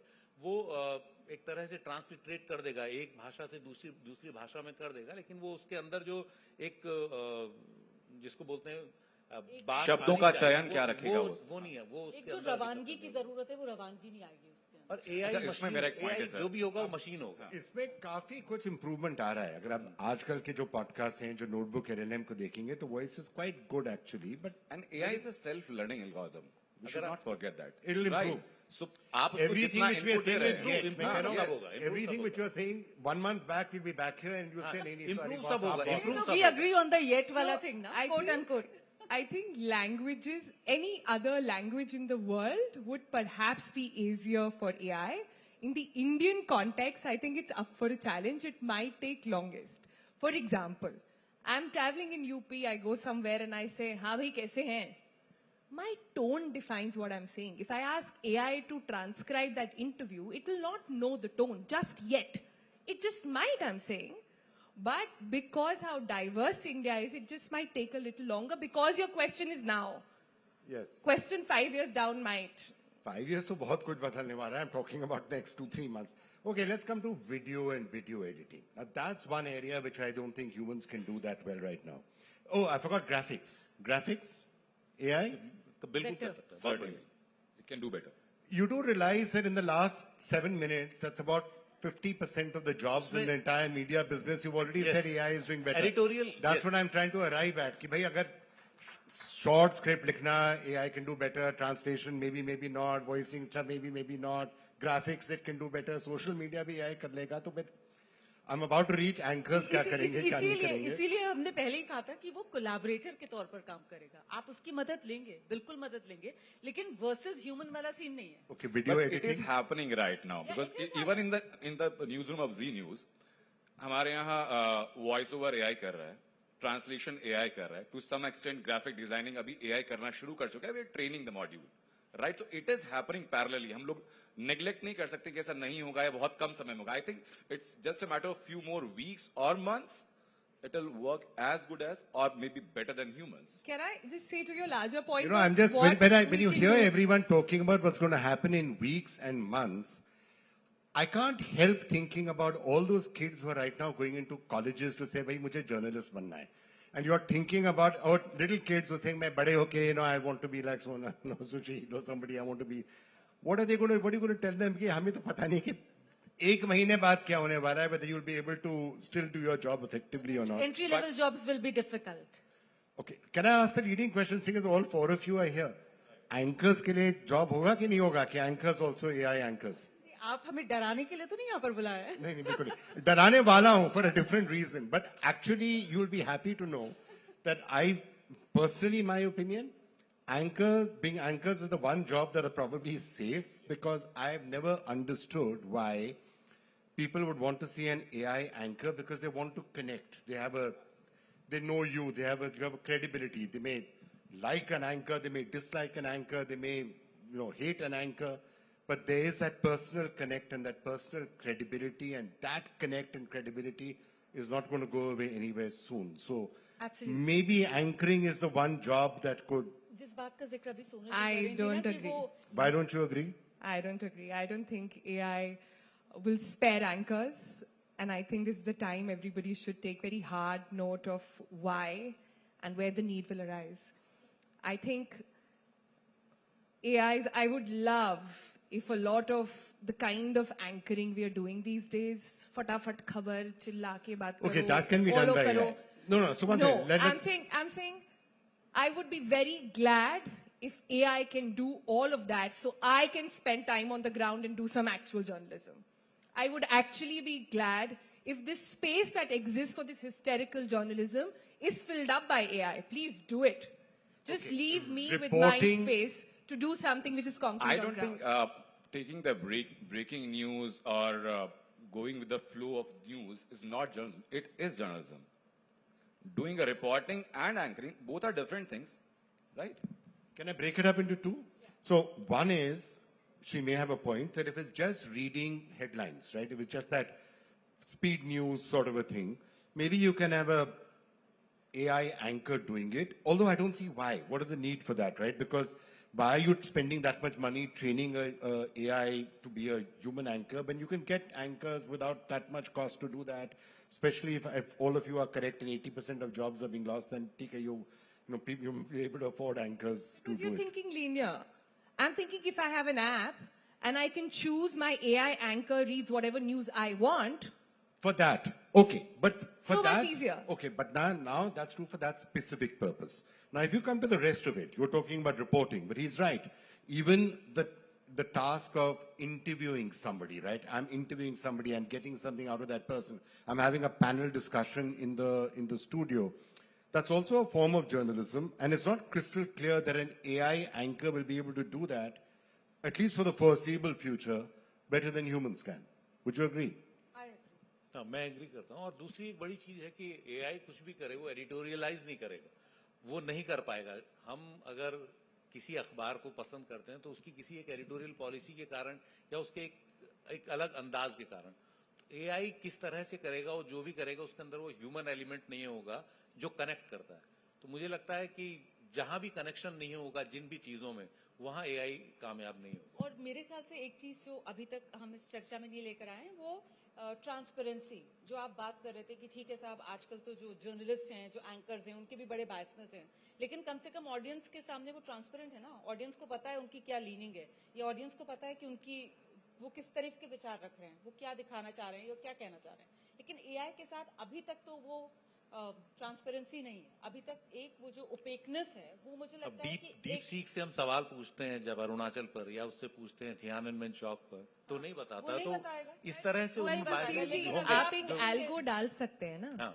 आप एक एल्गो डाल दीजिए कि आप जितनी खबर हमें दे रहे हैं, एआई को या अपने मॉडल को बोलिए, उसको सोर्स के साथ दीजिए. जैसे फॉरेन यूनिवर्सिटीज में आप पढ़ाई करने जाए तो आपको बोला जाता है कि आप अपना जो भी पेपर लिखेंगे उसका सोर्स स्पेसिफाई करिए. आप वो एल्गो डाल दीजिए. My problem is not that AI can't do it. My problem is humans behind AI will not let it. Give me 2 examples of companies which have the best AI tech in the world. Any guys? You'll probably say Google, you'll say Meta. What has Google and Meta done in the past 1 month? I'd say Anthropic and OpenAI, but maybe. What have they done in the past 1 month? They have fired their fact checkers. They have let go of departments that were doing filters. Why did they do this? Because somebody came to power in the US? My point is we keep making AI the demon. It's not that. AI will not take human journalism. It will not be the death of human journalism. It will be the humans behind it. The lust, if we keep submitting to power, we keep submitting to profit, that is what will take journalism away. AI is just a tool, like I said. In any wrong hand, it will become a weapon. The one area which I think you were referring to, which at least for the foreseeable future, very difficult to see how AI would do that until you get the robots who can come in and do that, is actually field reporting. Because field reporting is something for which right now you do need humans. You do need the humans to go down to the ground and report on what is happening, which makes it somewhat sad that certainly in television, most of that ground reporting is in any case started to become a smaller aspect of what journalism is. It's more about studios and speed news and other things. Do you agree? Ground reporting, at the end of the day, humans can... Absolutely, and that is the one major, a very important part of the journalism. And since चीजें हम सिर्फ news room के restriction और journalism के restriction में बातें करें तो 2 न्यूज चैनल्स हिंदी के इंडिया के अंदर हैं जिन्होंने एआई एंकर के साथ एक्सपेरिमेंट किया है और वो चीजें दोनों एक्सपेरिमेंट के साथ रह गई। एक न्यूज चैनल में उन्हीं की फीमेल एंकर का एआई वर्जन बनाया गया था, 1 हफ्ते के बाद उसको हटा दिया गया, डिड नॉट परफॉर्म वेल। जीनिया एक जी न्यूज की एक एआई एंकर है, उनके साथ बहुत सारे रेस्ट्रिक्शंस अभी भी हैं। वॉइस मॉड्यूलेशन का आता है, आप जब भी एंकरिंग करते हो, कोई भी एंकरिंग बिना मॉड्यूलेशन के या एक इमोशनल टच के बिना कन्वर्सेशन बेटर नहीं हो सकती है। एआई के साथ वो मॉड्यूलेशन, वो एम्पैथी, वो इमोशंस आप एक्सपेक्ट करें, I don't think near future में पॉसिबल है। एंड दैट इज जिस एआई एंकर के साथ हम लोग काम करते हैं अभी, स्पेशल ओकेजन्स पे हम उनका इस्तेमाल करते हैं, उस एआई एंकर से डिलीवर कराने के लिए पीछे 2 दिन की मेहनत लगती है, उसको कंटेंट देने के लिए, उसके लिए कोडिंग बनाने के लिए। कोडिंग बनाने के लिए फिर एआई का इस्तेमाल किया, वो 2 दिन घट करके 1 दिन पर आ गया। पिछले 1 साल से वो 1 दिन से कम अभी तक नहीं हो पाया। That is the challenge I am talking about, कि आप मेन स्ट्रीम मीडिया में या मेन स्ट्रीम एंकरिंग में अभी मुझे नहीं लगता कि एआई एंकर जो है वो नॉर्मल ह्यूमन एंकर्स को रिप्लेस कर पाएंगे। ठीक हो जाएगा कोड, तब क्या करेंगे? Let's see. अगर अगले 10 साल बाद की बात करें, हमें ऐसे कोड्स की जरूरत क्या है? हाँ. मतलब इस पर भी हमें सोचना चाहिए कि हम खुद अपनी न्यूज इंडस्ट्री को we किस can't दिशा में stop the लेकर जाएं। technology, right? It's a self-learning module. No, we can't stop the Even if technology, we want to, but we can't help. actually we can limit its use. And we can decide like why we are using it. We can have a purpose in mind why we need this technology specifically. Actually, when I was said that there's a scary scenario that has to be looked at, I don't want to end Jobs. this. How have you not brought up jobs? It's not just jobs. Jobs is one aspect of it, and that you guys have come up and said, "Ki boss, everything can be done better than AI." So that's at one level. And I don't want to necessarily end this day on a gloomy or a pessimistic note, but we spend so much of our time discussing, what we should allow AI or not allow AI to do. I think the real question that all of us should be thinking about, not just on this panel, but in life, is the pace of change that we are seeing and the level at which AI is self-improving. 4 years or 5 years from now, is it going to be any humans who have a choice in the matter, one way or the other? As you keep training these systems to become smarter and smarter and improve themselves in a recursive manner, you could well be in a situation where 5 years from now you're living in a world where there is AI which is much smarter than humans. And it will then take the decisions, not you or not any of us. I thought that's a nice happy note to end the day on. Sona, you want to come in on that? No, very happy note, and I'm a eternal It could be for the good. optimist. It could be I'm for an the good. eternal You may not have to work optimist. ever again because there's universal basic income and all your problems are being taken care of by a super intelligent AI. Let me work Monday to Wednesday, and the day AI can do rest of the job, I'll be very happy. I'll be like, AI whoa. can work on Monday to Wednesday as well then. Exactly my Right. point, because that's what I'm saying. We keep talking. Okay, I don't know if we have time, but you guys must have heard about the Pareto principle, right? When it comes to AI, it's the 20-80 principle. It's like a K-shaped thing that's viral on what AI will do. It talks about how 20% of the jobs will be elevated and 80% will be sort of eliminated completely from the system. When I read that, I was very worried in a way, and I tried to imagine a future newsroom where that scenario would happen. And Vikram knows this better than anybody else on the panel. I don't know why he's asking us questions. He should be the one giving more gyan over here with his years and years of experience on this.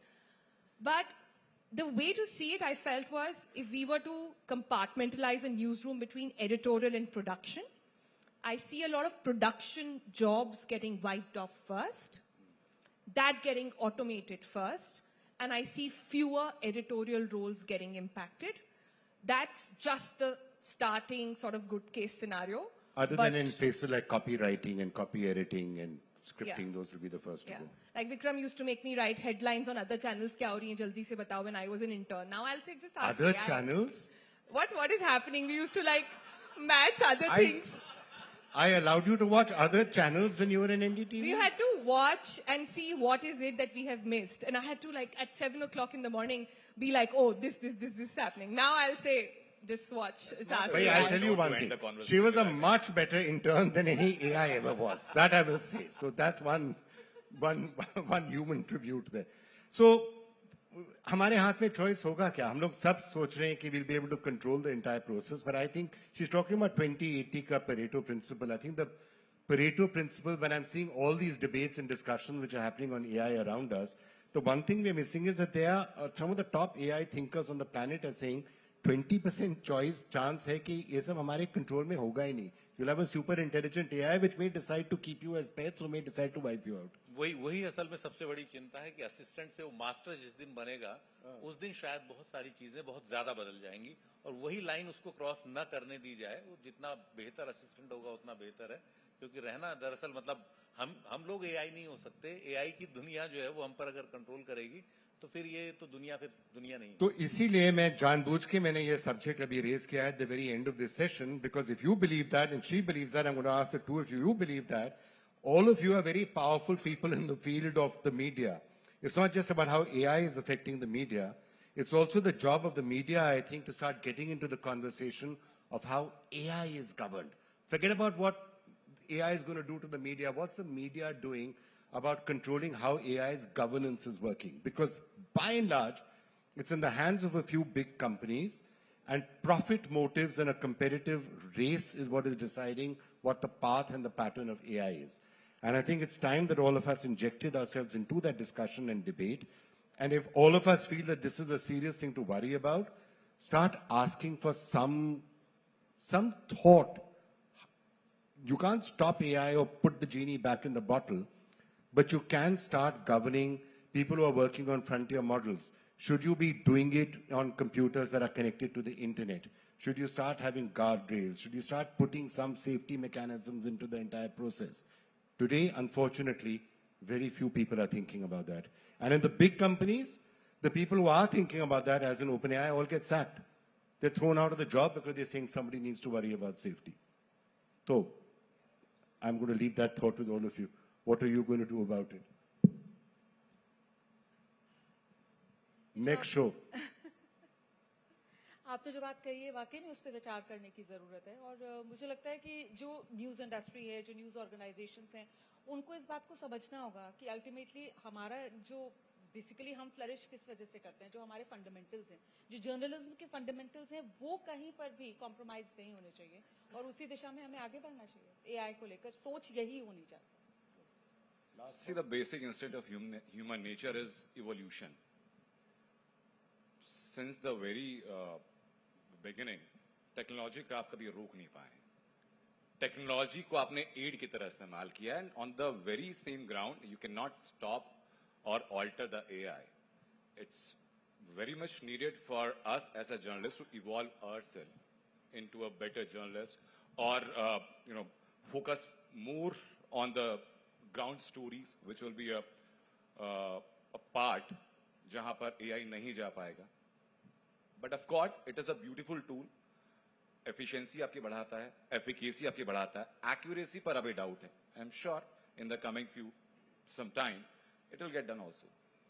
So, Chief, final thoughts from you, because I know we are well over on this panel, but जो आ कह रहे थे कि at the end of the day, I think the important question is कि if it's a tool, if it's an assistant, if it's a partner, आप technology को रोक नहीं सकते. आप नहीं कह सकते हैं कि AI को आप बंद कर दीजिए, वो संभव नहीं है. पर किसी तरह हमें शायद वो कंट्रोल और रेगुलेशन के बारे में सोचना पड़ेगा या सेफ्टी के बारे में सोचना पड़ेगा कि जो आपने कहा पार्टनर बने, टूल बने, पर मास्टर नहीं बने. वो एक्चुअली बहुत जरूरी है. वो अभी से सोचना शुरू करना पड़ेगा, क्योंकि जिन लोगों के हाथ में एआई का डेवलपमेंट है वो शायद ये नहीं सोचेंगे. ये सोचना उन लोगों को पड़ेगा जिनका एआई से सीधा वास्ता होगा, जैसे हम अपने फील्ड में कर रहे हैं किसी, कि एआई हम पर कंट्रोल ना करे. और एआई हम ही नहीं, पूरा ये तो पूरे सिस्टम की बात है. Media is just a small part. मेरे को लगता है कि बहुत बड़े लेवल पर हमको सरकारों के दायरे में भी सोचना पड़ेगा. अगर जजेस एआई को देखकर फैसले लिखने लग गए तो वहां भी सोचना पड़ेगा. तो ये एआई सिर्फ एक मीडिया एक छोटा पार्ट है उसका. सोसाइटी एज अ होल मुझे लगता है कि एआई के कंट्रोल में नहीं आनी चाहिए. कहीं ना कहीं हमको सेफगार्ड इस तरह के बनाने पड़ेंगे, या उसकी तैयारियां करनी पड़ेंगी, या अपनी नई जनरेशंस को उसके लिए तैयार करना पड़ेगा कि वो एआई के हाथ में खिलौना न बने. All right, last word with you then, Sonal. Not just what AI is doing in the news business, but what is the news business saying about AI? How is it educating people? No, I'm very glad you brought it up, Vikram, and I think it's the most important discussion of the day. I think I'm worried. I'm very, very worried. Every time I type something on ChatGPT, something inside me, I cringe. I feel, what am I doing? What am I doing to jobs? What am I doing to the world? What am I doing to information? What am I doing to trust in journalism altogether? But I do know that these questions have to be asked to those who are sitting at the helm of affairs. These questions have to be asked to the heads of tech companies who are infamous for not sharing their wealth, who only want to pocket their own shareholders and do whatever. I'm very worried, and I want to ask you, you know this better than anybody else, so why don't you tell us what is it that we can do now before we sort of give in and start feeding ChatGPT with every possible information on the planet to say that this is not a world. 80% jobs gone is worrying. It's terrifying. That boat has sailed. That boat has sailed. You can't put the genie back into the bottle. AI is here. It'll keep on moving. It'll keep getting better. It's a new world that we're heading towards, and there's very little that anybody can do to control that, right? At least according to me. I don't think you can control it beyond a point. It's going to keep getting better and better and improves recursively. I mean, Pallav here, you can also talk at great length about it, but you can't stop technological progress. What I do believe is still in our hands is to at least prevent a certain scenario. And that is the scenario that I know that 99.9% of people in the world don't think about it or don't worry about it, which is the risk of super intelligence and what that could mean for us, right? 99.999% of people don't think about it. But if you ask the leading scientists in the world, you ask the people who are actually doing AI research, who are in the AI labs, and you ask them, and I have been to Silicon Valley and others, met them and spoken to them, and they will tell you there's a thing called P-Doom, and I wish everyone would start doing stories on something called P-Doom. P-Doom is quite simply the probability that super intelligent AI will kill all of us. You know what the percentage is, which among most people who are AI thinkers and researchers, guess what the probability is? I'm assuming it's really bad. 20, 25, 30%. 20, 25, 30%, that's a really scary number. Everyone was worrying about that asteroid could hit the Earth and wipe out one city. The probability of that was 3% and one city would have gone. Right now it's down to 0 again. This is a high percentage. This is a debate and a discussion that we should be having, and the media business should be having it, because at a global level now you need consensus. And it is something, it's very easy to do something about it. You would not be doing lab tests on smallpox viruses on this stage, right, where it can infect everybody else. Frontier models should be tested in computers that are shielded from the internet, that are behind an air-gapped firewall, and then you play around with it there. Then you connect it up to them. That's what every scientist has been saying for 10 years, but it's not happening right now. Right now, frontier models are being exposed to the internet, and any hacker can get in and start playing around with it, and there's this competitive race going on. That's an existential threat. It goes beyond jobs and industries and and productivity. That is an existential threat, which you need to get all the leaders. I mean, unfortunately, all the leaders of the world right now fighting about tariffs and whether Greenland should be annexed or, whatever, 51st states and other such fun issues. But they should be sitting and thinking about this a little bit. And on that very, very cheerful note, I will wrap up for the day. Don't worry, AI is not likely to kill all of us for at least 5 years. Pallav has a different calendar schedule in mind for wiping us all out. Pallav? If somebody can get a mic to him. Hi, my name is Pallav Bagla. I'm the science editor at NDTV. I didn't want the whole discussion to end in a doomsday scenario. See, all sorts of journalism, and mark my words, journalism, CHUR, will obviously be taken over by AI. But quality journalism will live. That will survive. There will be people. I report a very high-end technology sector. A lot of things are spoken to me in closed rooms in my ear. Unless I tell that on the net or give it as news, AI doesn't know about it. So my job probably is secure for a while, and all journalists' jobs are secure. You're a journalist or you're sitting on a desk or on production where your work can be expedited by AI, absolutely. But a good journalist will always be there. Sonal's job is secure. Don't be hassled, Sonal. It is secure. So please, all of you, don't. I thought she wanted it to be insecure for 3 days in the week. No, please. That's what she started by saying. If you're a journalist, then please remain a journalist. I think we are all in agreement on that those sort of quality field work, good quality journalism anchor, that thing survives. And by the way, just so that we make sure we're not ending on a gloomy note, the probability of doom that I was referring to is matched by an equal or a higher probability that if you do get super intelligent, it'll actually solve all of humans' problems. There'll be abundance, there'll be no disease, there'll be no free water, easy drinking water, clean energy for everybody, and you'll probably live forever. So that's the flip side of that. Can I just do a quick check?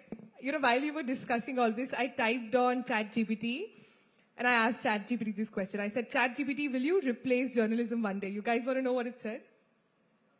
Yeah? It said no. ChatGPT won't replace journalism, but it can definitely change the way journalists work.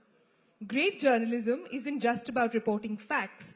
It's about asking tough questions, investigating deeply, understanding human emotions, and telling powerful stories that AI simply cannot replace. Journalists go on the ground, uncover hidden truths, challenge authority, and bring personal perspective that AI lacks. That said, AI can assist journalism by summarizing reports, fact-checking, generating leads, even helping with script writing, like I did for you, it says in brackets. But the heart of journalism, curiosity, ethics, and storytelling will always need human touch. So no, it won't replace journalism, but I can help journalists work smarter, faster, and focus on what truly matters, that's telling great stories that shape the world. If that was intended to reassure everybody about the future of journalism, I should point out that that was AI giving a perfect summary of the last 45 minutes of discussion out here. Because my phone heard everything. Probably summarizing it much better than any of us did. There you are. All right, thank you all so much. Great having a conversation. No AI news anchor could have had such a thought-provoking, gripping, argumentative, engrossing discussion. Let's have a huge round of applause for a very enlightening and engaging discussion to end this edition of the DNPA Conclave 2025, ladies and gentlemen. Thank you so much. That was a truly compelling discussion on enhancing the business of journalism while upholding the highest standards of ethics and transparency. Your insights have, of course, shed valuable light on the path forward, ensuring journalism remains both impactful and responsible in the digital age. And thank you, Vikram, for steering it so well. As we conclude the prestigious Storyboard18 DNPA Conclave 2025, we reflect on a day that has set new benchmarks for AI, not just as a disruptor, but as a powerful enabler and innovator, redefining the digital news and contest landscape. Now, a heartfelt thank you to all our esteemed panelists for sharing their invaluable insights, experiences, and expertise as well. Your thought-provoking discussions have deepened our understanding of AI-driven innovations and the evolving regulatory frameworks that aim to make the digital ecosystem more inclusive, transparent, and responsible. We truly appreciate the time and effort you have dedicated to being part of this conversation. A special note of gratitude to DNPA and its members. Your vision, collaboration, and unwavering support today have been instrumental in making this event a resounding success. And finally, a big thank you to each one of you for joining us today. Your engagement and enthusiasm fuel meaningful conversations, dialogue, and progress. Until next time, let's continue shaping the future of AI in this media together. Let's have a huge round of applause for all of you over here. Thank you. Thank you.